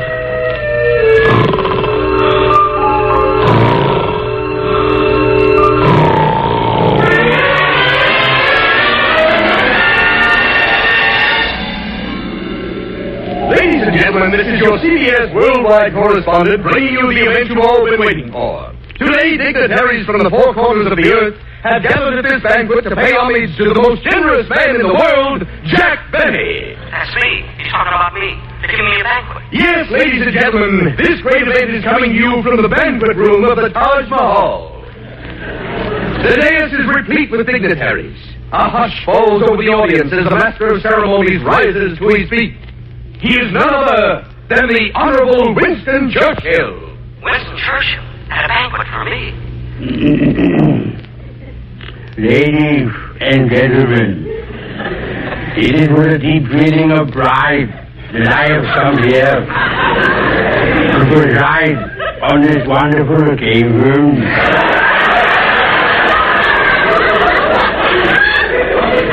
Little did our guest of honor know that his exhibition of generosity would shake the very foundation of the world.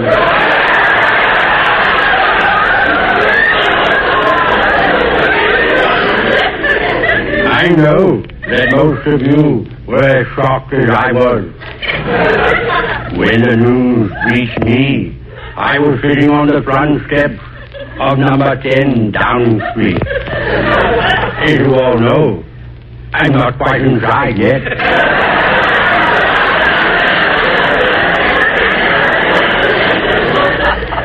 And now, as your master of ceremonies, it is my pleasure to bring you the next speaker, a great cinema star from Hollywood, Mr. James Cagney. James Cagney? How do you do, ladies and gentlemen? It's a pleasure to be here. There are so many things let me say tonight about Mr. Benny tossing 4 bits to a panhandler that I'm not the kind of guy who makes flowing speeches. But I'd like to say one thing. Good health to all from the Taj Mahal. Phil must be paying him, too. And now for our next speaker, another celebrity who not only regards Mr. Benny as his best friend, but has for many years had the good fortune of being Jackson's next-door neighbor. He called me Jackson. Winnie called me Jackson. And here he is, our next speaker, Mr. Ronald Coleman. Thank you, ladies and gentlemen. If I were king, I couldn't possibly wish for a better neighbor. If I were king. Yes, if I were king, I would bestow upon our guest of honor the title of knighthood. If I were king. If I were king, I'd see that every man in my kingdom had 5 acres of land, a 10-room house, and a glass with lipstick on it.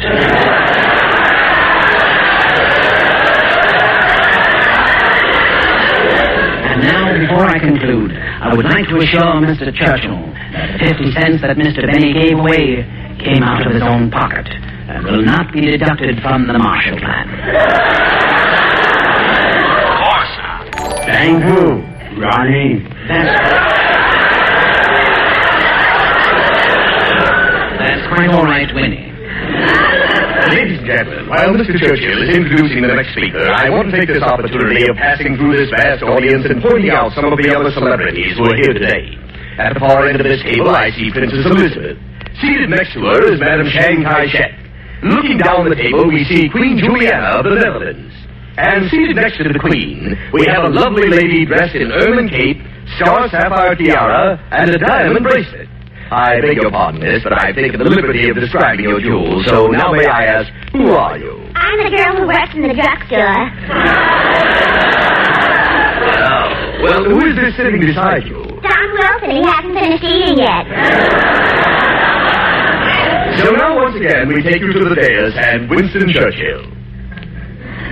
And now, ladies and gentlemen, another great man and speaker, Mr. Cary Grant.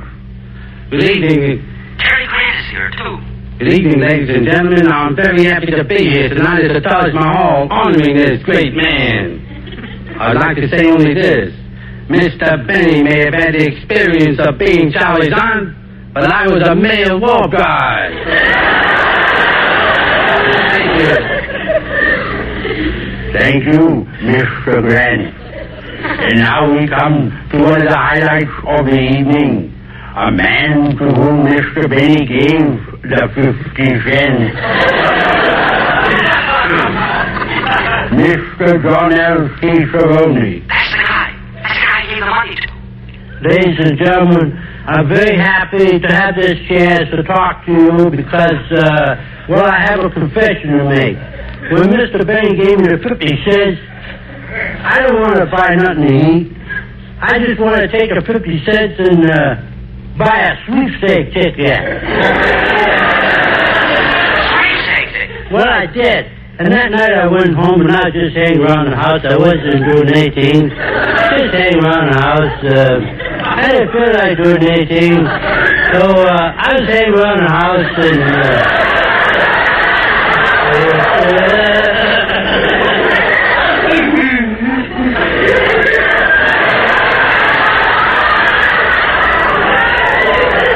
I started listening to the radio. All of a sudden, the radio started talking to me. And I had the radio for 3 years. I never said anything to the radio. The radio never said anything to me. I didn't speak to any furniture in my house at all.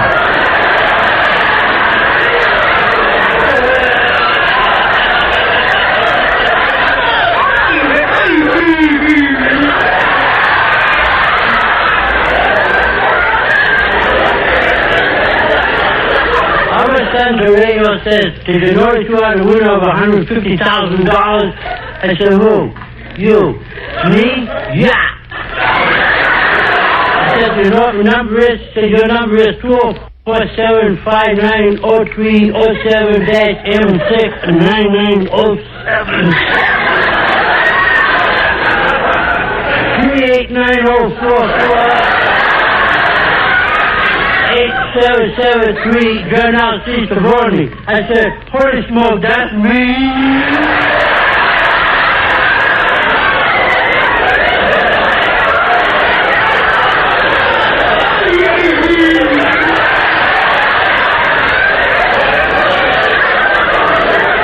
I won $150,000. $150,000? That's what I won. $150,000 is mine. I gave you the 50 cents. I paid for that ticket. It's mine. It's mine. I paid for it. I paid for it, you hear? It's mine. I paid for it. Boss! Boss! It's mine. It's mine. I paid for it. Boss, wake up! I paid.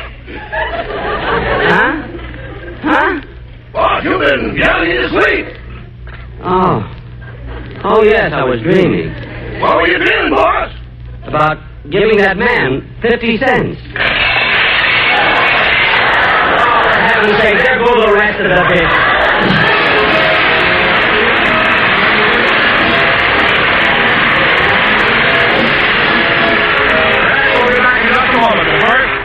It is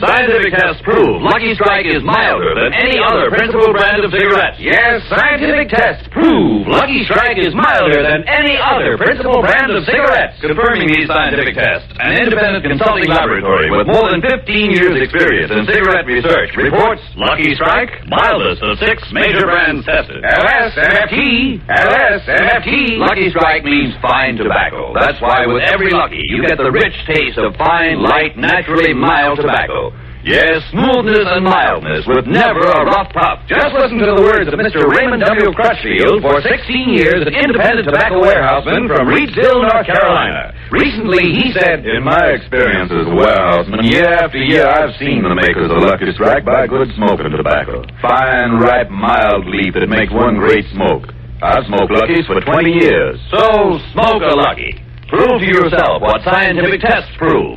Lucky Strike is milder than any other principal brand of cigarettes. Let your own taste and throat be the judge. For the rich taste of fine tobacco, for smoothness and mildness, remember, there's never a rough puff in a Lucky Strike. So round, so firm, so fully packed, so free and easy on the draw."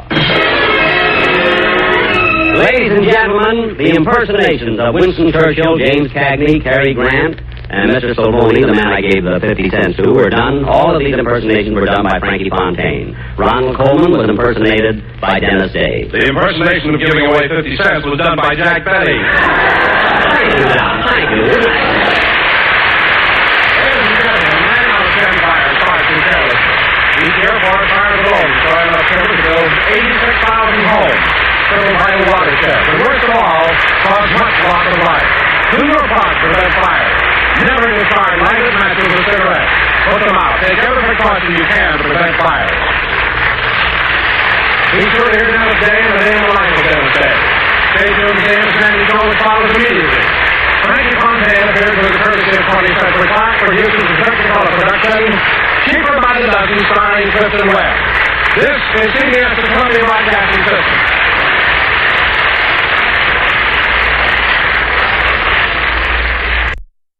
The Jack Benny Program, presented by Lucky Strike. Quality of product is essential to continuing success. An outstanding example, Lucky Strike. In a cigarette, it's the tobacco that counts.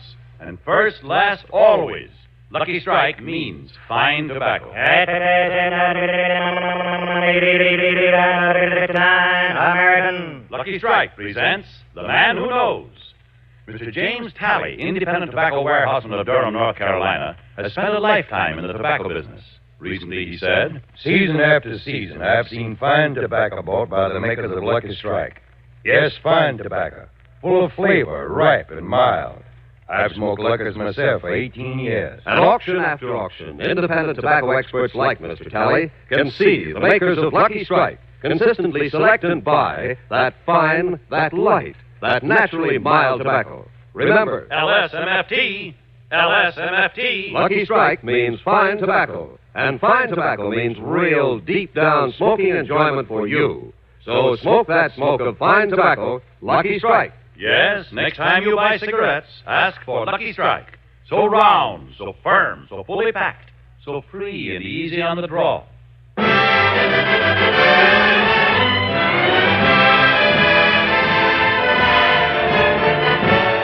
The Lucky Strike program starring Jack Benny with Mary Livingston, Phil Harris, Rochester, Dennis Day, and yours truly, Don Wilson.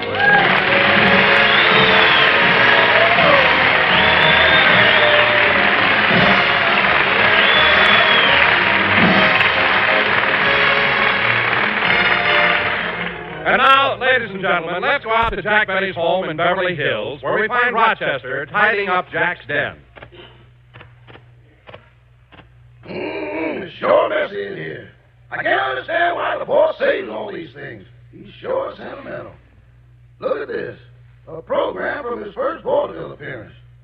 Look what it says. The Palace Theatre proudly presents that new violin virtuoso, Jack Benny, and specialized attraction, that sensational new invention, the magic lantern. Well, I better put these pictures away and... Uh-oh, what's this? A bunch of pink envelopes tied with a blue satin ribbon. Smell that perfume. These must be some of Mr. Benny's old love letters. I'm going to open up one and read it. Well, I'll be darned. Cancel checks.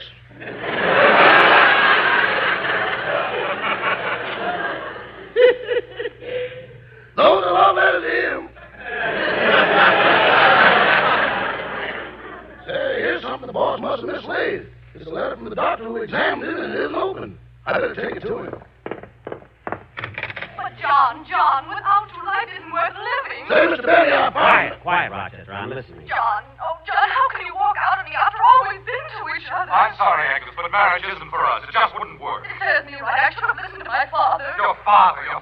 If he kept his nose out of it, things might have been different. Well, would they? Will I never see your face again? It will be all right with me. Goodbye. That suits me fine. Goodbye. Gee, this party line is better than a radio.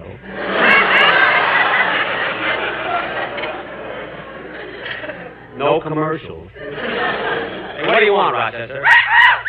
Quiet, Polly. What is it, Rochester? I found this letter from the doctor. Read it to me. I haven't got my glasses. Yes, sir. It says, the results of your examination show the following. Your blood pressure is normal, your heart is perfect, your lungs clear, your blood count average, and you're in perfect condition. The doctor must have sent you this by mistake. Nonsense, Rochester. I feel wonderful. There's no mistake. Read on. Yes, sir. Now, where was it? Oh, yes. You're in perfect condition. I want to congratulate you and hope it's a boy.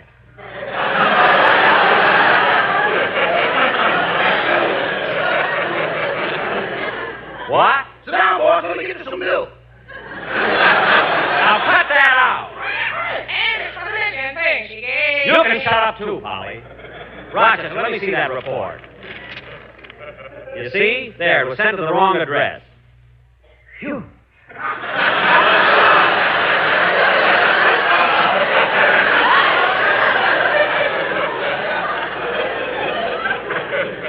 Rochester, stop holding my hand. I'm all right.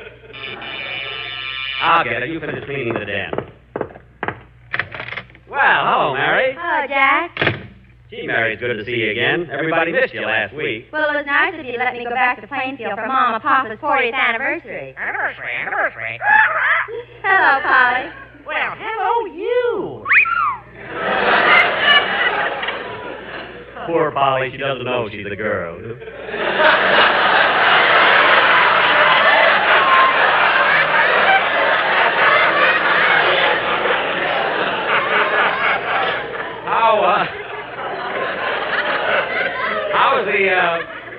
How was the anniversary party, Mary? Oh, wonderful, Jack. Everybody was there. First, Uncle Lou got up and made a speech, and Cousin Earl got up and made a speech. Then Uncle Harry held up Pop, and he made a speech. Mary, your father at his own anniversary, he got himself inebriated? Well, Jack, it was such a gay party. Somebody sneaked in and spiked the punch with bourbon. No kidding. You know who did it? Yeah, Papa. Oh. And, Jack, you should have been there to see my sister Babe. She's very fashionable now. She's got that new look. Shame she's got those old parts. No,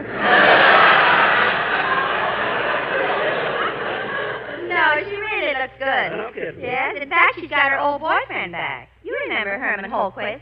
Oh, sure, Hermie. Yeah, was he at the party, too? No, he couldn't make it. He had to work. Well, there's one good thing about Herman. He's a steady worker. And that's what Babe wants, stability. Say, there's no chance of Herman ever losing his job, is there? Of course not. There'll always be garbage. Oh. Well, maybe it was better he didn't go to the party. When did you get back from Plainfield, Mary? Thursday night. I was just in time for Claudette Colbert's birthday party. How come you weren't there, Jack? Well, I was invited, but I felt kind of tired, so I stayed home and played gin rummy with Norman Krasnow. Norman Krasnow?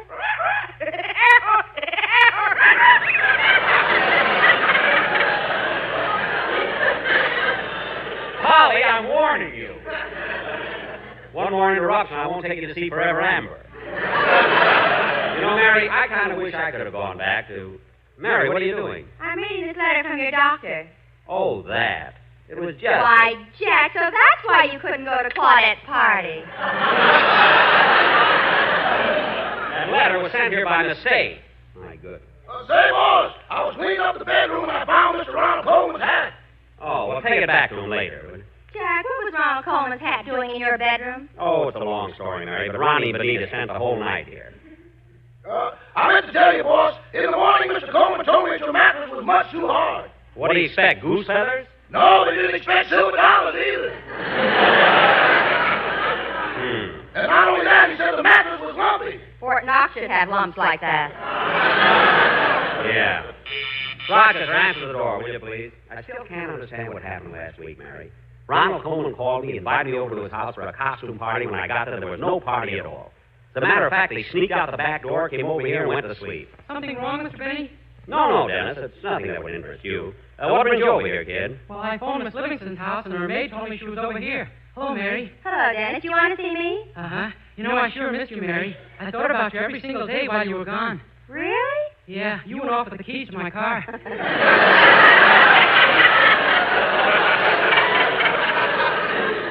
Oh, I'm sorry, Dennis. I have them in my purse. Mary, how come you have the keys to Dennis's car? Well, Dennis took me to a football game, and I had to drive because...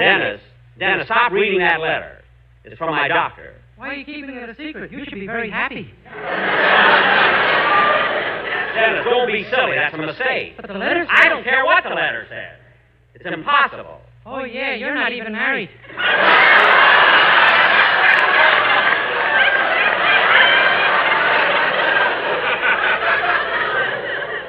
Yeah, I'm glad you figured it out. Say, Jack, are we going to rehearse the program this afternoon like we always do? No, Mary, I put it off till tomorrow. I have to go down to the Motor Vehicle Bureau and have my driver's license renewed. It expired over a month ago. But Rochester does all the driving. Why do you need a license? Well, I like to have one with me. You know, when I go to a bar, they always ask me if I'm over 21, you know. Anyway, Dennis, Mary, put down that vase. Dennis, we'll have our rehearsal tomorrow. But as long as you're here, you can let me hear your song now. Okay.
Very good song, Dennis, and your voice is better than ever. Yeah, that's too bad.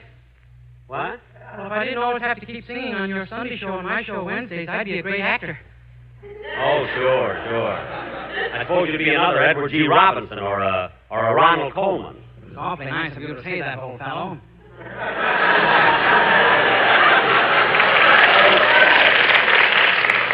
Stop with those silly imitations, Dennis. You don't sound like Coleman at all. Well, you thought so last week when I called and invited you to a party. What? Dennis. Denny boy, you were the one that called me and disguised your voice like Ronald Coleman? You did that? Dennis, answer me. Answer me! Jack, take your foot out of his mouth. Oh, I'm sorry. Dennis, how could you do a thing like that to me? Now I realize what a fool I made of myself last week. I don't blame Ronnie for being mad at me. I better call him up and apologize. What a foolish thing that is. The Ronald Coleman residence? Hello, is Mr. Coleman there? Who shall I say is calling? Jack Nanny. One moment, please. You know, I feel better already. I mean, I'll explain everything to Ronnie. He'll understand. We'll be friends again. After all, we do have so much. Hello? Hello, Ronnie? This is the butler again, sir. Well, did you tell Mr. Coleman that I'm on the phone? Yes, sir, and it's the first time he ever hit me.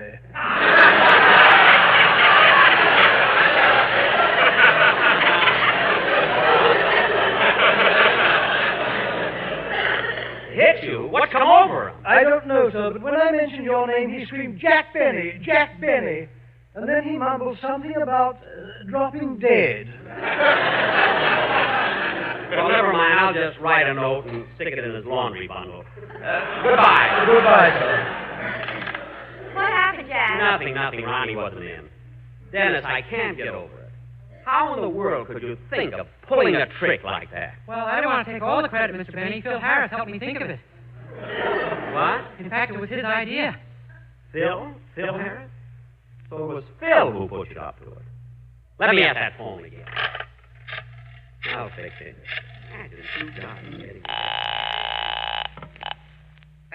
Phil Harris is right as their residence.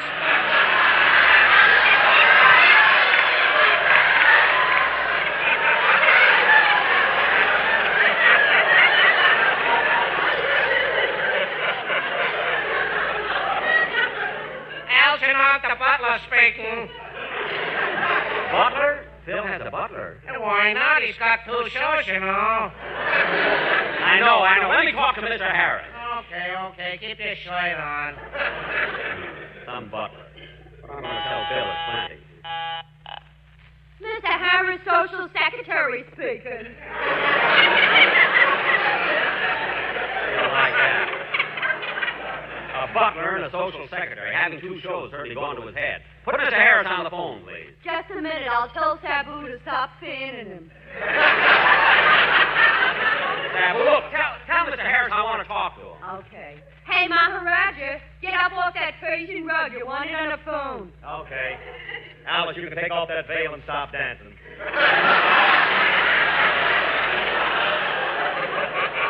like a guy like that. Hello? Phil, this is Jack. Oh, hiya, Jackson. What kind of a vitamin pill is holding you up today? Never mind. There's something I want to talk to you about. What is it? Phil, did you put Dennis up to playing that trick on me last week? Oh, you found out about it, huh? Pretty good, eh, Jackson? Pretty good. Let me tell you something. I knew the way we did it, you'd appreciate the humor behind it. Look, Phil. You're the kind of a man who can recognize the basic fundamentals of satiristical comedy.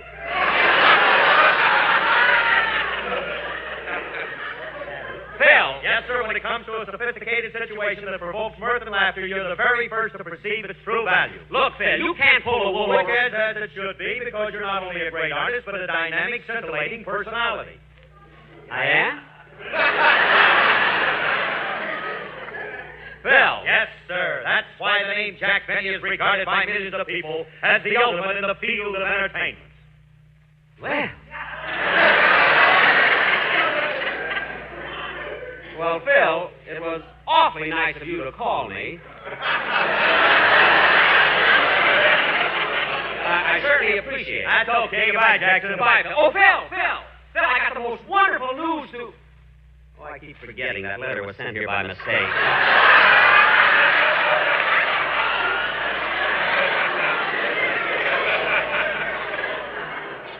Goodbye, Phil. You know, Mary, that Phil is such a sweet guy. I thought you were going to ball him out. Mary, I'm too big for that. I mean, I'm the kind of a man who can recognize the basic fundamentals of satiristical comedy.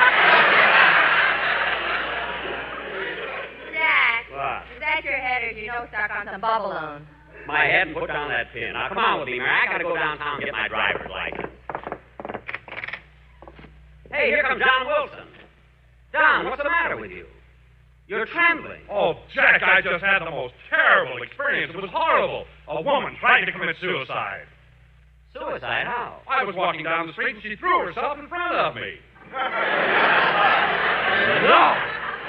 Fortunately, I stepped over her. Good. With your stomach? How did you know? Well, I hope... Good. I hope I'm not late for rehearsal, Jack. Oh, Don, I should have called you. We're not rehearsing until tomorrow because I have to go and get my driver's license renewed. Well, Jack, this whole thing only takes a minute, and we might as well rehearse the commercial while I have the quartet here. Oh, the sportsmen? Where are they? Right behind me. Oh. Hello, fellas.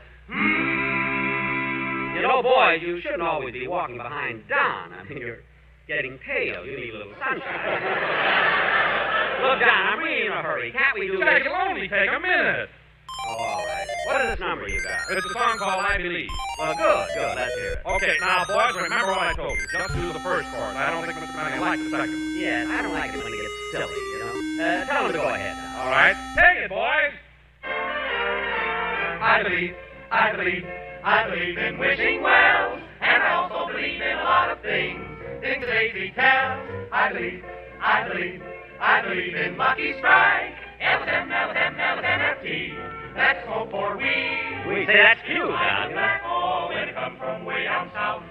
But before you light it, you should put it in Well, that's logical. Every moon and speedy rains.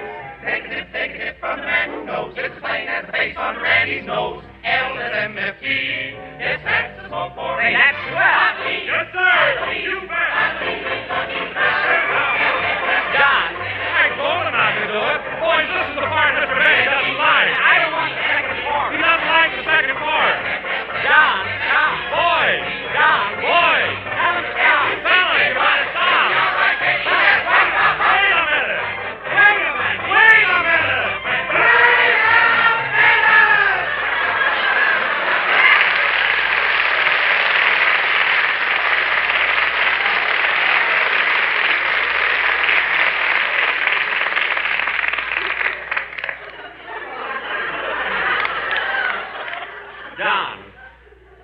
Don. Humphrey Pennyworth. Oh, I can't stand him anymore. Come on, Mary, I gotta get downtown.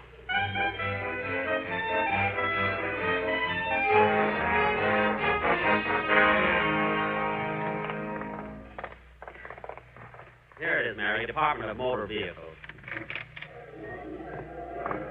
Oh, here's the girl over here taking applications. Can I help you, sir? Yes. I came here about my driver's license. My, how'd you ever think of this place? Well, you were recommended by some pedestrian, you see. This is one of the places they told me to go. Now, miss, my license is expired, and I want to get a new one. All right. Your name? Jack Denny. Name, Jack Benny. Sex, male. Yeah, but they had him worried this morning. Married. What's your height? 5 feet 10. Weight? 157. Hair? $1.98. Mary, it costs more. She doesn't mean that. She means the color. Miss, my hair is sort of a palomino gray. Oh, yes. I noticed you're wearing a side saddle. Your eyes? A lazy lagoon blue.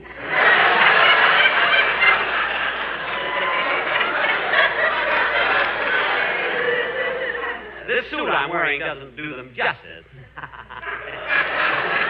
All right. Take this application and get in line at window 3 for your eye test. Thank you. Come on, Mary. I got to go to window 3. Yes, sir. Right over here. Your next. Thank you. This is where I take my eye test, isn't it? Yes. Now, can you read the third line on that chart? Well, not very well without my glasses. Can you read the second line? Oh, yes. It says... would you mind taking a step back? Not at all. Why? You're supposed to be at least 1 foot away from the chart. Oh, yes. I did creep up a little too close there, didn't I? And now can you still read that second line? Yes, that's ALXRB. You're wrong. That's 13769. Funny, I'm making such a glaring mistake. Maybe I ought to put on my glasses. There. Is it all right to drive a car wearing glasses? Oh, sure. I wear them, too. In fact, I think I'll put mine on. Hey, the rims on your glasses are just like mine. Yeah, so they are. Now, looking at the same chart, I want you to... Say, you're right. That is ALXRB.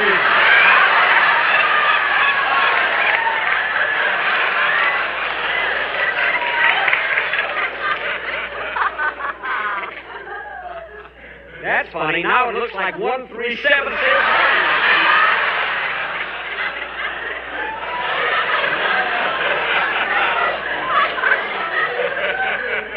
You're both wrong. It says Uncle Sam wants you. Oh, yes. Now, what do I do next? You have to take your road test. Go right through that door to the street. Thank you. Come on, Mary. Who takes the next driving test? I do. Mary, you wait here. I'll be back in a minute. Follow me. Oh, I won't be nervous. I haven't driven in an awfully long time. This is my car right here. Now, before we start, I want to find out how much you know about a car. Yes, sir. Where's your gasoline tank? In the rear. Your gas line? Under the chassis. Your gauge? 38.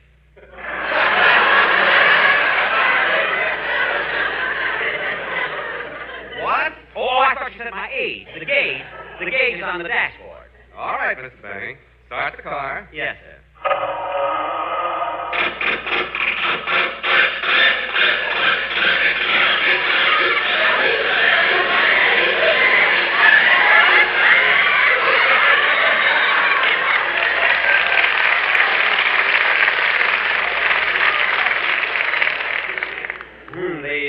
the motor must be cold. Shall I crawl underneath and light a can of sterno? No, I'll try it again.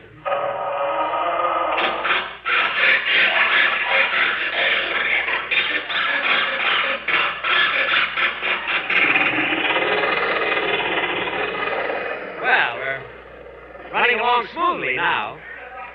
Is there anything in particular you'd like me to do? Yes, get off the sidewalk. Oh, pardon me. There. We're okay now. Now, I want you to know that I can really drive better than this, but I'm a little nervous with an inspector in the car. I understand. Now try and keep your mind on your driving, Mr. Benny. I will. See that big truck in front of you? Which one?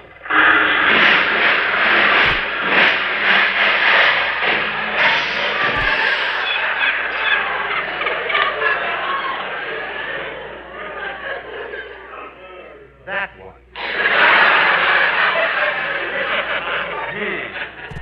You can take your head out of the windshield now. Look, Inspector, I can explain the whole thing. It's just that I was... What's the matter with you? Can't you see where you're going, you dumb ox? What? You heard me. I got a good notion to haul off. Get him, driver! Yeah, slug him. Now, wait a minute. Wait a minute, driver. We ought to be ashamed of ourselves. Standing here arguing when on our feet lies a poor little dog. Come here, puppy. Up under my arm. Were you hurt there? Say, he's a nice guy. Yeah, anybody that loves dogs is okay with me. Poor little puppy. Hey, you know, Bud, you really are a nice guy. I had you all wrong. I'm sorry I flew off the handle. Oh, it's all right. I'll see that my insurance company fixes up your car. Thanks. Come on. Come on, puppy. Let's go home now.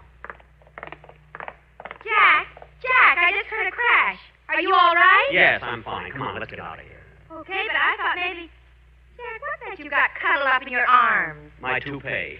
Come on. Let's get out of here. Come on, let's get out.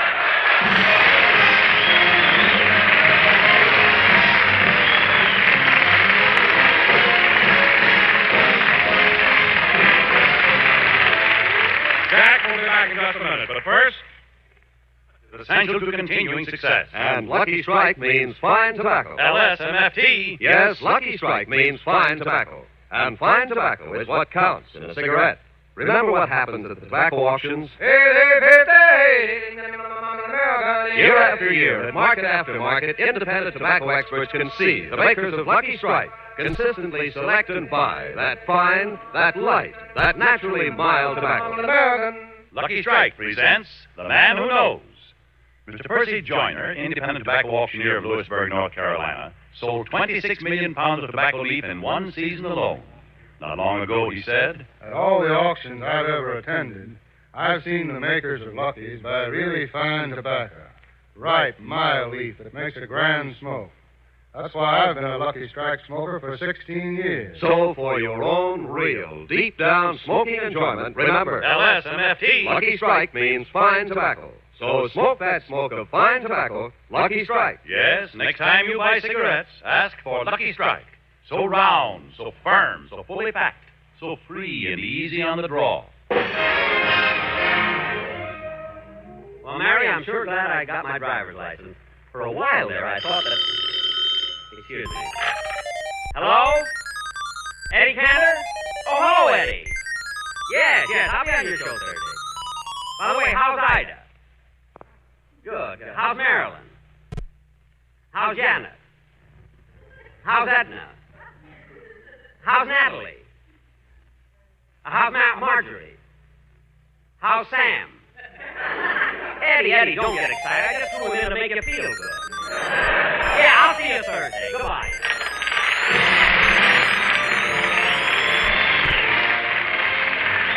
This is NBC, the National Broadcasting Company.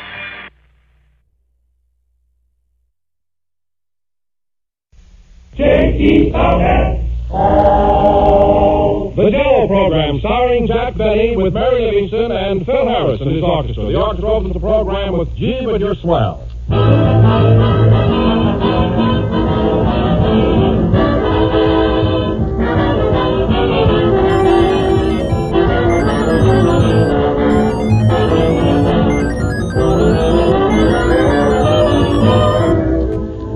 There's a right way and an easy way of doing almost everything. And when you serve Jell-O for dessert, you found both the right way and the easy way to please everybody. Because Jell-O is so bright and colorful to look at, so wonderfully good and refreshing to taste, it's always sure of a welcome, and a mighty big one, too. Jell-O is no trouble to make either. It's amazingly quick and simple. All in all, it's a perfect dessert, the most popular gelatin dessert in the entire world today. Jell-O is first in favor because it's first in flavor. 6 delicious flavors that come from fresh, ripe fruit. Jell-O and only Jell-O has that grand, extra-rich, real fruit flavor. So always make sure that you get the real thing. Look for the big red letters on the box. They spell Jell-O.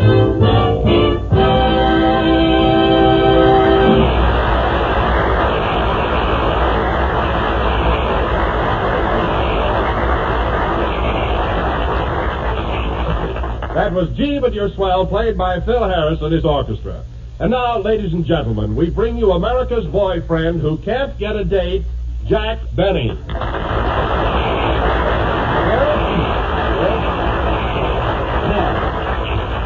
Thanks. Hello again. This is Jack Benny, the lone wolf, talking.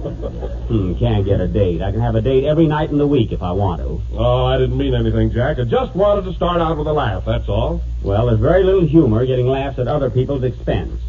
And that reminds me, come here a minute, Don. Did you hear Fred Allen last Wednesday night? Oh, sure. It was a swell program. It was really great. Don't review it, Don. Just answer yes or no. Did you hear Allen make those innuendos? You know, those slurring remarks about my violin playing? Yes, I did. Pretty catty, wasn't it? Oh, I don't know. He was just kidding, and you're taking it seriously. Well, so would Heifetz or any other musician. Why didn't Fred make those cracks when we were both in New York instead of waiting till I'm 4,000 miles away? It ain't cricket, you know. Oh, now, calm down, Jack. Did you hear him, Phil? Yeah. He was very funny. Well, that's not the point. What does Allen know about music anyway? He's just a reformed juggler. Let him top that one. Hello, Jack. Well, as I live and breathe and stand under a strong light, so people won't mistake the wrinkles in my face for a washboard, ho, ho, ho, if it ain't Portland. I mean Mary. Hope he heard that. What's the matter with you, Jack? Plenty. Did you hear Fred Allen Wednesday? Yeah. Gee, that was a funny program. What laughs. Wow. Don't elaborate, you little traitor. The way he talked about my violin playing, I ought to sue him. You ought to sue your teacher, too. Is that so? Well, I expected that from you. Anyway, for your information, young lady, I took violin lessons before Allen was born. He did a lot of things before Allen was born. Well, then let him respect his elders. Imagine saying that I couldn't play Flight of the Bumblebee at the age of 10. I played Flight of the Bumblebee so often I got the hives. I bet you stung up the whole town with it.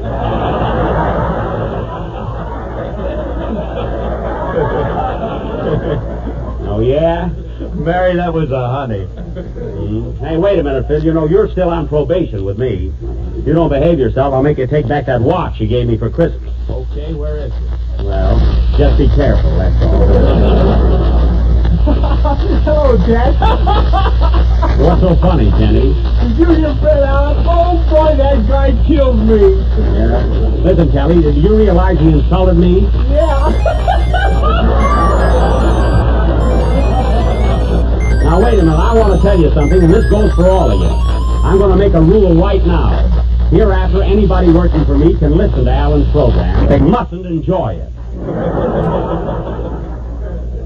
And furthermore, either Fred Allen will have to apologize or send me a watch.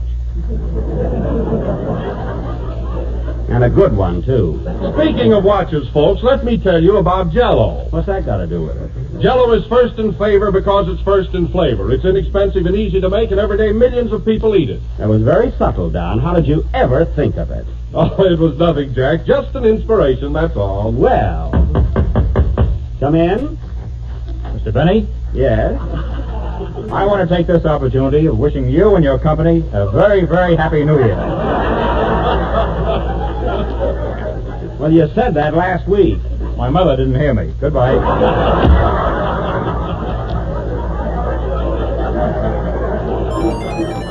I'll bet Alan sent him over to annoy me. Play, Phil.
When My Dreamboat Comes Home, played by Phil Harris and his orchestra.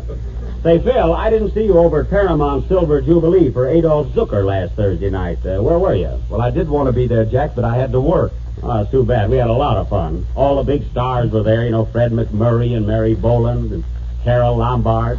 It was a gala event. Gee, I'm sorry I missed it. So am I. What a party. After the show was over, I took Miss Lombard out. Carol. We went for a little drive. Just the two of you? No, Clark Gable went along.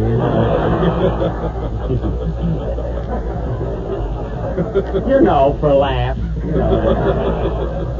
See, he happens to be a friend of Carol's family. Also a good friend of Carol's. So good that Jack sat in the rumble seat. Who asked you? Did you, Jack? Well, I'm a sort of an outdoor man, one sniff of monoxide and I'm a new person.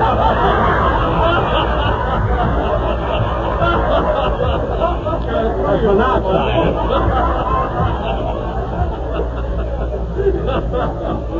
Well, then, Jack, Miss Lombard really had a date with Clark Gable, huh? No, it was a kind of a trio,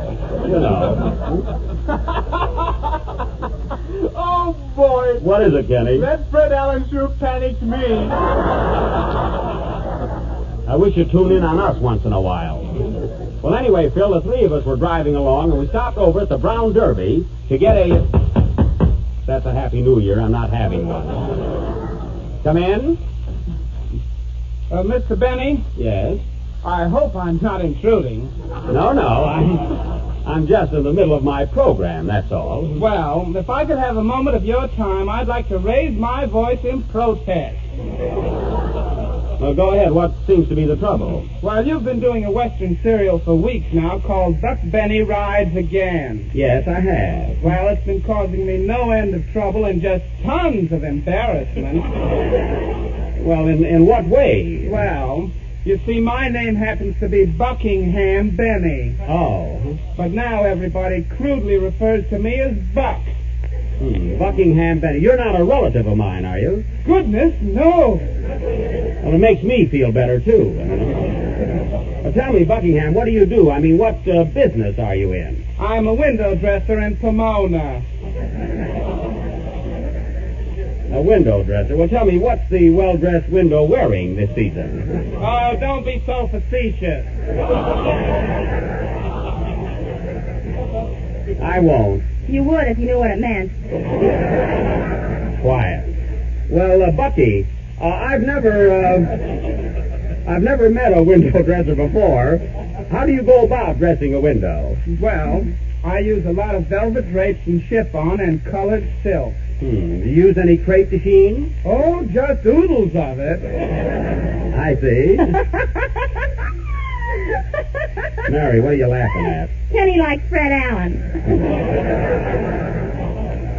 Well, Buckingham, I'm terribly sorry about the whole mess. Is there anything I can do? Yes, I wish you would discontinue Buck Benny Rides Again. We can't very well tonight, but look, as long as you've already become involved in this predicament, how about sticking around a while and appearing in our Western play? Oh, no, I'm terribly afraid of horses.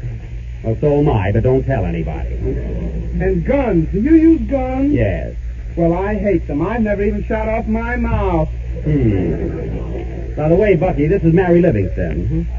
How do you do? Hello, Buck. See?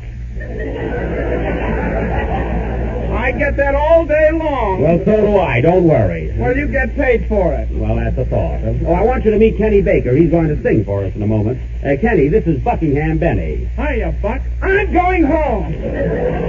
Now, don't let it upset you. Don't get angry. I'll bet he carries mad money. Yeah, now sit right down here and listen to Kenny's song. Oh, what are you going to sing? Well, look, Mr. Benny, look. Well, what's the trouble? What's that? John Wilson, be quiet and sit down. Go ahead and sing, Kenny.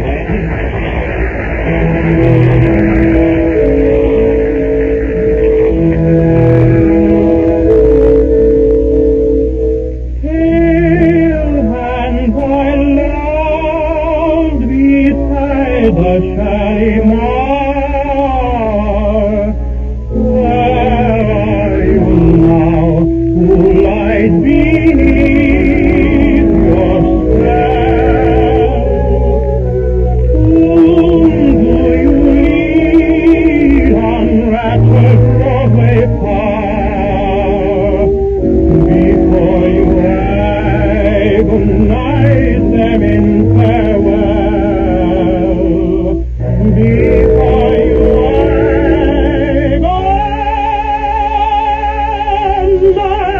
them in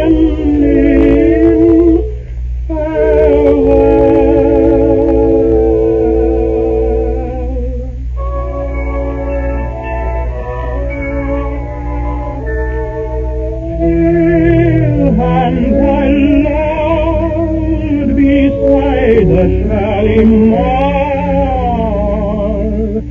Where are you now? Where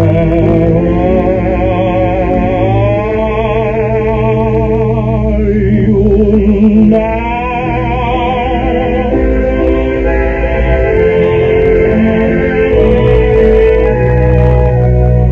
Pale hands, pink tips, like lotus buds that float on those blue waters where we used to dwell. I would have rather held round my throat, crushing out life than waving me farewell. Crushing out life than waving me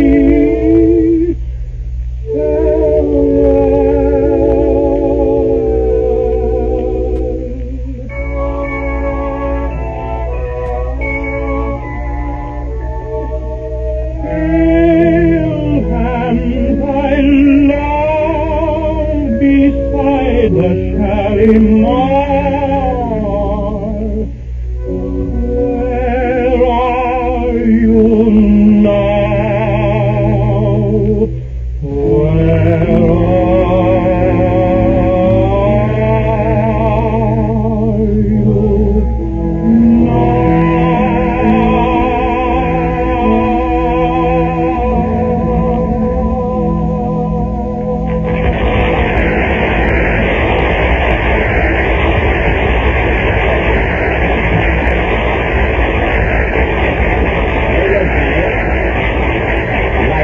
and be lovely. That was Kashmiri Song, sung by Kenny Baker, accompanied by the orchestra, and listened to by Buckingham. And now, ladies and gentlemen, as episode 10 of our original Western serial... Oh, Mr. Benny. Yes? If you're going to start that cowboy stuff, I'm leaving. Where are you going, Bucky? Back to Pomona. Goodbye.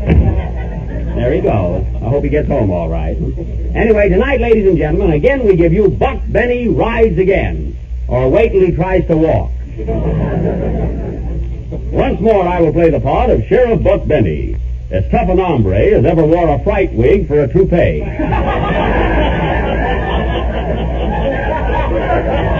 Flip one over on you, boys. The scene is the office of the sheriff of Cactus County, where we find the sheriff with his mind on his work and his feet on his desk. Curtain. Music.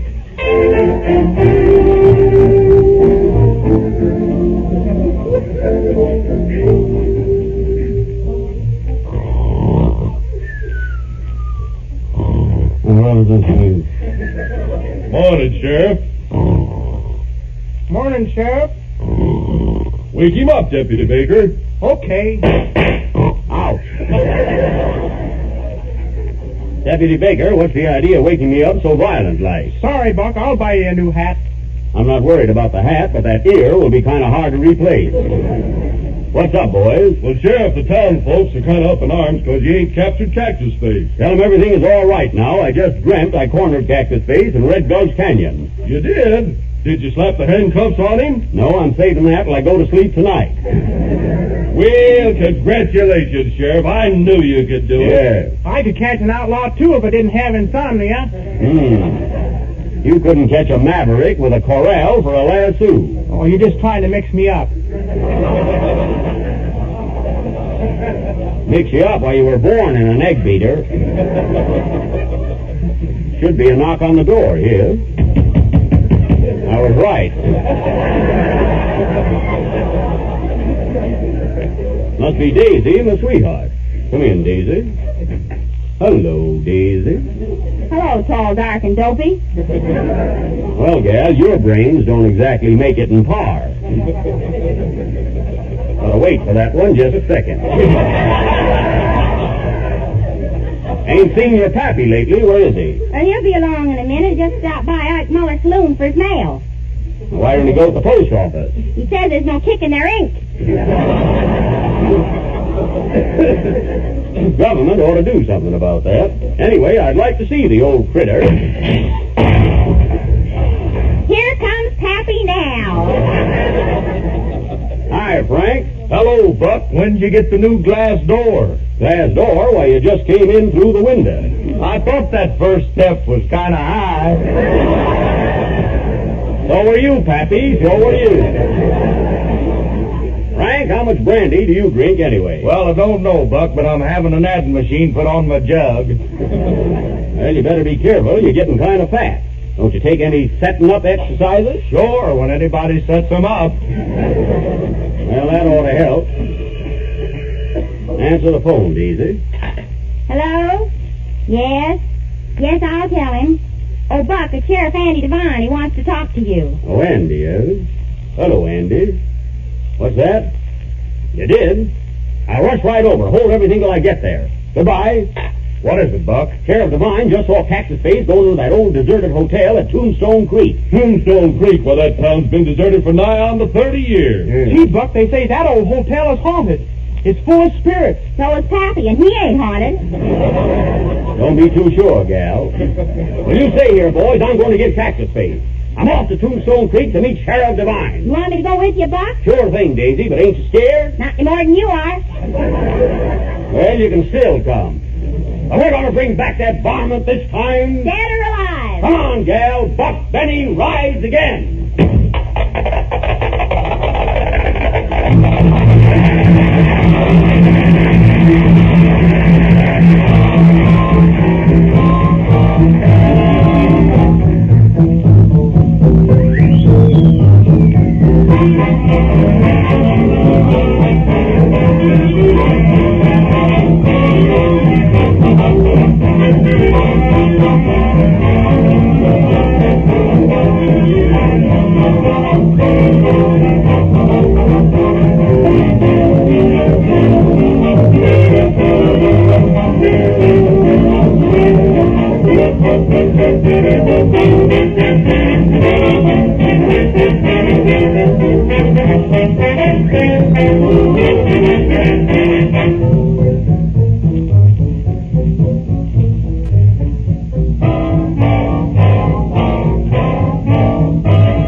Those nags of mine are getting bigger laughs than I am. You better put a Mickey Finn in their oath. Ask me that again, gal. I got a piece of an answer. Go ahead. What for? This is a humdinger. You better put a Mickey Finn in their oath. I did, and they liked it. Wanted to get that one. It's getting dark, Daisy. You know where we are? No idea, Buck. Reckon we must be lost. Wait a minute. Here comes someone down the road. I'll ask them. Hey, buddy. You know the way to Tombstone Creek? I don't even know the way to Pomona. Buckingham. He wouldn't know, Daisy. Look, Buck, there's a light flickering straight ahead. Gee, it's spooky looking. That might be the hotel. Wait. I see a figure standing out in front of it. Maybe it's Andy. Looks kind of dark, though. Then it must be Amos.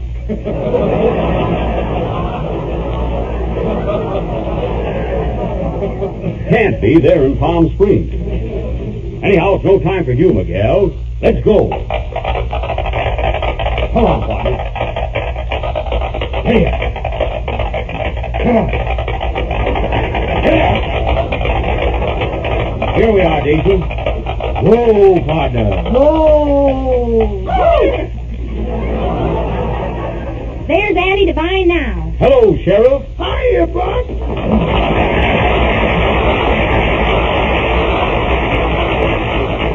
Chuck, that applause is liable to tip off Cactus Face. I can't help it, Buck. I got relatives in the audience. Is this the hotel where Cactus Face is hiding? Yeah. Say, Buck, did you hear Fred Allen Wednesday night? Never mind that. Let's go inside. Come along. Come on, Buck. You ain't scared, are you, Buck? No. Come on, follow me. Well, you're behind us. And I'll follow you. Someone may attack us from behind. Quiet. Well, I can't find the door, Buck. There it is, right behind that wolf. He's got welcome written on him, so let's go in. Did you see that, Andy? Yeah, the door opened by itself. Oh, yeah? Ooh. What's that? Who are you? I'm the doorman. Funny, I can't see you. No wonder I've been dead for 30 years. Well, then I'll see you later. Come on, Andy. What was that? The telephone. Well, answer it, it's suffering. So are we. Gotta leave you now. My wife's calling me. It sounds like a wolf. You should be married to her.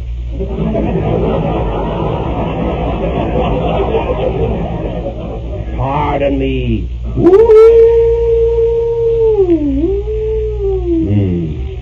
We must be gone. With the wind. Sure is dark in here. And do you think we ought to register, Bud? No! We gotta search this place. You take my hand, Andy. And Daisy, you take Andy. Now follow me.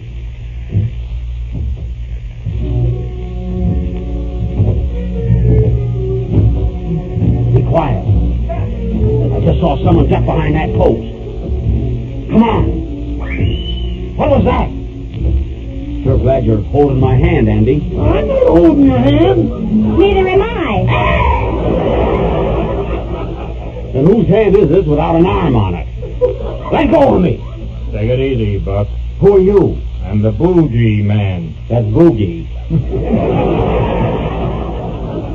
Not bougie. Well, it's dark in here. Goodbye. Must be a ghost artist. Come on, Andy. We'll try this next room. Funny, I don't hear our footsteps. No wonder the sound man has been dead for 30 years. Oh. Hey, look, Buck, look. The closet door is opening. It sure is. Cactus Face might be in there. No, he isn't. There's that doorman again. What are you laughing at? Did you hear Fred Allen Wednesday night?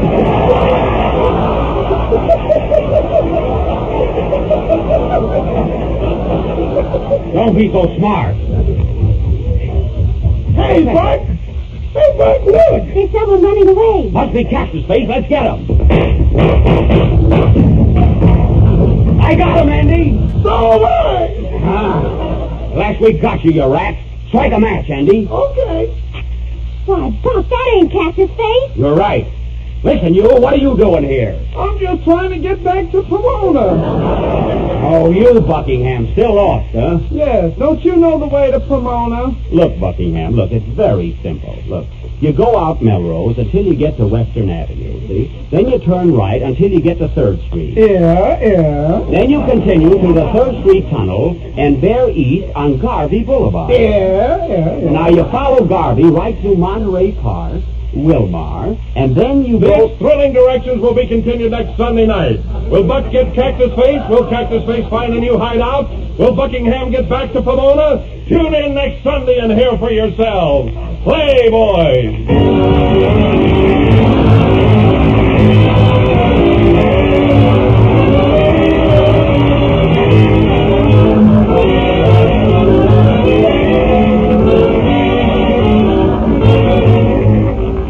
We never forget them as long as we live. Those desserts our mothers used to make. And best of all, we remember those grand old-fashioned chocolate puddings. What wouldn't you give to have one of them right now? Well, you can have one of them anytime you want. A chocolate pudding just as good as your mother used to make. You'll find it in Jell-O chocolate pudding, the new-fashioned way to make a grand old-fashioned favorite. All you do is mix the contents of one package of Jell-O chocolate pudding with some milk, then cook and stir over a low fire until the mixture comes to a boil and is luscious, thick, and satin smooth. It only takes a few minutes. After that, just let it cool and then pour into sherbet glasses. That's how easy it is to make this extra special chocolate pudding, Jell-O chocolate pudding. After you've once tried it, you'll want to have it all the time. Jell-O chocolate pudding sells at the same low price as Jell-O, and one package makes enough for 6 happy servings. Ask your grocer tomorrow for Jell-O chocolate pudding.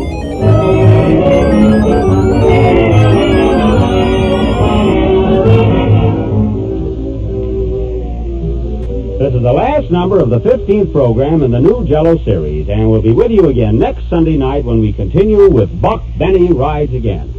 Meanwhile, I'd like to thank several people for appearing on tonight's program. Andy Devine of Universal, Benny Baker of Paramount, and Mary Livingston of Bedford Drive. Bedford Drive. Yeah, you go down Melrose Avenue until you get to Vine Street. Turn to your right, you get to Sunset Boulevard. Then you make a left Never mind, turn. Mary. Good night, folks.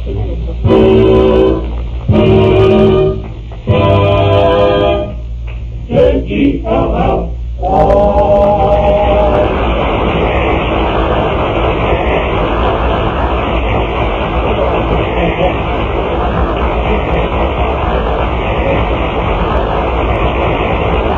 The Jell-O program comes to you from Hollywood over the Red Network of the National Broadcasting Company.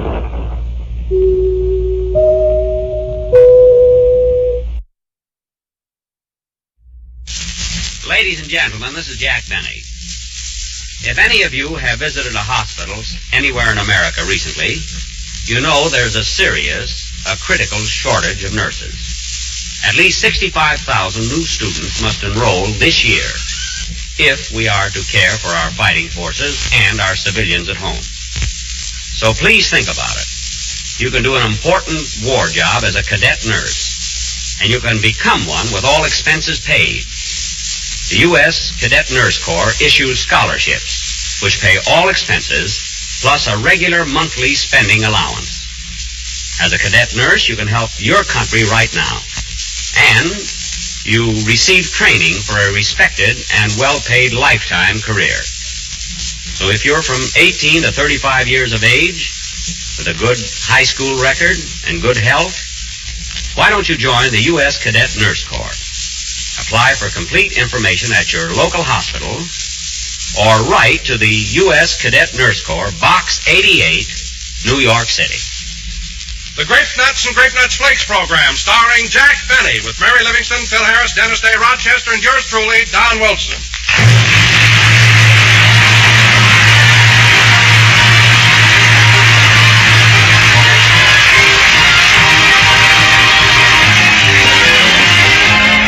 Well, of all things, folks, Wilbur Brown is on a diet. And of all the foolish things I ever heard, why, it's so silly I hate to tell you. You know what Wilbur does? He goes on a starvation diet for breakfast. Then, of course, eats like a stuffed owl at lunchtime.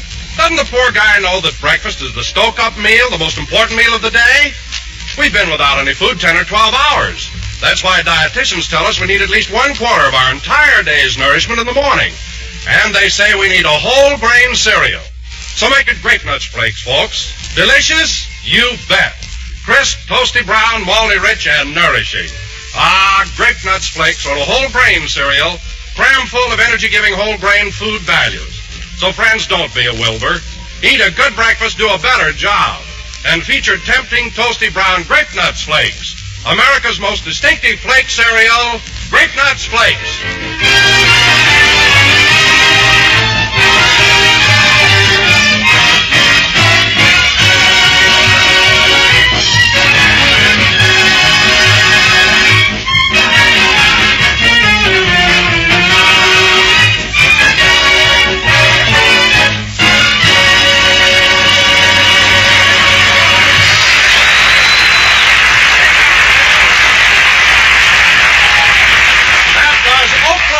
Played by the orchestra. Now, ladies and gentlemen, let's turn back the clock a few hours. It's Sunday morning in the Jack Benny household.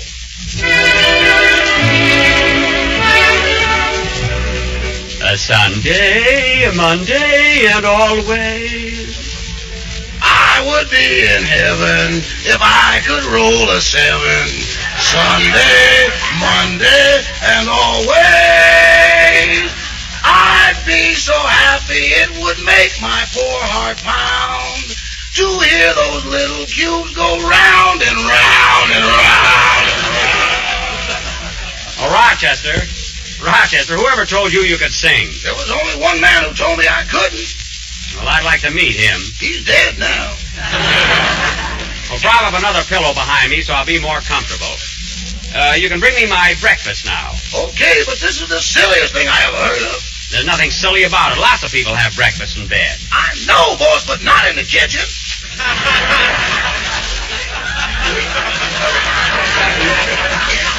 Well, it's warmer down here than it is up in my room. I hope you haven't any objection. No, but it sure was a strain on me carrying your bed downstairs.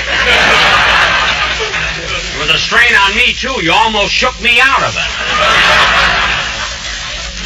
Now, how about some orange juice? I'm fixing it for you right now. Let's see. Here's the orange.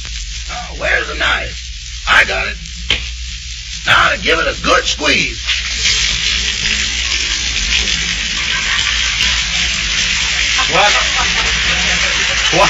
What was that?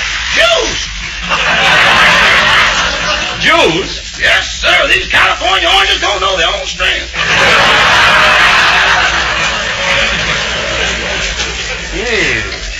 That looks good. What else? What else should I have, Rochester? How about some breakfast cereal? Yeah. What kind of breakfast cereal have we got? Oh, boss, come now. Oh, yes, I'll have the Flakies this time. The Flakies? And would you like some... Uh-oh. Say, boss, here comes your crazy boarder, Mr. Billingsley. Shh, quiet, Rochester. You'll hurt his feelings. Good morning, Mr. Billingsley. Good morning, Mr. Benny. Taking it lying down, I see. Yes, breakfast in bed is one luxury I always enjoy. You know, I always used to have my bed in the kitchen, too. In fact, I lived in the kitchen. You did? Why?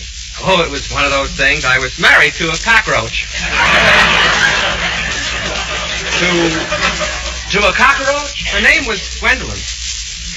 We used to argue all the time over who was boss. What was that, Mr. Billingsley? I say we used to argue all the time over who was boss. You and the cockroach? You did? Yes. But one day I put my foot down, and that was the end of it.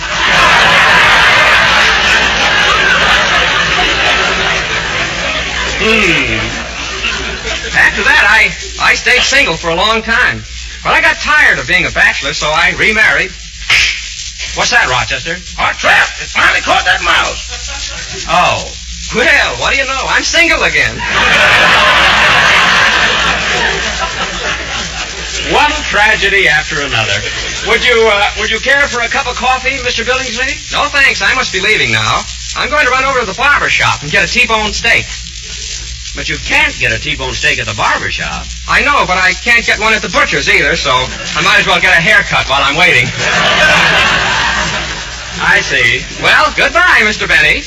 Goodbye. Now, how did that get by the censor?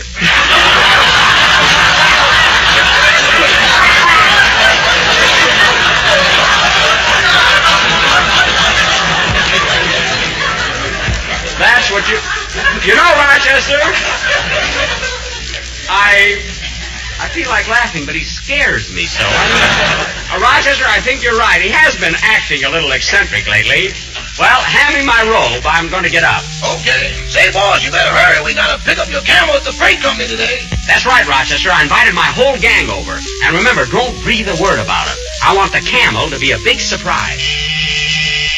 I'll get it, Rochester. You clean up the dishes. Oh, hello, Mary. Hello, Jack. Well, you told me to come over here. Now, what's the big secret you're going to spring on us? Mary, you'll never guess. It'll be the biggest surprise this town ever had. Don't tell me you were drafted. Don't be silly, Mary. I'm over 38. What are you laughing at? That's what kept you out of the last war. Mary, I'm only a little over 38 now. Go on. You've got a brother that's 50. I know I have. Your twin brother. So what? We had a slow doctor.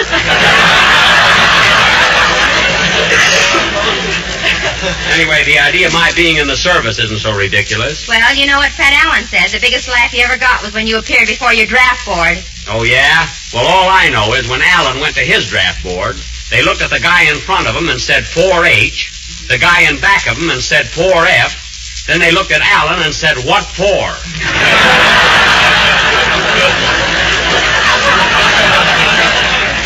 Which, incidentally, is the same thing his father said to the store.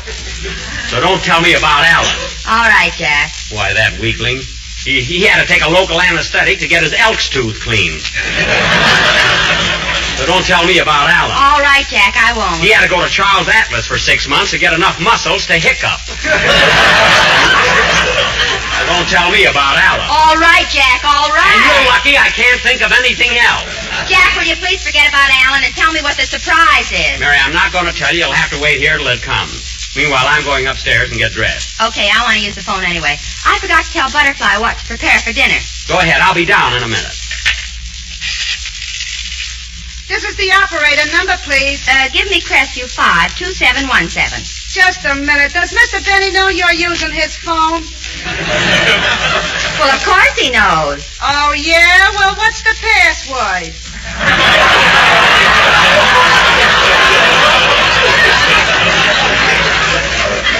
Password? Well, of all the... Oh, Jack, what's the password? Sulfanilamide. You have to get a prescription to make a phone call here yet. Operator, it's sulfanilamide. Okay, I'll get your number.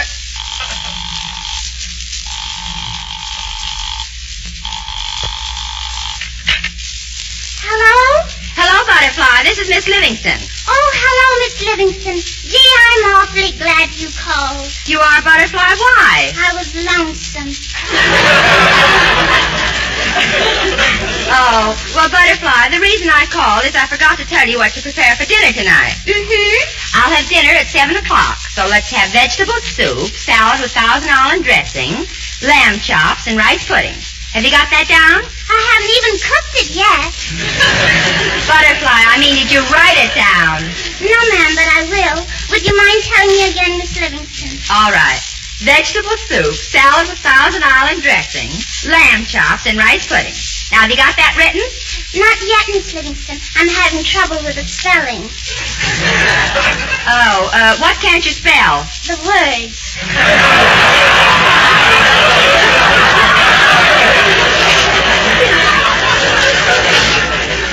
Well, never mind, Butterfly. I'll come home early and help you out. Thank you. By the way, Miss Livingston, when you get home, would you mind coming in the back door? Why? I just swept the living room.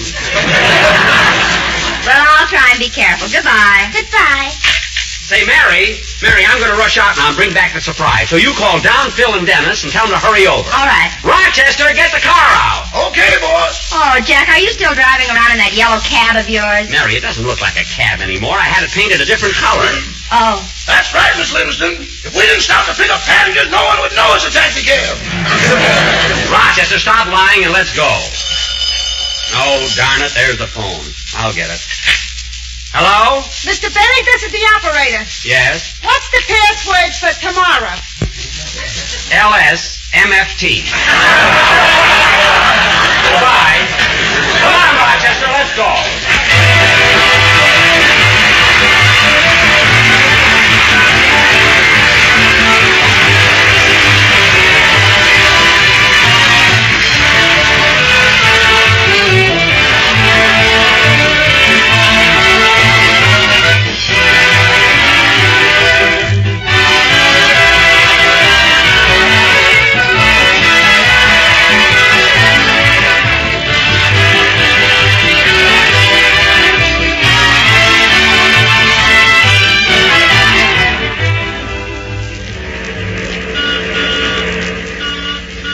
You better hurry, Rochester. I want to get to the freight office before it closes. Okay. And when we get the camel, I want you to be nice to her. Boss, I don't want to have anything to do with those wild animals. I'm having enough trouble with your polar bear. Oh, you're always afraid of Carmichael just because he shows his teeth once in a while. For heaven's sake, he's only smiling at you. Smiling at me? Yes. You want to know something, boss? What? Yesterday when I was feeding him, I happened to turn my back, and he smiled right through the seat of my pants. Oh, Rochester, stop exaggerating. Carmichael's just playful. Playful? What happened to the gas man? What are you talking about? It was 2 years ago. Well, we haven't had a gas bill since. All right, Rochester, drop it. Anyway, here we are at the freight office. Oh, boy. Won't the gang be surprised when I come home with the camel? I guess we'll have to go over to that other window. Where? Over there, where the man's on the phone. I'm sorry, but we don't make deliveries. You'll have to call for it yourself. I'll be with you in a minute, sir. No, I can't break the rule. You'll have to call for it yourself. Goodbye. Can you imagine a guy like that sending a mountain goat all the way from Denver? A mountain goat, huh? Yeah. What a crackpot he must be. Well... But there's nothing. You know what I got waiting here for some nitwit? What? It's...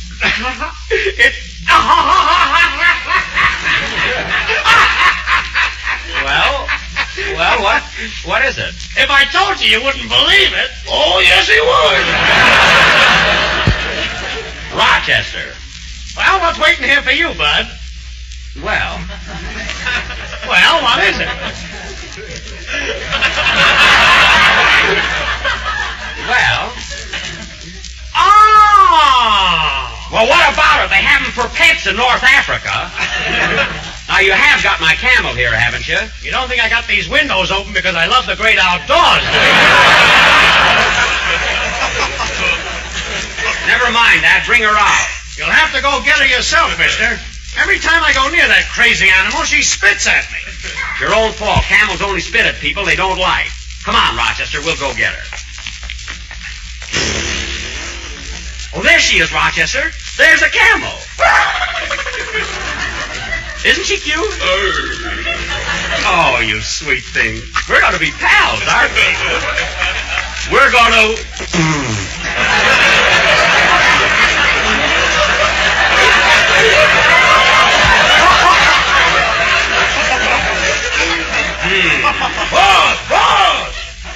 Rochester. She just threw me a kiss. Well, I got some of it on me. Never mind. Now help me put this rope around her neck. Okay. Gee, Rochester, I can hardly wait to get her home. Boy, will the gang be surprised.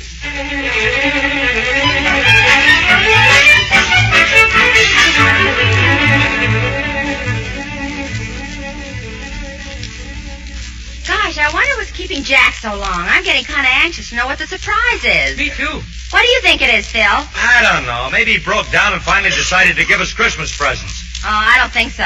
I told Jack it's better to give than to receive, but he didn't hear the first part of it. No, I guess it isn't that. Oh, I know what. What? Maybe he broke down and finally decided to give us Christmas presents, huh? Dennis, I just said that. You did? Yeah. Copycat? Oh. Say, I'll bet I know what the surprise is. No, Don. No, Don. No, I don't see why not. Don, please. Well, gee, Mary, why couldn't the surprise be a violin? Maybe a real Stradivarius. Oh, for a minute I thought you were going to say grape nuts flakes. So did I. I didn't. Why, of course not. Now, what kind of a surprise would grape nuts flakes be? There's nothing unusual about people coming home with grape nuts flakes, and why shouldn't they? They're moldy, rich, sweet as a nut, and are a whole grain cereal. Mr. Wilson is right. It could be a violin. And not only that, they're a basic 7 food. Violins? No, grape nuts flakes. And they're a thrifty buy in the big 12-ounce economy size package. That could be a small violin. Yeah, we'll just have to wait till Jackson gets back. Say, Dennis, while we're waiting, how about giving us a little entertainment? Okay, take a card. I don't mean card tricks. Oh, this isn't a trick. This card I want you to take is from my singing teacher. He's looking for more business. Oh, well, we'll talk about that later. Yeah, let's have that song, kid.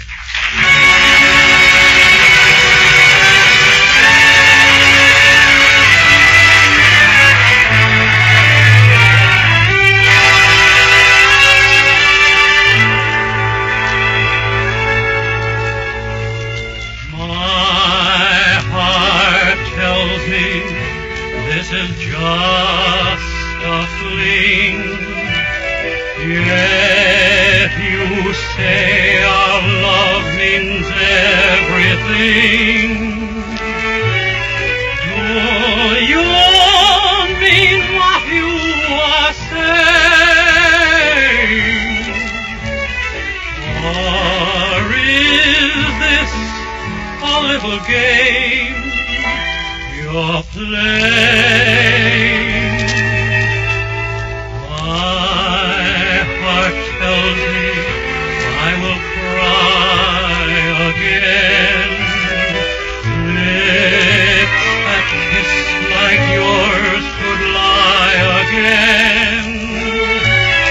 If I'm fool enough to see this through, will I be sorry if I do? Should I believe my heart or you? My heart tells me I will cry again. Lips that kiss like yours could lie again. If I'm fool enough to see this through, will I be sorry if I do? Should I believe my heart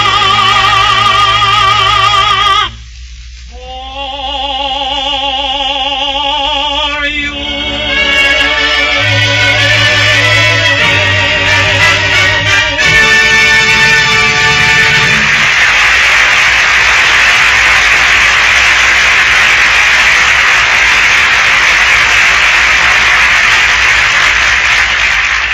All right, easy now, girlie. Easy.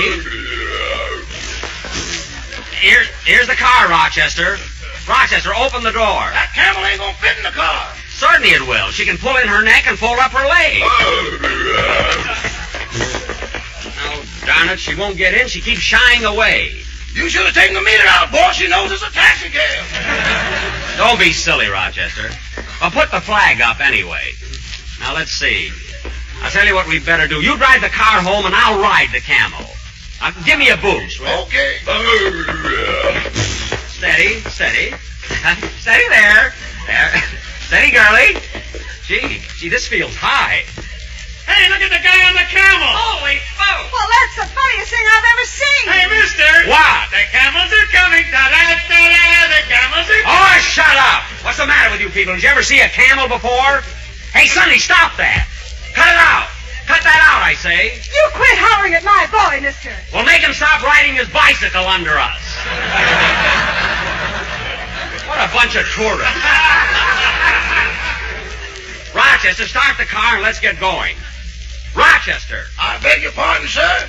You know me and don't deny it.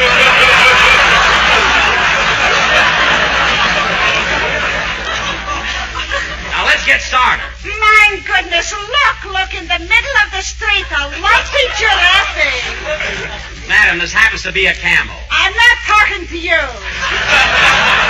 Rochester, let's get away from this crowd. Come on, girlie. Giddy up. Come on. Steady. Careful, boss. She's ran up. Take it easy, girlie. Take it easy. Oh, boss, hold on. Look out. I can't. Oh. What happened, boss? What happened? I fell off. That's what happened. Rochester, the camel's running away. Grab the rope. I did, but it broke. Oh, doggone it. There she goes down the street. Don't worry, boss. There's a red light. She'll have to stop. Don't be silly. Well, I better call up the house and tell the gang not to wait. Darn it, and I wanted to surprise them with the camel. Oh, well. Rochester, you try to catch her. I'm going over to that drugstore and phone.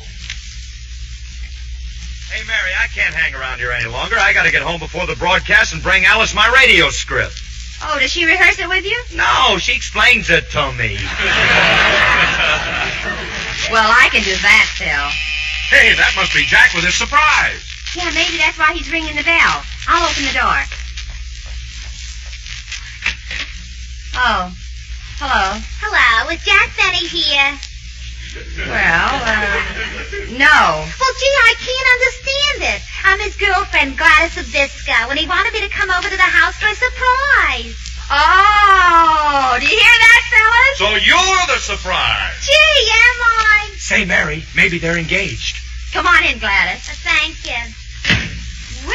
Well, so you're the surprise. Oh, Miss Zabisco. Yeah. Dennis. I'm only trying to be a wolf.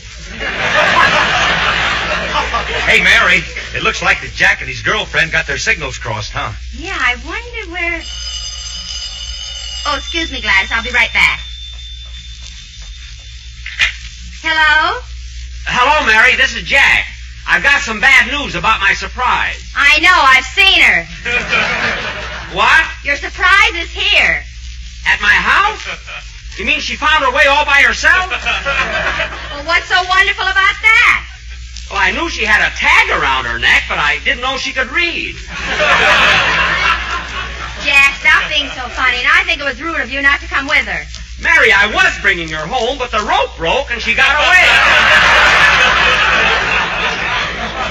The rope broke? Yes, the last time I saw her, she was running down the street waving her tail at people.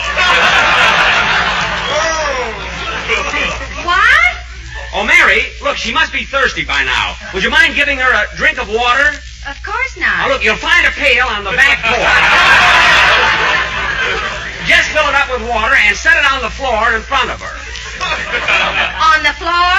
Yes, she'll get down on her knees and drink it. Jack, you know what you're talking about. Of course, she was trained that way. And Mary, look, she has a special diet, so don't give her anything to eat till I get home. I don't want anything to happen because I got a good offer for her from the zoo. Jack, I think you're nuts. Oh, yeah, I know she looks kind of dirty now, but when I get home, I'm going to give her a bath. Jack, if she heard you say that, she'd slap your face. Slap my face? Mary, what are you talking about? Your girlfriend, Gladys Zabisco, she's here. Well, what of her? Isn't she your surprise? Of course not. The surprise is my camo. Your camel? Yes, you remember. It's the one that I said I was going to... Boss! But, Jack, I have to hang up the phone now, Mary. Rochester's calling me. What is it, Rochester? I found the camel. Good. Where'd you find her? In the next booth. Well, get her out of there. We gotta wait, boss. You put in the call to Egypt, and there'll be a 3-hour delay on the call. Rochester, stop making up such silly things. Okay. Now tell me, where is she? She's over at the counter having a cherry Coke. Well, that's different. Let's go get her and go home.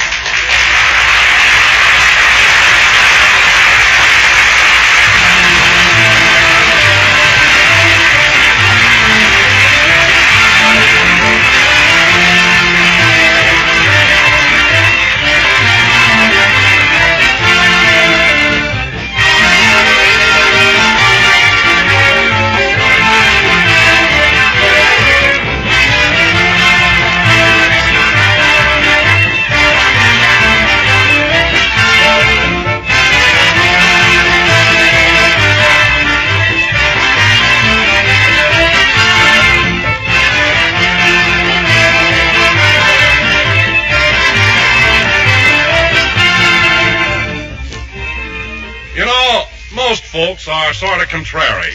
Why, if a law was passed, no more breakfast, everybody'd holler for breakfast. But as it is, far, far too many people are skimping the most important meal of the day. And you can't expect to do a man-sized job on a canary bird breakfast. Eat a good breakfast, do a better job. And feature those two leading favorites, Grape Nuts and Grape Nuts Flakes. If you've enjoyed the distinctive malty-rich goodness of these two delicious cereals, you know why they're favorites. Because theirs is the luscious flavor of sun-ripened wheat and malted barley, expertly blended. Grape Nuts, crisp, crunchy kernels. Grape Nuts Flakes, delicate, toasty brown flakes. Both bring you a swell-tasting breakfast treat and a big extra plus. The extra plus of all-around whole-grain nourishment. One type of nourishment recommended as a breakfast must by nutrition experts. Yep, they're as good for you as they're grand to eat. So feature Grape Nuts and Grape Nuts Flakes on your breakfast table every morning. Well, folks, we'll be with you next Sunday night at the same time, broadcasting from the Marine Air Station at El Toro, California. Good night, everybody.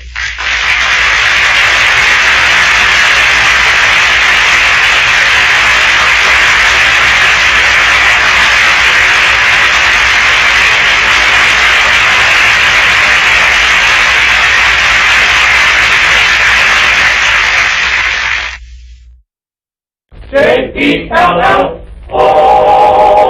The Jell-O program starring Jack Benny with Mary Livingston and Phil Harris and his orchestra. The orchestra opens the program with Jericho.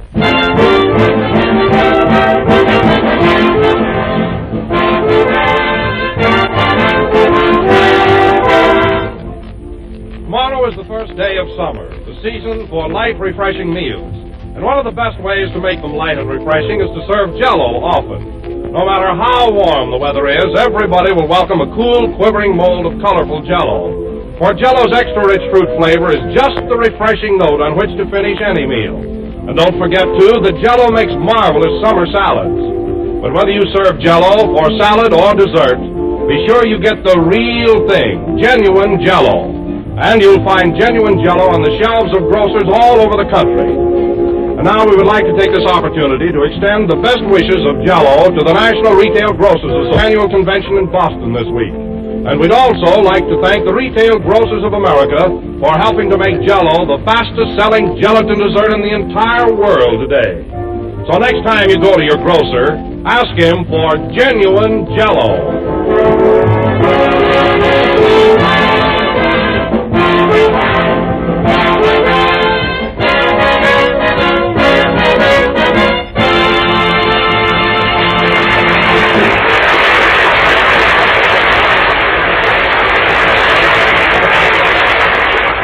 That was Jericho, played by the orchestra. And now, ladies and gentlemen, this being Father's Day, we bring you Jack Benny.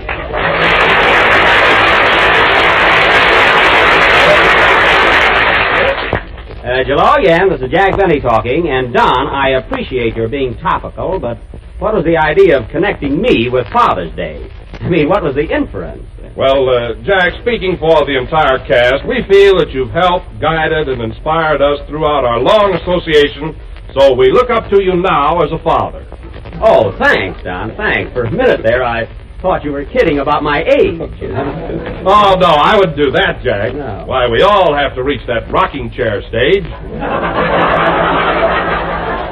Well, old rocking chair ain't got me yet. No, but you better dust it off. Don, lay off or Papa spank. Imagine me putting Wilson over my knee. Is there a Derrick in the house? Anyway, Don, it was sweet of you all to regard me as a father on this day. Ah, here comes one of my children now. Hello, Mary. Hello, Daddy, and I don't mean sugar. No. Now, Mary, don't you start kidding, because this is really one day the old man gets a break. Say, Jack. What? Why do they always have Father's Day in the middle of the month? So he can enjoy his present before he gets the bill. Wow! By the way, what did you send your father this year? A check. You know me, Mary. A nice, fat check. What'd you send your dad? A poem. You can't cash that either. Oh, well. You want to hear it? No, I don't, and I'm glad I'm not your father. So is Mama. Certainly quick on the trigger today. My goodness. Hello, Kenny. Hello, Pop, and I don't mean soda. Well, at least you know what day this is. That's a surprise. It was to me, too. Say, Jack, I had a heck of a time picking out a present for my father. I didn't know what to get him. Well, it's just a thought, Kenny. Why didn't you take him out and buy him a nice dinner? Oh, he hasn't got much of an appetite. He hasn't, huh? Well, why didn't you buy him a tie? He hasn't got much of a neck, either. Well, that is a problem. Say, why didn't you get him some handkerchiefs? He hasn't got a nose, I'll scream.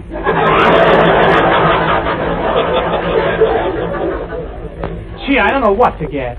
Well, give him a sleeping powder, and when he wakes up, it'll be tomorrow. You know, Jack, I don't want to brag, but I think I sent my dad a real novelty. You did? What was it, Don? Said he, falling into the trap. Well,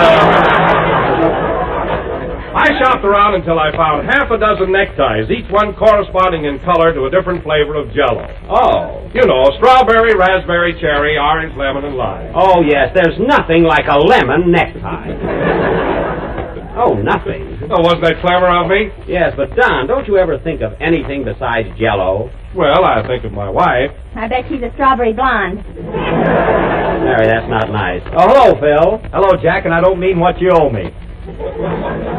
Say, what is this, anyway?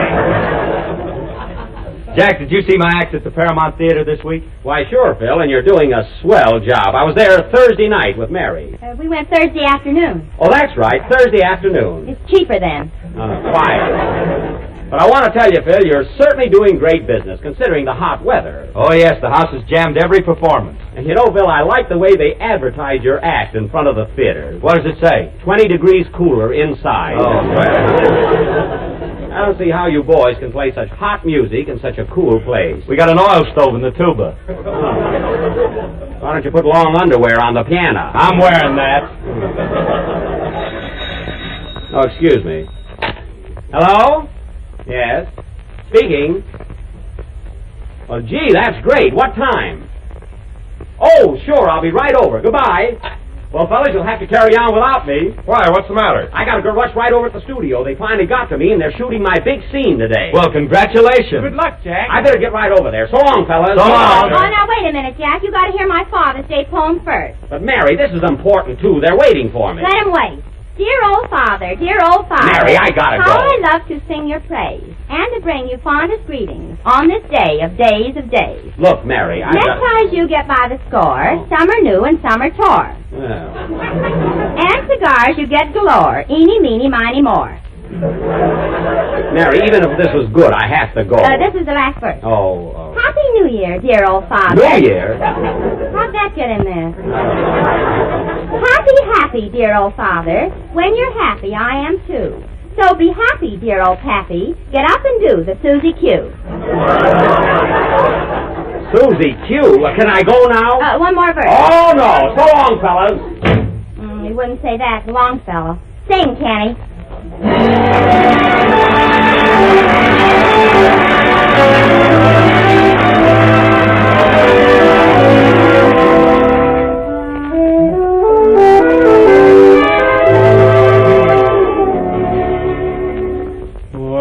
I embrace you, I hold the world in my caress. When I embrace you, what greater treasure can I possess? You wonder why it is that I love you so. I'll tell you why it is. It's because I know that never in a million years could there be another you. I would shed a million tears if ever we were through. Never in a million moons could you ever be surpassed. And darling, for a million Junes, this love of ours will last. There would be no world for me if ever we would part. Where I go, your name will be right on the tip of my heart. For only once in every lifetime, someone just like you appears. Is there any greater glory, any greater thrill? No, never in a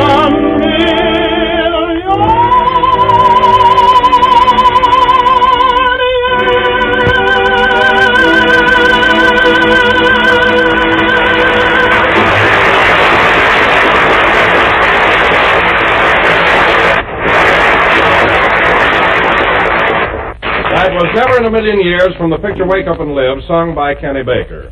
And now, ladies and gentlemen, we will switch you over to Jack Benny's dressing room at the Paramount Studio and see what's going on.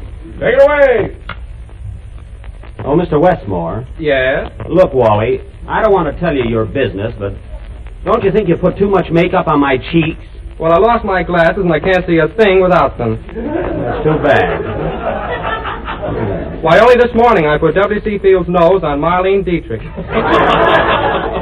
Oh, well, she'll find out when she sneezes. Gee, I hope I look all right. Now, let me see.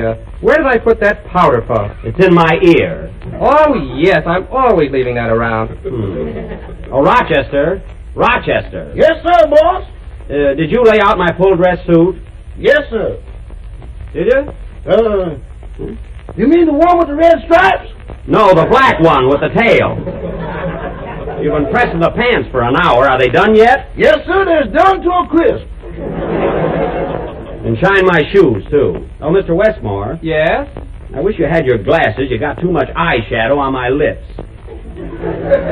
Whoever heard of blue lips? Don't worry, they'll photograph green. Green lips, that's fine. If I pucker them up, I look like an artichoke. Fine mess. Now, let me see. Where are my tweezers? Oh, yes, here they are. What are you going to do, pluck my eyebrows? No, just loosen them. Oh. Hold still now. She loves me. Ow. She loves me not. Ow. She loves me. Ow. Hey, is there any other way you can find out? Gee whiz, you think I had petals. Now, what's next? Oh, yeah, shall I put on your toupee? No, I don't think I need one. I have hair enough, haven't I? Yes, if you're going to play the part of a coconut. Well, let it go till I see the script, anyway. Well, I guess that's all. So long. So long. Hey, that's the window. It's too late now. Goodbye. See, my makeup doesn't look so bad at that. Gee, I wish they'd send for me and get started shooting. Operator, get me Mr. Walsh, the director, on stage 5. Walsh, like in Rarebit.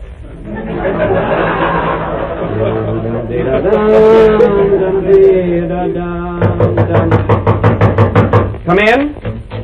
Pardon me, Mr. Benny, but did I leave my tweezers hanging in your eyebrow? Just a minute, I'll look. Oh, yes, here they are. I thought it was an eclipse. Thanks. See, what a careless... Oh, hello, Mr. Walsh. This is Jack Benny. Are you ready for me yet? Well, Yes, but... Well, I'm not used to being kept waiting, you know. No, I'm not trying to rush you, but I think that... Oh, goodbye. These directors are so independent. Hey, Rochester, are you shining my shoes? Yes, sir, but this hand polish don't seem to take on patent leather. Well, keep on. I gotta have them. Okay, but you better wear long spats. That's fine. Oh, hello, fellas. Hi, Jack. Thought we'd come over and see you. Are you surprised? Yeah, well, Mary, I'm all ready made up and ready to shoot. How do I look? You look like a rainbow that got caught in an egg beater. That was that darn makeup man. He forgot his glasses. Well, by the way, Jack, what's your picture all about? Well, Don, the way the story goes, as I understand it, I'm married to Ida Lupino. But Gail Patrick is also in love with me because she thinks that my wife is crazy about Richard Arlen. I see. You do? Well, but Richard, you see, whose secretary has been going around with my uncle, is nuts about Ida Lupino's sister, who is infatuated with the yacht club boys. You know, the eternal triangle.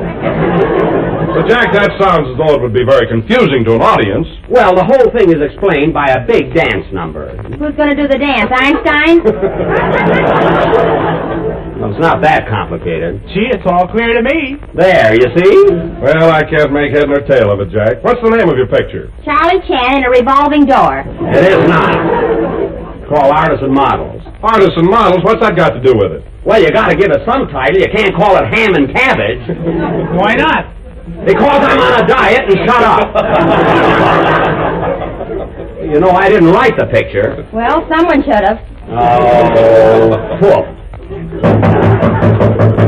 Come in. We're all ready for you, Mr. Benny, on stage 5.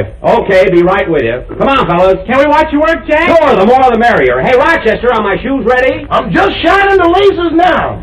Well, hurry up. They're waiting for me. Hurry on, fellas. That's when there's a rotten egg.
Guess they're about ready to shoot. You know, I'm a little nervous today for the first time. Funny, an old trooper like me. Oh, you'll be all right, Jack. Why don't you sit down and relax? Oh, I thought I was sitting down. Say, Mary, were you this nervous when you shot your first scene? Yes, but I was doing a rumba and nobody noticed it. I see. Hey, Jack, look who's here. Oh, hello, Andy. Hiya, Buck. Thought I'd come over and watch your work. Well, glad you did. Gee, it's hot under these lights. I hope my makeup isn't running. How do I look, Andy? You look like Crosby's horse on a muddy track. Yeah, I am a little splotchy, ain't I? I don't know what's the matter with me today. I feel kind of faint and dizzy-like. Why don't you hold your breath and count 10? Candy, I haven't got the hiccup. You will in a minute. I will not. Imagine me kissing Ida Lupino while I'm hiccuping. I tried it once and caught it right between the eyes. Oh, that's terrible. Well, it was better than nothing. Be ready for it a minute, Mr. Benny. Okay. Oh, pardon me. Gee, it's all your fault, Mary. Say, Fox, before you start shooting, I'll be glad to give you a few pointers on your love scene. Now, Andy, what do you know about love scenes? Plenty. I'm Clark Gable, Robert Taylor, and Charlie Butterworth rolled into one. Charlie Butterworth? What do you got him in there for? Modesty. Well, all right, Andy, what's your... Darn it. What's your system? Well, Buck, there's different ways of making a gal like you. Some fellows win 'em one way and some win 'em another. I got mine on bank night. Quiet.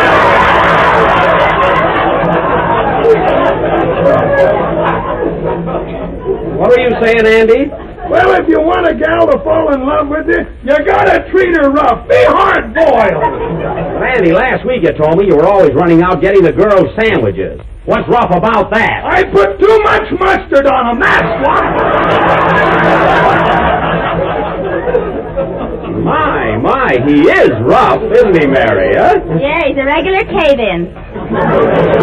He sure is. Be ready for it in a minute, Mr. Benny. Okay. Isn't it awful? Hey, Rochester, have you got my shoes? Here they are, boss. Those are my sport shoes. Where'd you ever see sport shoes with a full dress suit? In the Harlem Esquire.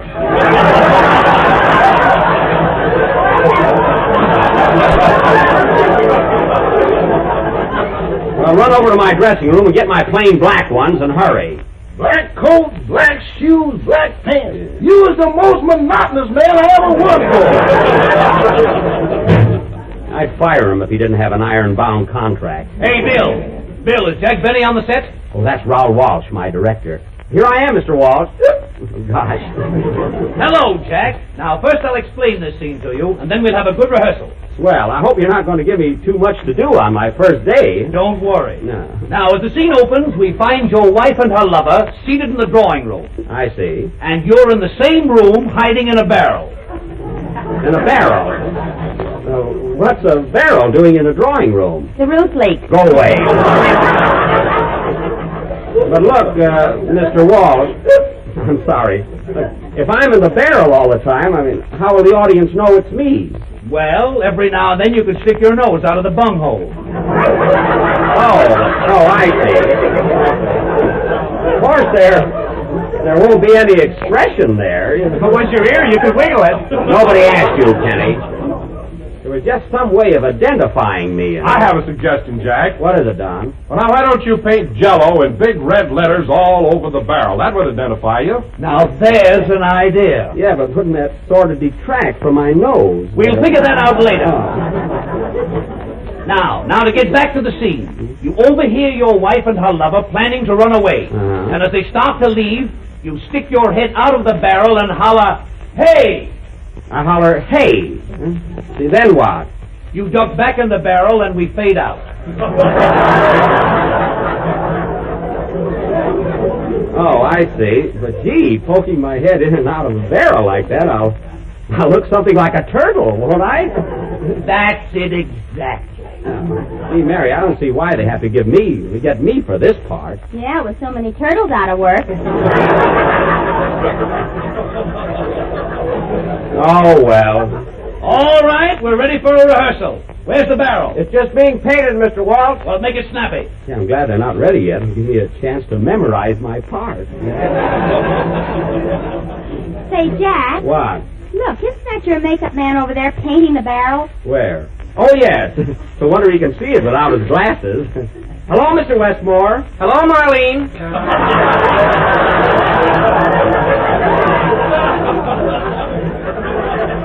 Marlene? We're all ready, Mr. Walsh. Good. Places, everybody. Right here, Mr. Walsh. I'm ready. Come on, Jack, get in that barrel. Yes, sir. Gee, it isn't dry yet. Oh, well, my hands won't show. Mary, I'm in the barrel. Gee, it's lonesome in here. What do you want, a floor show? Now, this is a rehearsal. Remember, Jack, you hear them talk, and when they start to leave, stick out your head and holler, "Hey!" Hey, I got it now. Quiet, everybody. Action. Oh, darling, how much longer must I wait? Don't you love me? Yes, dearest. But what can I do about Gerald, my husband? That's me, folks. Quiet and pull in your head. Oh, I'm sorry, Mr. Walsh. Continue. Oh, you never cared for him? Are you going to give up our one chance for happiness? No. No. Then fly with me tonight. Come, let us away. Yes, my sweet. Away. Hey there.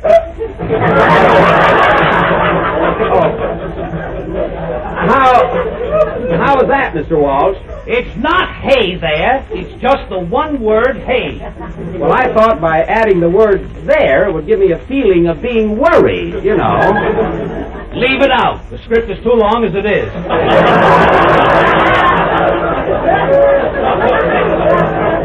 Well, you're the boss. You're the boss. Let's try it again. Get back in the barrel, Jack. I know what I'm doing. Say, take these nails out of here. One more rehearsal. Places, everybody, and make it a good one. Action. Oh, darling, how much longer must I wait? Don't you love me? Yes, dearest. But what can I do about Gerald, my husband? Darn it. Oh, you never cared for him? Are you going to give up our one chance for happiness? No. No. Then fly with me tonight. Come, let us away. Yes, my sweet. Away. Yes, my sweet. Away. I forgot my line. Isn't that awful? It certainly is. Yeah, I'm sorry about that, Mr. Walsh, but it's hard to remember two things at once. I mean, I have to say hey and stick my head out of the barrel at the same time. Well, I'll make it easy for you, Jack. Just say hey and don't stick your head out of the barrel. Oh, no! I'll get it next time. It just happens to be one of those words that gets you know? Oh, Jack, hay isn't such a hard word to remember. Just think of what a horse eats.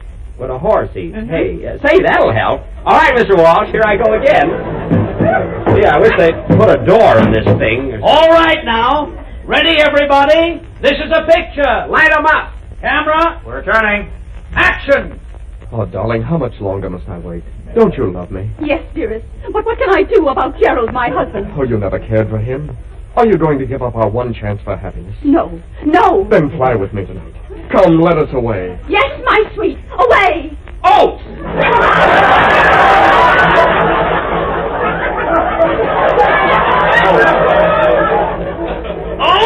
Oh, that's your fault, Mary. This is awful. Oh, what's the matter with you, Jack? There's nothing the matter with me. It's the part. Hey, what kind of a dramatic speech is that? Why, you can't act any more than that barrel. I can't, eh? No. Oh, what are you laughing at, Mary? This is a fine picture. Artist and hiccups. Oh, does Paul Muley have to go through with this? Hey, Bud! What?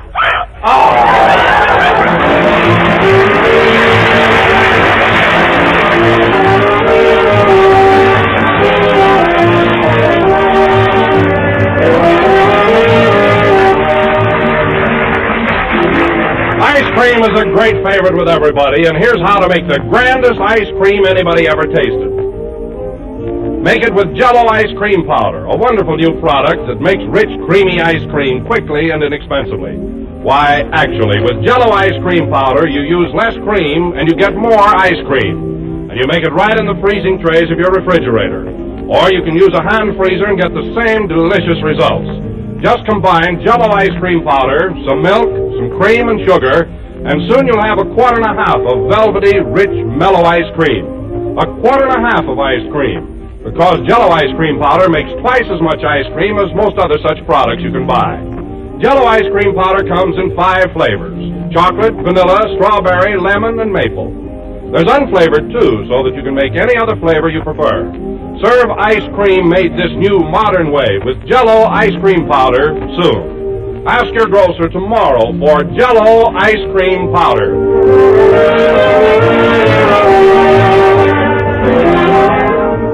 This is the last number of the 38th program in the new Jell-O series, and we'll be with you again next Sunday night for our final broadcast of the season. I'd like to announce that the part of the director was played by my good friend Robert Emmett Keene.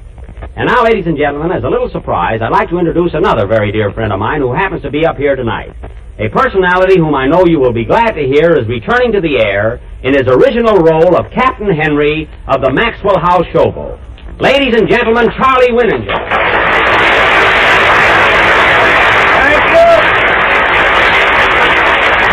Thank you, ladies and gentlemen. Well, Charlie, I'm happy to hear you're coming back on the Showboat program. When do you take over the helm? On July 8th. July 8th, huh? Yes, sir. We're going to truck on down the Mississippi. Well, tell me, Charlie. Oh, pardon me. What kind of a show are you going to put on for the folks? Well, now, it's going to be the same old Showboat with a brand new crew. It is, huh? Yep. You know, Jack, I'll be mighty happy to greet all my... I'm sorry. Oh, it's all right. It's all right. Sorry. I'll be mighty happy to greet all my old friends. Yeah, say, Charlie, you know my gang here, don't you? Don Wilson, Bill Harris, and this is Mary Livingston. Oh, hello, Mary. You're a mighty pretty gal. Thank you. Well, Captain, how about taking me for a ride? Mary, that's Captain Henry of Showboat. Oh, I thought he had a yacht. Don't pay any attention to her, Charlie. I won't. And Charlie, this is our tenor, Kenny Baker. Oh, hello. Glad to know you, Kenny. Hello. Kenny, you remember Charlie Winninger. He was in that picture, Three Smart Girls. Which one was he? Now, Kenny, cut it out. Oh, it's all right, Jack. I like the little brat. Well, Charlie, I want to thank you for coming up here tonight. I'm tickled to death you dropped in, and I want to wish you continued success in many happy dockings of Showboat. Well, thank you, Jack, and I hope all my old friends will be listening in on July 8th. Oh, Captain Henry, you want to hear something? Oh, what is it, Mary? Dear old father, how I love you. Oh, good night, folks. Good night. J-E-L-L-O. Look for the new Showboat program with Charles Winninger as Captain Henry, with the comedy of Jack Haley, the singing of Nadine Connor, Thomas, and Virginia Barrell, with Warren Hall and the music from Meredith Wilson. Remember the date, July 8th. The Jell-O program comes to you from Hollywood over the Red Network of the National Broadcasting Company.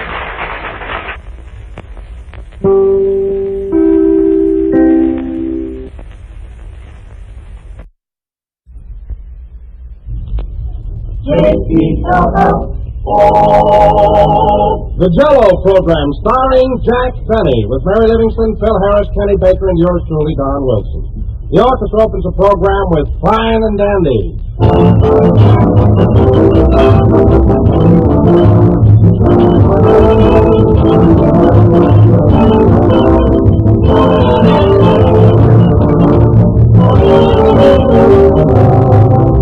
You know, when a friend recommends something to you, whether it's a movie, a book, or something to eat, you naturally feel favorably toward it.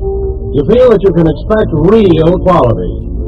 Well, that's the way our millions of friends feel about Jell-O, and no wonder, for Jell-O stands for quality. The name Jell-O is a trademark. It's the property of General Foods, and it tells you here is the best-looking, best-tasting dessert your family can enjoy. The one and only Jell-O. If you hear any other gelatin dessert called Jell-O, you know that's incorrect, for there is no other.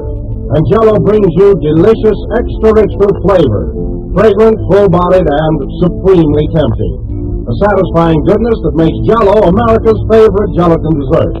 So when you buy, don't accept any substitutes for the real thing. Look for those big red letters on the box. They spell Jell-O.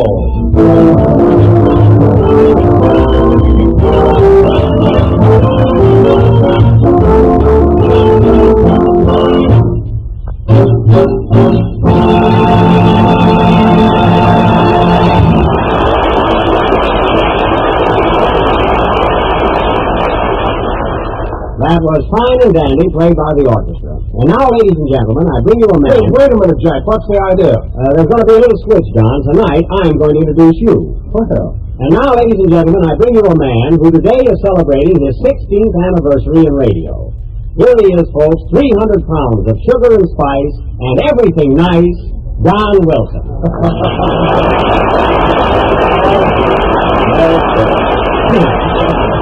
There you are, Don. Well, thanks, everybody, and thank you, too, Jack, for that lovely tribute. But really, you didn't have to do it. Oh, yes, I did, Don. Any man who can spend 16 years in radio and never miss a broadcast, a laugh, or a meal deserves an ovation. Today is your day, Don, and nothing is too good for you. Oh, I'm glad to hear you say that, Jack, because for some time now I've been planning to ask you for a raise. I think I should get more money, don't you? What's that, Don? I said I think I deserve more money. You sure do. Well, let's get on with the program. Tell me, Don, I'm sure a lot of our listeners would like to know, how did you happen to get into radio? Were you always an announcer? No, Jack. I started out on an exercise program. I was known as Happy Don the Muscle Builder. Oh, setting up exercises, eh? Yeah, I used to start out the program by saying to my audience, bend over and touch your toes. Yes, sir, and then I'd bend over with them. Oh, sure, I can imagine. Now, wait a minute, Jack. I'm still pretty limber. I can bend over and touch the floor right now. Oh, yeah? Don, if you were an old maid, you'd have to go down in the basement, stand on a barrel, and bore a hole in the ceiling before you could look under the bed.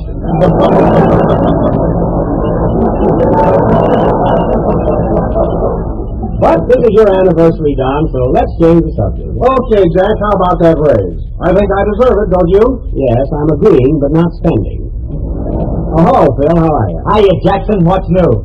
Jackson again. Phil, why do you walk in here every Sunday night and call me Jackson? Because asking you for a raise is like going up against a stone wall.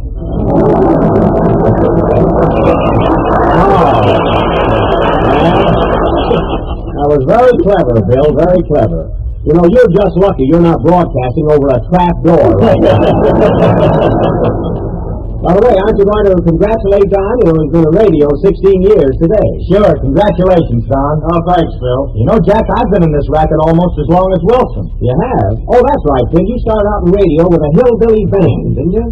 Yep, the Blue Ridge Blue Blowers. Wakes, weddings, and feuds. Oh, were you the leader? No, I played first jug. Jug, eh? Well, I'll bet it wasn't entirely empty. Who was your sponsor then, Phil? Hatfield's Mountain Dew. Oh. Watch the pink elephants go by. Well, quite a slogan. Now, let's see. What are we talking about then? Well, I don't like to be insistent, Jack, but I've been with you for 5 years. Now, how about that raise? Raise. Don, keep your shirt on. Let's Ringling Brothers move under it. And stop scowling at me. Hello, Jack. Oh, hello, Mary. Where were you? I just got a letter from Mama, and I was out in the hall reading it to the janitor. To the janitor? Yeah, he says Mama's funnier than you are. What, Cyril said that? Cyril? I hope he gets termites in his broom handle. You want to hear the letter? Mama's a panic today. Oh, all right. Go ahead. What's the B. Lily of Plainfield got to say? Here it is. Plainfield, New Jersey, March the 9th. Look, it's written in red ink. Yeah, it's an extra. Oh, go ahead. My darling daughter Mary, just a few words to let you know we are all well and that I received your last check. Quite a while ago, wasn't it? The old gold digger. Go ahead. So sorry you couldn't be here for your sister Ruby's wedding. It was a grand affair. Well, it's about time she got married. When the bridegroom said I do, your father yelled hooray. And I was so embarrassed I stopped applauding. That's typical of your mother. Your sister's husband is a local tree surgeon, and it was love at first sight. Oh. She met him one day when he came to prune your Uncle Otto's wooden leg, which is budding again. Budding again? Yeah. Last year they got 3 bushels of apples off her. Oh, that's amazing. Continue. Your new brother-in-law is 6 feet tall and has beautiful brown hair, which would look much better without those bangs. Your sister would get somebody like that. Quite. Oh. The happy couple are driving to California on the honeymoon and plan to visit you. So get out of town before it's too late, my dear. Boy, is she corny. I don't think so. Of course not. You're in the groove, too. Go ahead, Mary. Your brother Marvin wants to thank you. Oh, hello, Kenny. Hello, Jack. What's going on? Nothing. Mary's mother's hogging our program again. Go ahead, Mary. Your brother Marvin wants to thank you for the movie camera you sent him on his birthday. He took movies of your cousin Willie last week in our neighbor's chicken coop. Well. It must be quite a picture. They're going to preview it tonight at the police station. What a family. Must close now as there's no other news. Give my love to Don, Kenny, Phil, and that gray-haired weasel you work with.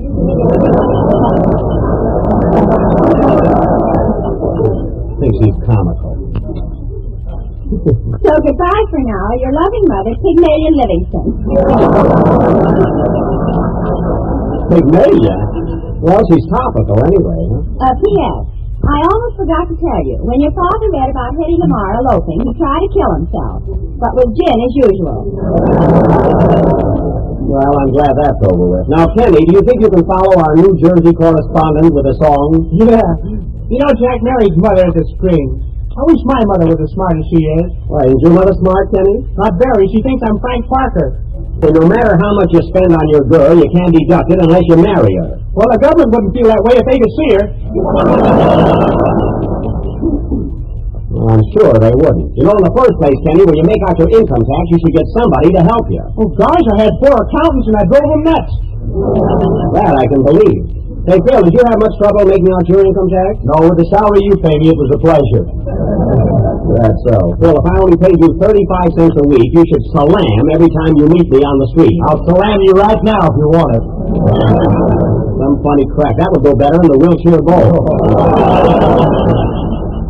And now, ladies and gentlemen, this being Don's anniversary. Hey, Jack, the government's going to get a big kick out of my tax. Yeah? Yeah, I wrote a poem in the back of my check. A poem? Rickety-rack, rickety-rack, here's my check for the income tax. If it bounces, let it slam and give my love to Uncle Sam. Yeah, that's very good. That's very good. They should love that. And now, ladies and gentlemen, as I started to announce several times, what was that now? Oh, yes, John, yes. This being John Wilson's 16th anniversary, I would like to have you all listen attentively to this grand announcer, whose mastery of the English language has made him the success he is today. Take it, Don. Thank you. Ladies and gentlemen, this being my 16th anniversary, why don't you celebrate it by running down to your neighborhood grocer and asking him for a package of tempting and delicious Jell-O. Bravo, Don. It is America's favorite gelatin dessert and comes in 6 delicious flavors. Strawberry. Ah, folks, what diction. Raspberry. What superb enunciation. Cherry. Note the bell-like quality of his voice, folks. Orange. Miss to those pear-shaped tones. Lemon. Ain't he a whiz-bang? And lime. I thank you. Did you hear that, folks? Did you hear that? If that wasn't thrilling, I'm a Chinaman. Here's my laundry, Jack. Thanks. I'll have it back Wednesday. And now, ladies and gentlemen, as a climax to this special occasion, we were going to do a little play called The Life of Don Wilson. But we found it rather dull. So we decided instead to give you the life of Fred Allen. But that turned out to be repulsive. So therefore, folks... Hey, Jack, speaking of Allen, I saw that picture of you on the front cover of Radio Guide where you're training to fight him. Yes, sir, and I looked pretty tough there, didn't I? You sure did, but I couldn't figure out what you were holding in your right hand. That was a flute. You see, Allen is a snake, and I have to charm him before I can hit him. Now, getting back to our play, I think it's a crime the way Portland has to take in washing. Allen's doing all right. Oh, well. Anyhow, tonight we are going to present... pardon me. Hello? Hello, Mr. Bennett, it's Rochester. Oh, you. What do you want now? It's about Carmichael, your polar bear. What's the matter? Is his cold still bad? You know, Mary, he caught a terrific cold last week. How is he, Rochester? Doggone that animal. Well, did you give him that hot bath like I told you to? Well, yes and no. What do you mean, yes and no? I got him in the bathroom and he got me in the tub.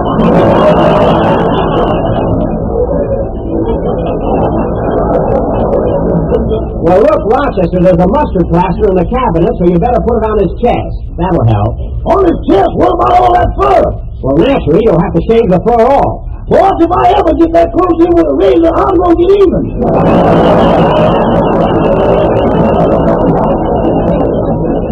Rochester, don't you dare lay a hand on him. Not if I want it back. I'll come home right away and take care of Carmichael myself. In the meantime, put him to bed. So long. So long. Well, what's so funny? Was it silly of Mr. Wilson to ask you for a raise? It's all right. Goodbye. I'm sorry, fellas, but I gotta run along. I'm worried to death about Carmichael. You can take care of the rest of the show, can't you, Don? Oh, sure. Run along, Jack. Come on, Mary. I want you to go with me. Okay. Can I come too, Jack? I've never seen a polar bear. Sure, Ken. He's never seen a tenor either. Let's go. My car's right downstairs. Oh, that old thing? If you're in a hurry, let's walk. You'll go in my car and like it. So long, fellas. So long. Well, Phil, what'll we do? I don't know about you, but I'm going to lay down over here in the corner. Play, boys, I'm not too loud.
Well, we'll be at my house pretty soon now. Gee, I hope Carmichael isn't seriously ill. Forget about the bear, Jack, and watch your driving. Oh, boy, what a car. Well, what's the matter with it? Every time you step on the gas, the radiator shoots up like Old Faithful. Well, a little water isn't going to kill you. Whee! Boy, I'm enjoying this ride. Are you, Kenny? Yeah, I'm young and I can take it.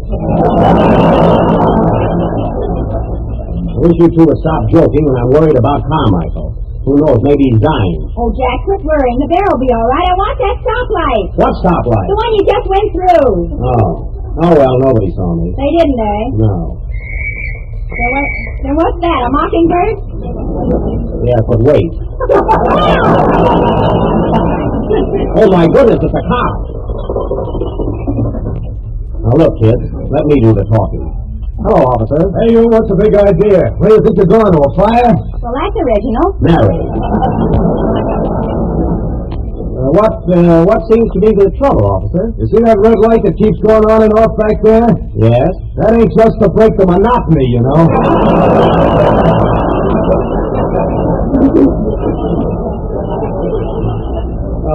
I'm sorry, officer. I got a good mind to give you a ticket. Go ahead, I dare you. Now, Mary. She's a little nervous, officer. Oh, yeah? You can't arrest us. I'm a junior G-man. Penny. Look, officer, I've really got a good reason for being in such a rush. My polar bear is quite ill. Your what? My polar bear, Carmichael, he's sick in bed with a bad cold. Oh, you're drunk too, huh? No, officer, I'm serious. Mary, you tell him, haven't I got a polar bear that's sick in bed? Oh, Jack, think of another one. What? Kenny, tell the man, do I or do I not own a polar bear? Which do you want me to say?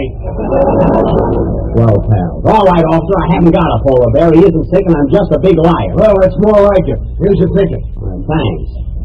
So long. So long. A sick polar bear. What do you think I am, an imbecile? That's imbecile. Oh, yeah? Here's another ticket. It's fine. I got two of them now. Get another one. We can all go. Yeah. Well, let's get out of here. Hey, wait a minute. Not so fast, buddy.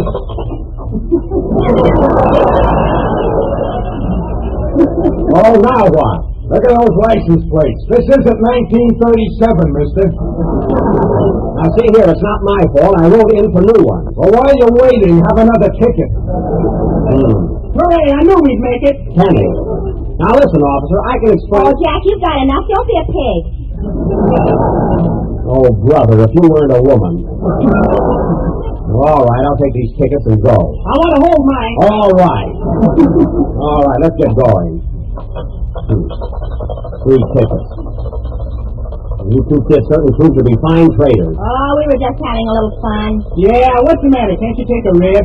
Penny, I'd like to take your rib and hit you on the head with it. Well, here's my street. Hang on tight, I'm going to make a turn.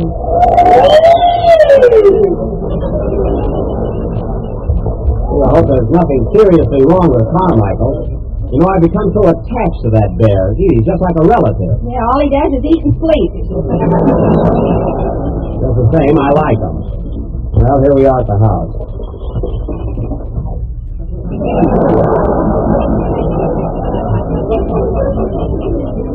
Come on, kids. Jack, you better put the car in the garage. I can't. Rochester's got 2 cousins from Alabama living in there.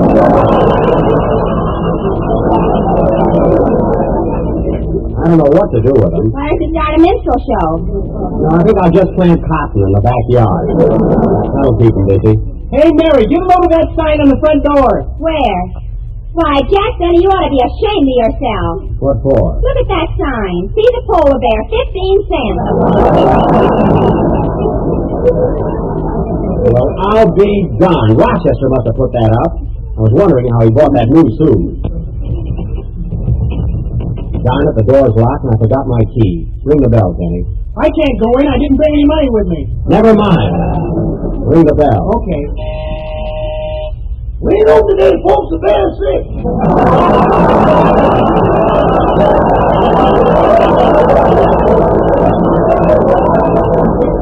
Rochester, open that door. Oh, it's you, boss. Hello, Miss Livingston. Hello, Mr. Baker. I ain't seen you in some time. Forget the formalities. How's Carmichael? You put him in bed like I told you to? Yes, boss, but I had a little trouble getting your pajamas on him. Pajamas? Rochester, if those are my new silk ones, I'm going to take $10 out of your salary this week. What do you mean out? That's it.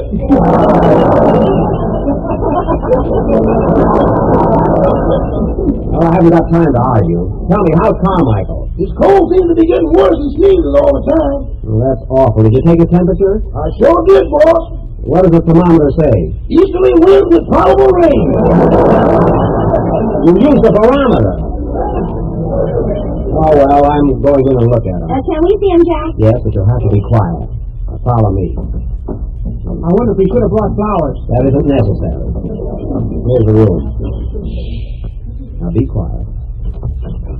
Oh, look at Carmichael sleeping there, peaceful as a lamb.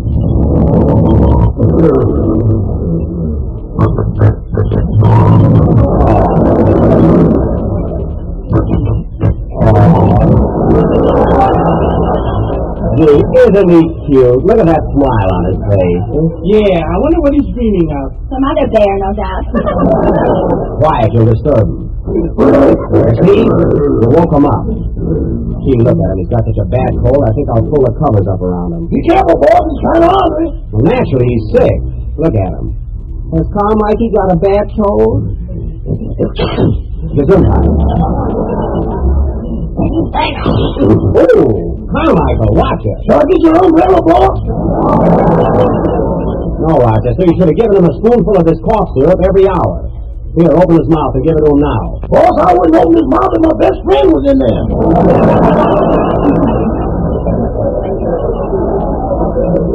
Oh, give me that spoon. I'll give him the medicine myself. Look out for your hand, Jack. Don't listen to Rochester. He's just a coward. That's me, a coward with brains. Well, I'll show you there's nothing to be afraid of. Now, here, Carmichael, be a good little bearsy-wearsy and open his mouth.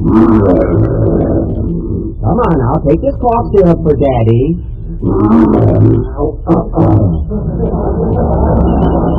Now, come on, Carmichael. Daddy is getting impatient. Take this cough medicine.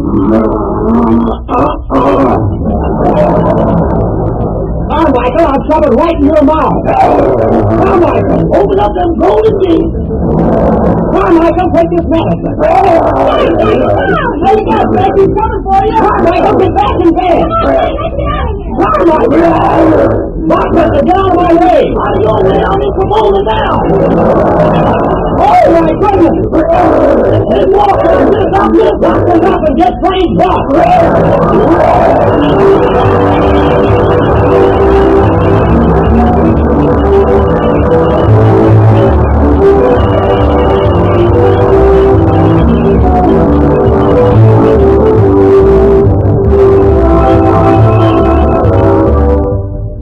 Here's a new idea for St. Patrick's Day. Quick and easy to prepare, unusual looking, delicious to eat.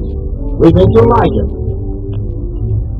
Jell-O chocolate pudding, rich and creamy smooth, served in individual sherbet glasses and topped with fluffy whipped cream and bright green candy shamrocks. And there is a grand dessert, for Jell-O chocolate pudding is just the best tasting pudding you ever get to spoon in. Smooth as satin, real chocolatey, for it's made with fine, wholesome ingredients. It has a beautifully tender texture, a mouth-watering taste, and this delicious dessert is only one of 3 new Jell-O puddings. There's Jell-O butterscotch pudding, rich with cool, old-fashioned butterscotch flavor, the kind you loved when you were a kid. And there's Jell-O vanilla pudding, creamy and delicate and delicious, an all-family favorite. All 3 Jell-O puddings are amazingly quick and easy to prepare. You'll find the simple directions on every package. The best way to buy is 3 packages at a time. So ask your grocer tomorrow for Jell-O chocolate, butterscotch, and vanilla pudding, the real homemade kind.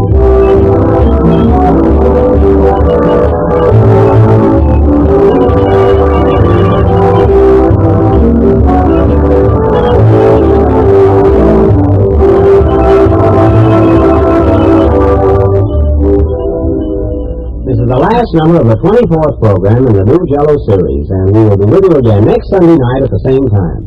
Oh, yes, ladies and gentlemen, this time I want to congratulate and extend my good wishes to the American Legion who celebrate their 25th anniversary this week. You know, Mary, every time the Legion has a birthday, it reminds me of my heroic deeds in the World War. It does, Harry. Yes, sir. Well, Carmichael's gone now. Get down off the chandelier. Are you sure? Good night, folks.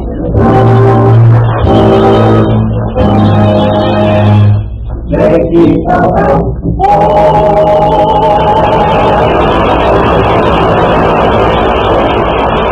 Kenny Baker says on the Jell-O program for courtesy of Marvel and Law Productions. Considered today was My Heart Belongs to Daddy from the direction Leave It to Me. This is the National Broadcasting Company.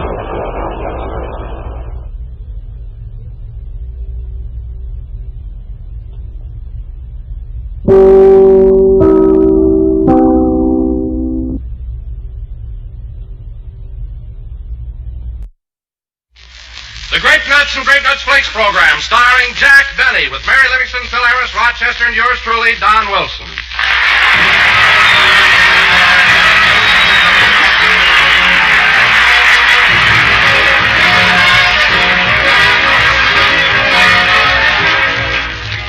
Well, friends, I have a little poem here for you tonight, and it goes something like this.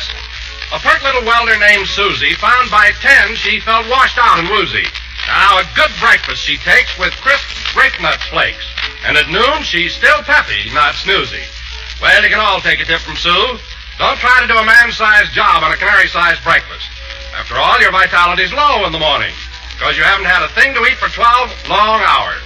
That's why doctors and dietitians say you need at least 1/4 of your entire day's nourishment at breakfast. And dietitians say it should include a cereal with whole grain food values. Well, that's the kind you get with Grape Nuts Flakes, because those tempting, toasty brown flakes are packed with energy-giving whole grain nourishment. Tomorrow, try a big bowl full of Grape Nuts Flakes. Pour on the milk, pile on the fruit. Man, what an elegant dish. So eat a good breakfast, do a better job. You'll sure enjoy those moldy-rich Grape Nuts Flakes.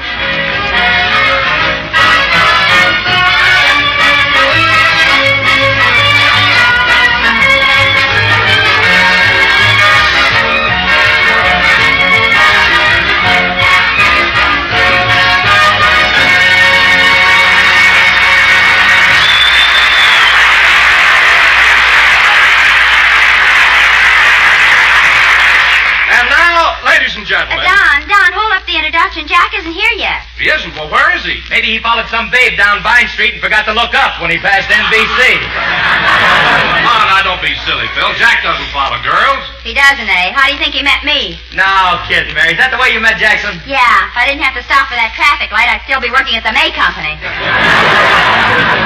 But I'm not sorry. I'm making just as much working for Jack. Well, gee, you're lucky. But where is Jackson, anyway? Oh, he'll show up in a minute. And fellas, wait till you see him. Oh, brother.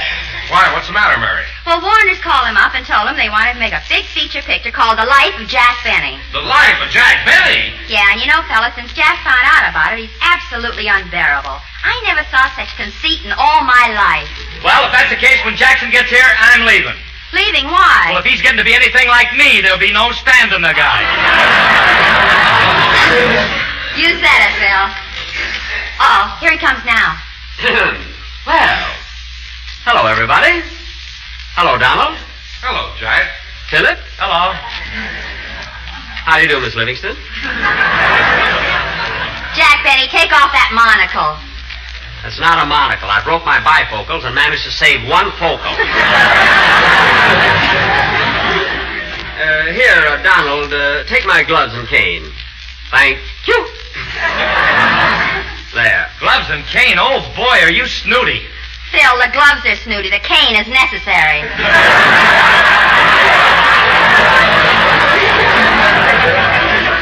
Go ahead, have your little fun. But you'll all apologize when you know what's happened to me. We know. Yes, Jack. Mary told us that Warner Brothers were going to make a picture about your life. Yes, sir.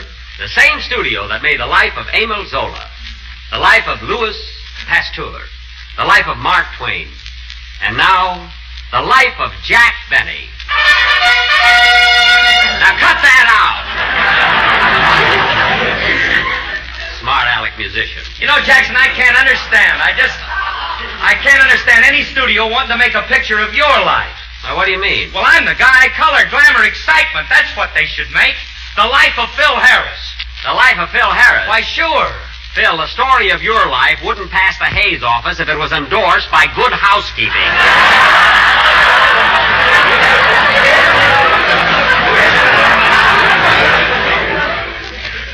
So don't be ridiculous. All right, so what's so good housekeeping about your life?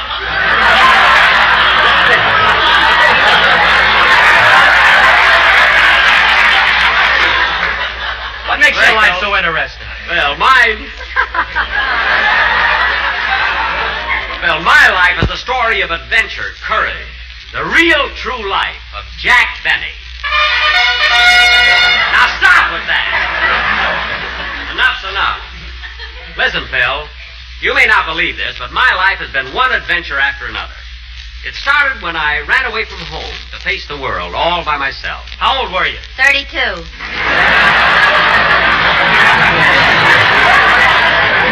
I was 27.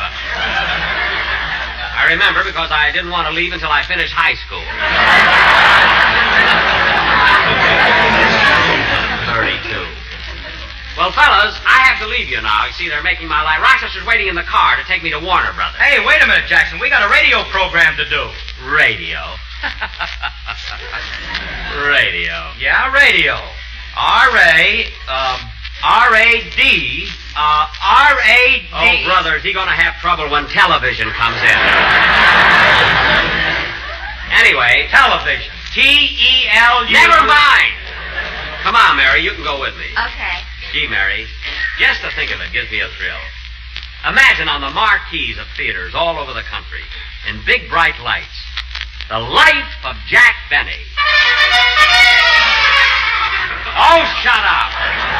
Come on, Mary.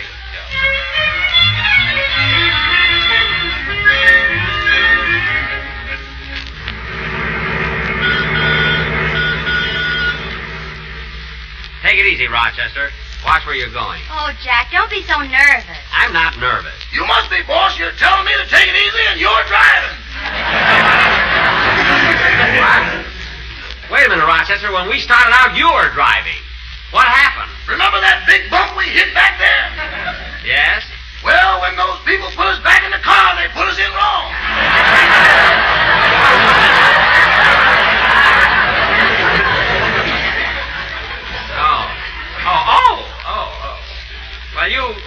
you take the wheel now.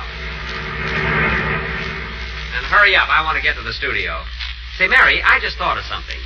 If they're going to make the story of my life, I shouldn't only be acting in it, I should direct it. Jack. And not only that, who knows my life better than I do?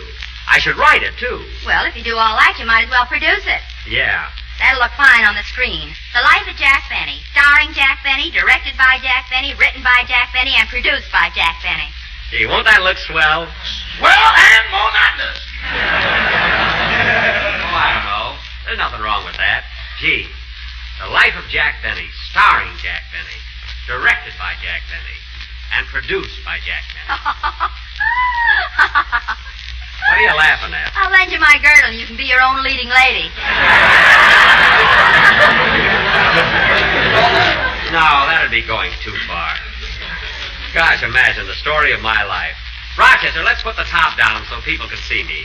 So people can see you. Oh, Jack. That's nothing, Miss Livingston. This morning you wanted to ride down Hollywood Boulevard on a white horse like Lady Godiva. Lady Godiva? Yeah, but his toupee wasn't long enough. Rochester, I was just going to do that to save gas. That's all. I wonder how I'd look on a white horse. Never mind. Now, Rochester, we have quite a ways to go yet, so turn on the radio. Might as well have some entertainment. Okay. So remember, folks, if you feel dull, listless, and logy, try Sympathy Soothing Syrup. Sympathy spelled backwards is Yatapamys. Y-H-T-A-P-M-Y-S. Get something else, Rochester. Ladies and gentlemen, is your mattress lumpy? Do you feel like you've been sleeping uphill? If you do, discard your old mattress and get yourself a genuine Sleepmore. Sleepmore spelled backwards is Erompils. E-R-O-M-P-E-E-L-S. Oh, Rochester. Rochester, get something else. Okay. So remember, folks, eat a good breakfast and do a better job. And you can do that by eating malty-rich, sweet-as-a-nut grape nuts flakes. Grape nuts flakes spelled backwards is Seekalt Stun Apart. Seekalt Stun Apart? S-E-K-A-L-F-S-T-U-M-E-P-A-R-G. Hey, now that's a clever commercial. Television. T-E-L-U. Shut it off, Rochester.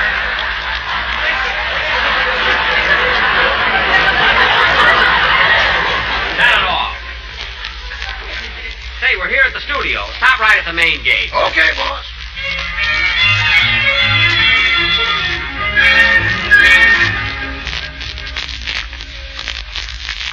Now, let's see. Where's Jerry Wall's office?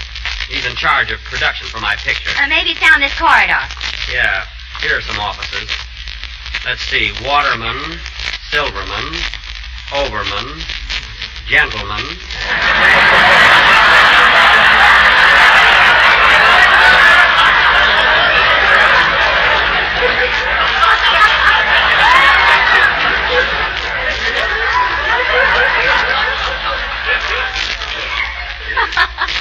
Kern, Kirchhoff, Wall.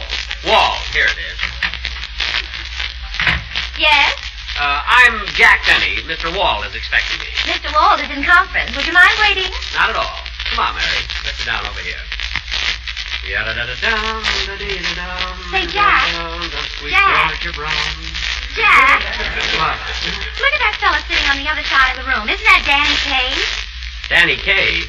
Where? Reading that newspaper. Oh, yeah.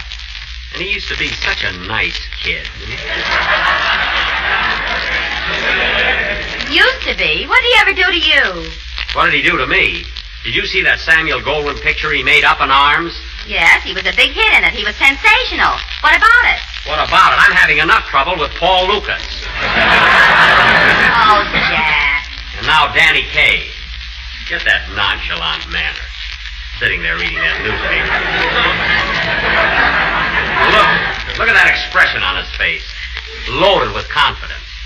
Jack, that's a picture of Wilkie on the back page.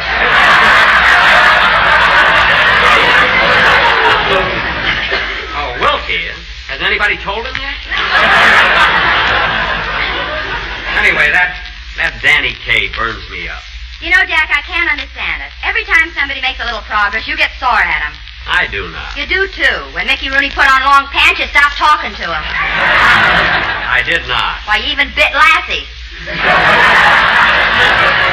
Well, she bit me first. Anyway, this is different. I practically gave Danny Kaye his start. Well, I remember the day he came to me for advice, and I was fool enough. Oh, Jack, Danny sees you and he's coming over. Oh, well. I just have to hide my feelings.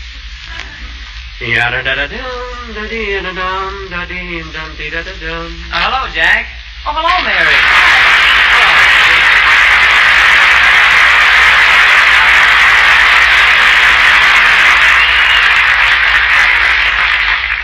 How are you, Jack? I'm fine. How's your mother, Danny? She's fine. And your father? Oh, he's fine, too. Well, the next time you see them, tell them they certainly have a louse for a son. Jack. Well, Jack, what's the matter? What's happened? I thought we were friends. Friends? A lot you know about friendship. I heard about that rumor you're spreading around that you're the new comedy sensation. Oh, now, Jack, I didn't spread that rumor. And look, I'm sorry my picture was a big hit. Oh, sure. And if it'll make you feel any better, I'm sorry that I came to Hollywood. I'll bet. Oh, really, I am. I'm sorry Up in Arms was a success, and I'm sorry that I was funny in it. Being sorry doesn't help. You made the picture, you were a hit, and the damage is done.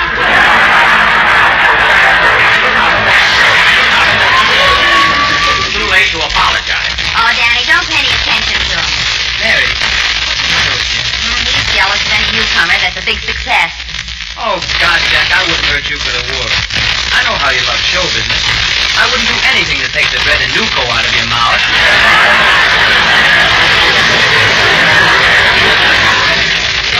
Go ahead, keep talking. I know what you're thinking, Bud. No, Jack, you've got me all wrong. I've always been your fan. Why, I followed your career for years. Really? Well, sure, Jack, and I could never hope to become as popular as you used to be. Used to be? I mean, used to was. Used to are. Was. I mean, Jack.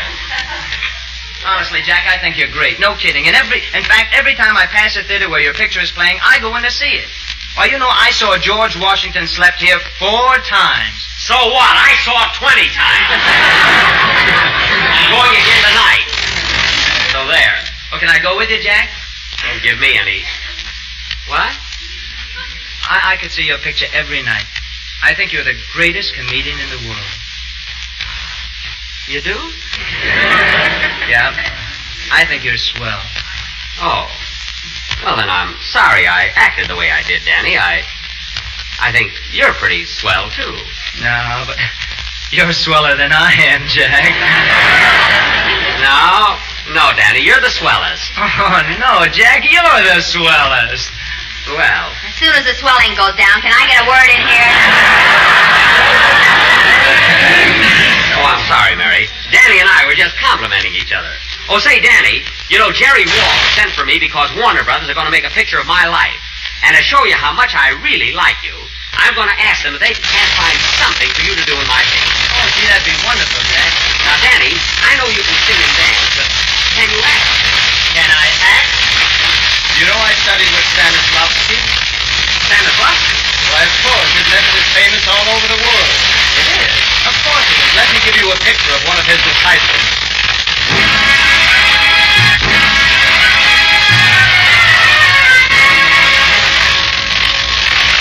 Who is the world's greatest actor?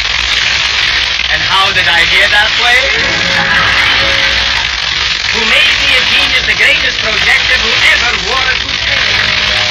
Who made me most miserable Hamlet, the deadest Romeo who died for his bride?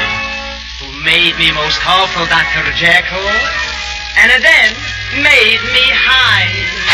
Stanislavski of the Moscow Theater, Stanislavski, a director from the heart. I will never forget the day I first met the great master. He took me by the hand. and beat my head against the wall. And in one word, he told me the secret of the great Stanislavski method. Suffer! That's all.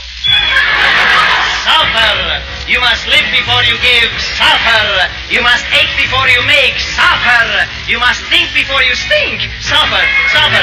Suffer! Suffer! Suffer! Suffer! Suffer! Hello. Suffer! And the audience suffers with you. Stanislavski. I will never forget the day they give me first part to play. I'm supposed to play part of sailor. But first I must suffer. What I'm going to do? I join Navy, become sailor. First day out, big storm. At first I was afraid I was going to die. Then I was afraid I wasn't going to die. But I suffered. I came back to Moscow, and in this part, I was wowed. Here is what the great critic Georgine Sasha Vladimir Nathan said. Господин Горяченко, зачем это ночь была хорошо? Ты плес красивый большой, люди там тоже дрос починят, и зла is not even дядя брошь. Just like in America, 3.5 stars. So if you want career on stage, you mustn't dream of merely acting. Use the Stanislavski method of mental chiropractic. Be a tree, be a sled, be a purple spool of thread, be a storm, a piece of lace, a subway train, an empty space, take it fast, take it slow. Hello, Mo, hello, Joe, I just got back from a wonderful show. Stanislavski.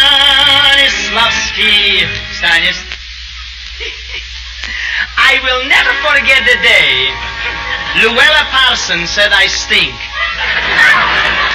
I was playing part of stable boy. It was in Great Russian Tragedy.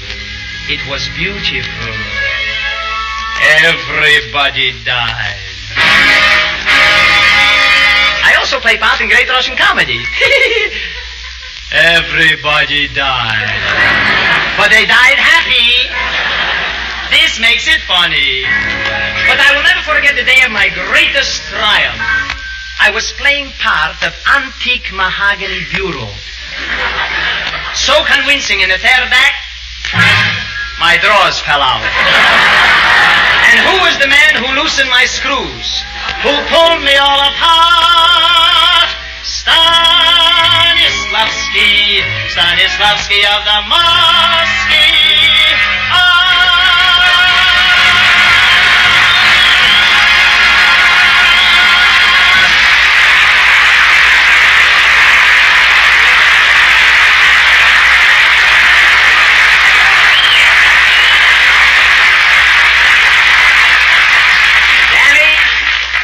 That was great. I'll find room for that in my picture if I have to cut myself out of one scene. Oh, thanks, Jack. I hope you can fix it. Oh, Mr. Benny, Mr. Wall will see you now. Thank you. Come on, Mary. You too, Danny. Hello, Mr. Wall. Hello, Mr. Wall. Hello, Mr. Wall. Hello, Jack. Hiya, Danny. Hello, Mary. Sit down. Thank you. Thank you. I'll go out and get a chair for myself. Oh, excuse me, Mary. Take my chair. Well, Jack, I'll bet you're pretty excited now that Warner Brothers are going to make the story of your life. Yes, I'm quite thrilled. We've got the whole thing laid out, Jack. We're going to make your entire life story from the day you were born to the day you died.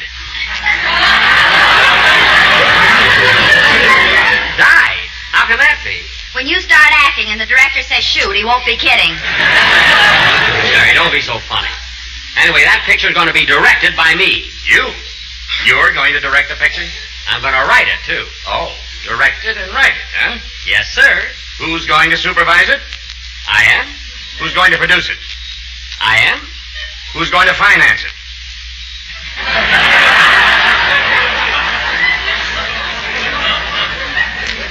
May I have the next dance with you, Miss Livingston? Danny, please. Now, look, Jack. We've been making pictures for a long time, and you're not going to tell us how to run our business. Well... Now, get this. We're going to make a picture called The Life of Jack Benny, and you're not going to direct it. I'm not? No. And you're not going to write it, supervise it, or produce it. Well, Mr. Wall, I guess you're right. I should be satisfied just starring in it. I am going to star in it, ain't I? Well, Jack, that's what I wanted to talk to you about. Mary, give me back the chair.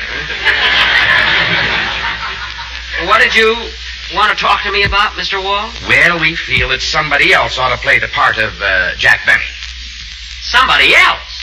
For heaven's sake, what's the matter with me? Well, you've been Jack Benny too long. What? We feel that we ought to inject some new blood. New blood? Any blood will help. Mary, you keep out of this.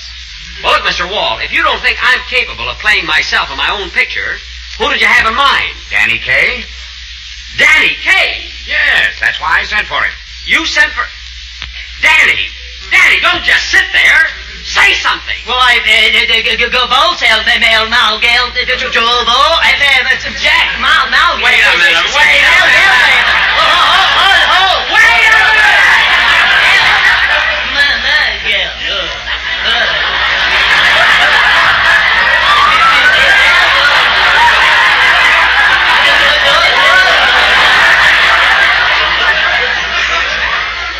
Now, Danny Kaye, you knew about this all the time. No, I didn't, Jack. Really, I didn't. This is all a surprise to me.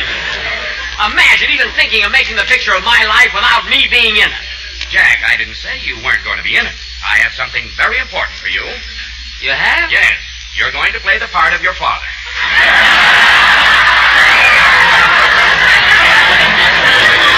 My father? Yes. Danny Kaye will be your son. Oh, and I think Mary will be excellent in the part of Jack's childhood sweetheart. So do I. You keep out of this. Yes, Father. Don't bother me, you traitor. All right, boys, now let's cut out this argument. Now, here's a scene I want you to try, Danny. It's where you come in and ask your father for money to buy a violin. You read the father's part, Jack. Okay. Why, I'll never know. Stop mumbling. All right, go ahead, Danny. Now remember, you're asking your father for money, and you're Jack Benny at the age of 9. Yes, sir. Wait a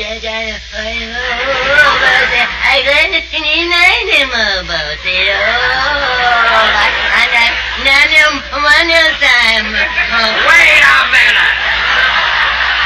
When I was 9 years old, I could talk.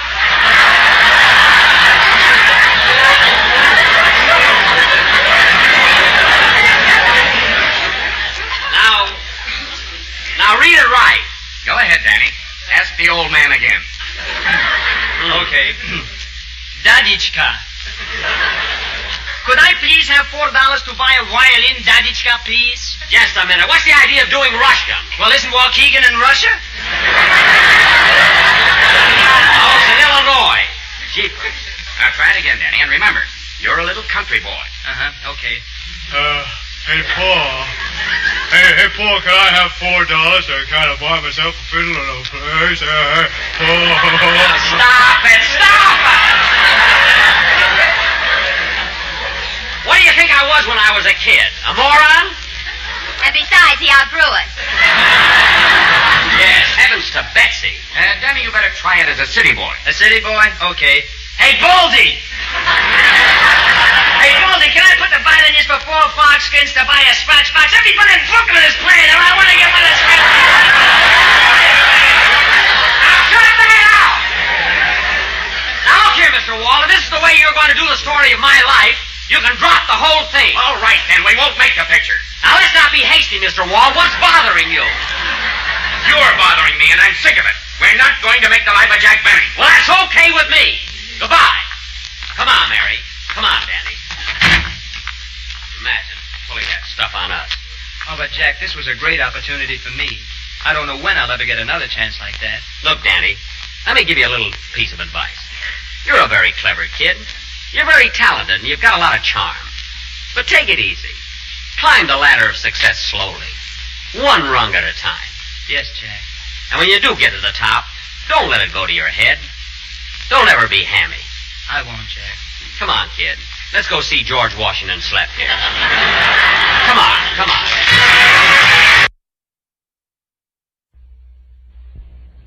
Jack Benny with Barry Livingston, Phil Harris, Rochester, and yours truly, Don Wilson.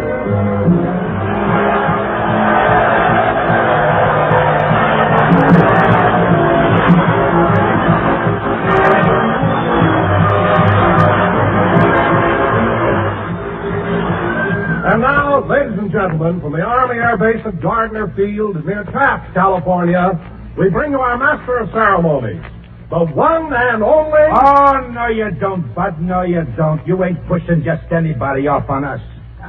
What are you talking about, soldier? What am I talking about? You tell him, Sarge. Go ahead, tell him. Okay. Look, Fatso. We can't do anything about what time they make us go to bed or what time they make us get up. But week after week, they blow a bugle, line us up, march us into this hall to listen to what they call entertainment, and we're sick of it. Now, wait a minute, fellas. You keep out of this, Bob. Yes, sir. Now, as I was saying, Fatso, the fellas here appointed us as a committee to sort of pass on the entertainment, see? Yeah. In that way, why, we protect our boys from stepping into those civilian booby traps. Booby traps? So listen, Chubby. You tell us who you're going to bring out here, and we'll tell you if it's okay. Well, all right, if you must know, it's none other than Jack Benny. Jack Benny, huh? What do you think, Sarge? I don't know. What do you think? Well, it's either him or spending a half hour in Taft.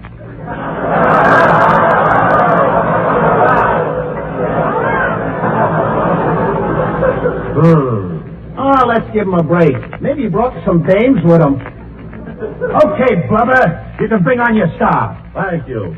And now, ladies and gentlemen, from the Army Air Base at Gardner Field near Taft, California, we bring you the one and only Jack Benny.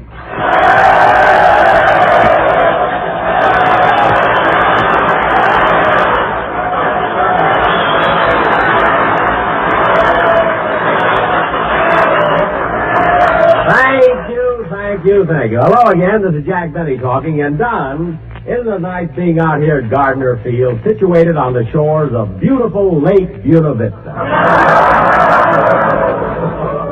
Imagine being stationed in a place where you can go trout fishing, swimming, and diving. Oh, hubba, hubba, hubba.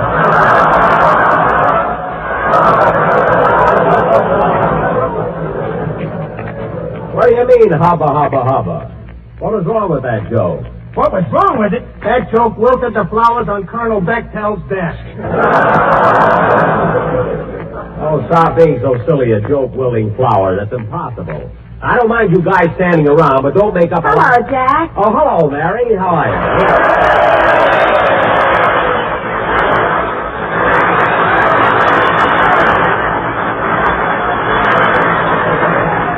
I'm glad you got here, Mary. Now maybe we can get on with the show. Yeah, but you know, Jack, the strangest thing happened just now. Really? What was it? As I walked in here, the flowers in my hair wilted. That I can't understand at all. Anyway, Mary, how do you like being up here at Gardner Field? Oh, swell. But yesterday when we got here, one of the soldiers rushed me over to see Lake Buena Vista. Some excitement. Well, they're proud of Buena Vista, Mary. That's a beautiful lake. Go on, I've seen more water at W.C. Field's party. Oh, stop exaggerating. It's the only lake where a girl can go out for a boat ride and walk back.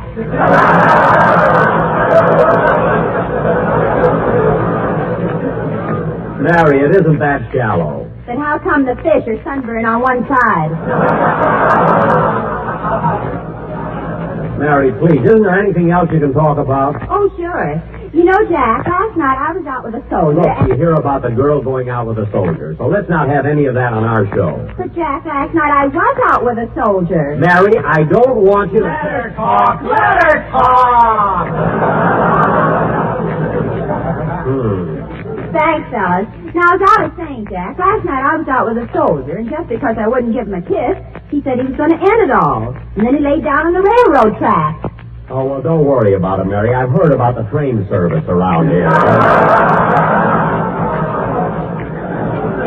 But, Jack, that soldier... Mary, don't worry about him. By the time a train gets here, the war will be over, he'll be a civilian, and when he's paying for his own clothes again, he ain't going to lie down on any dirty old railroad track.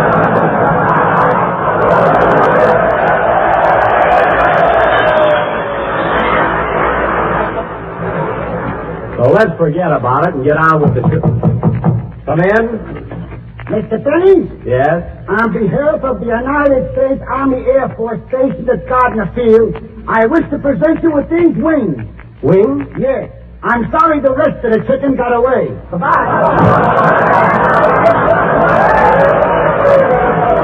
Oh, well, I can always use them for soup. Hiya, Jackson. Okay, fellas, start beating them chow tongs together. Harris is here.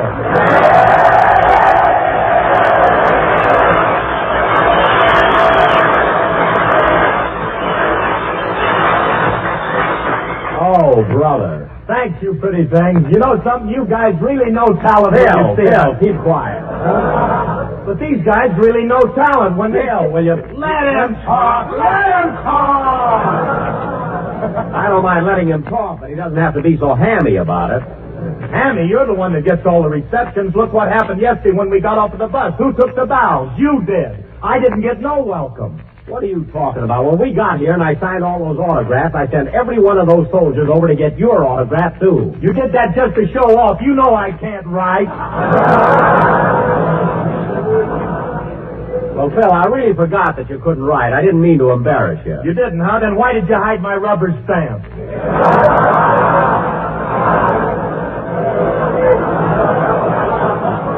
Because you were messing up the whole bus with it, that's why.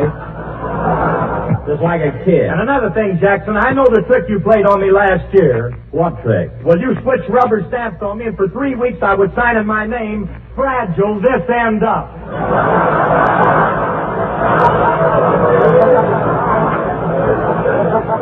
What? Mary told me. Well, Phil, anybody who doesn't know how to spell his own name ought to be ashamed of himself. Phil, do me a favor and play something, will ya? And now, fellas, come in.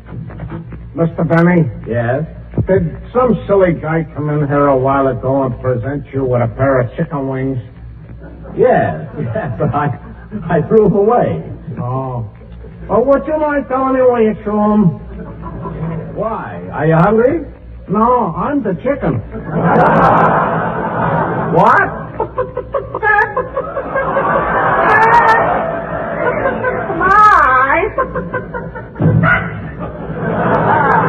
That's what happens to a guy when he eats too much of those powdered eggs. Play, Phil, will you?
It had to be you, played by Phil Harris and his Buena Vista Beachhead Commando.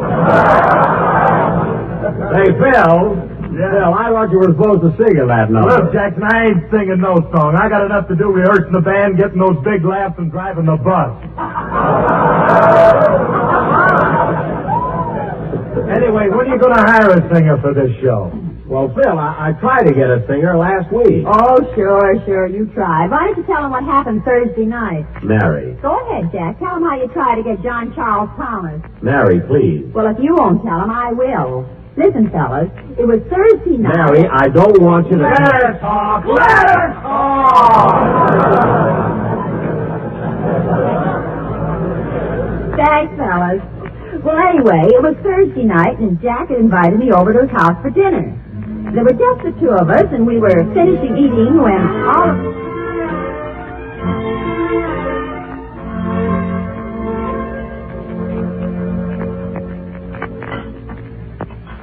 Gosh, Jack, it was nice of you to invite me over for dinner. Oh, that's all right, Mary. Here, will you have some mustard? Yes, thanks. Ketchup? Yes, thank you. Horseradish? Uh-huh. Here you are. What a dinner. Mustard, ketchup, and horseradish.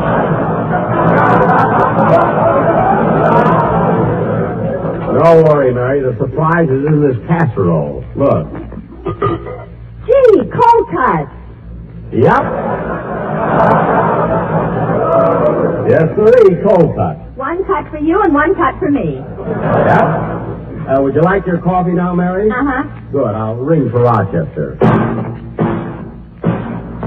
Jack, don't you think it's about time you bought a regular dinner bell? Yes, Mary, but it's hard to get what you want these days on account of shortages. This makes a fine dinner bell. But, Jack, it doesn't look nice hitting an empty garbage pail with an old turkey bone. You can't hit it with a cold cut. Anyway, no one notices it. Mr. Benny, did you ring for me, or did you just throw something in the garbage can? I rang for you, Rochester.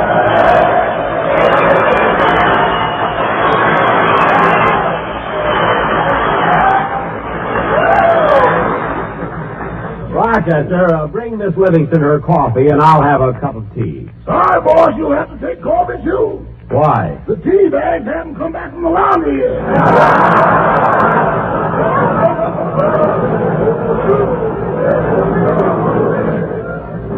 Oh, darn it, I wanted tea. Well, boss, I'll fix you the coffee so you'll like it. I'll add some brandy to it. I've got my own special recipe.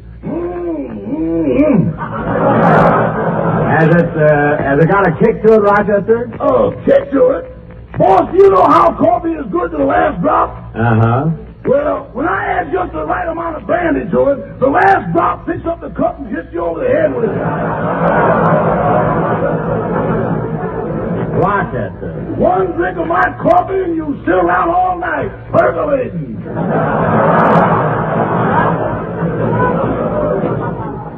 Never mind. Just bring us some plain coffee. Yes, sir. Miss Livingston, would you like some dessert? Yes, I think I would. What have you got? Well, there's ice cream, rice pudding, custard, and chocolate pie. Gee, they all sound good. What would you suggest, Rochester? The custard is the best buy. The best buy? Rochester, I'm not charging Miss Livingston for the dinner. Now bring some coffee and custard. Yes, sir. Say, Jack, it's getting close to Sunday. What are you going to do about a singer for your program? Well, Mary, I haven't given up hopes of getting Sinatra yet. Oh, I think you ought to forget about Sinatra. He has too much radio work already. He's on the hit parade, and besides that, he's got another show of his own. Oh, yes, one-man famine. You know, Mary, one of my writers gave me that gag for last week's show, but I never used anything that corny, you know. Yes, I know. Anyway, I'm not going to worry about him. I'll find a singer. Say, Mary, do you want to hear some good music? I bought a new record for my phonograph. It's about time. I'm getting tired of the Sheik of Araby. I don't know, Mary. It's a pretty good number to dance to. Anyway, wait till you hear this new one. I'll wind up the phonograph. Oh, darn it, the horn keeps falling off. There, it's fixed now. Here's the new record, Mary. Which side do you want to hear first? How do I know? What songs are on it? Well, on one side of the record is John Charles Thomas singing When My Boy Comes Home. And on the other side is Spike Jones playing I Kissed the Butcher's Daughter Till Her Old Man Put Up a Beef.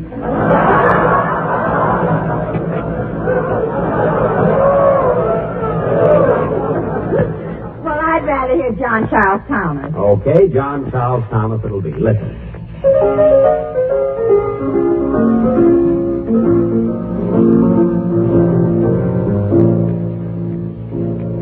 Said Mrs. McGinn to Mrs. O'Flynn, someday when the war is won, won't it be grand when the soldiers land and you go to meet your son?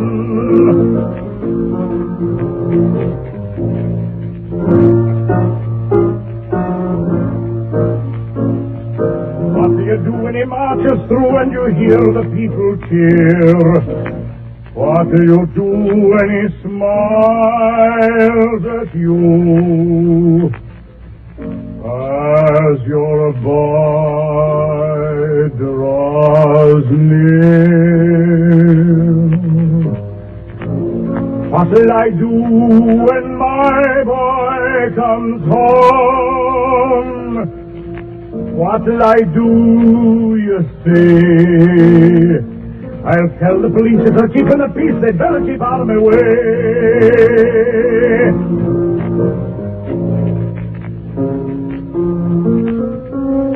For when my boy comes into view, I'll fight my way till they let me through,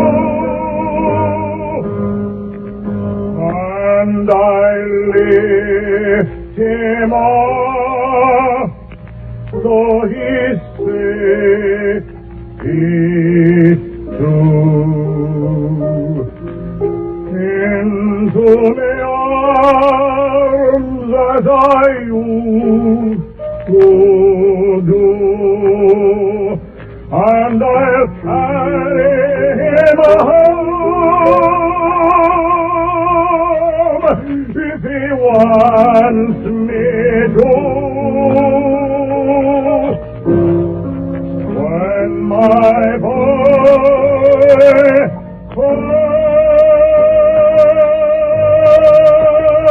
comes home.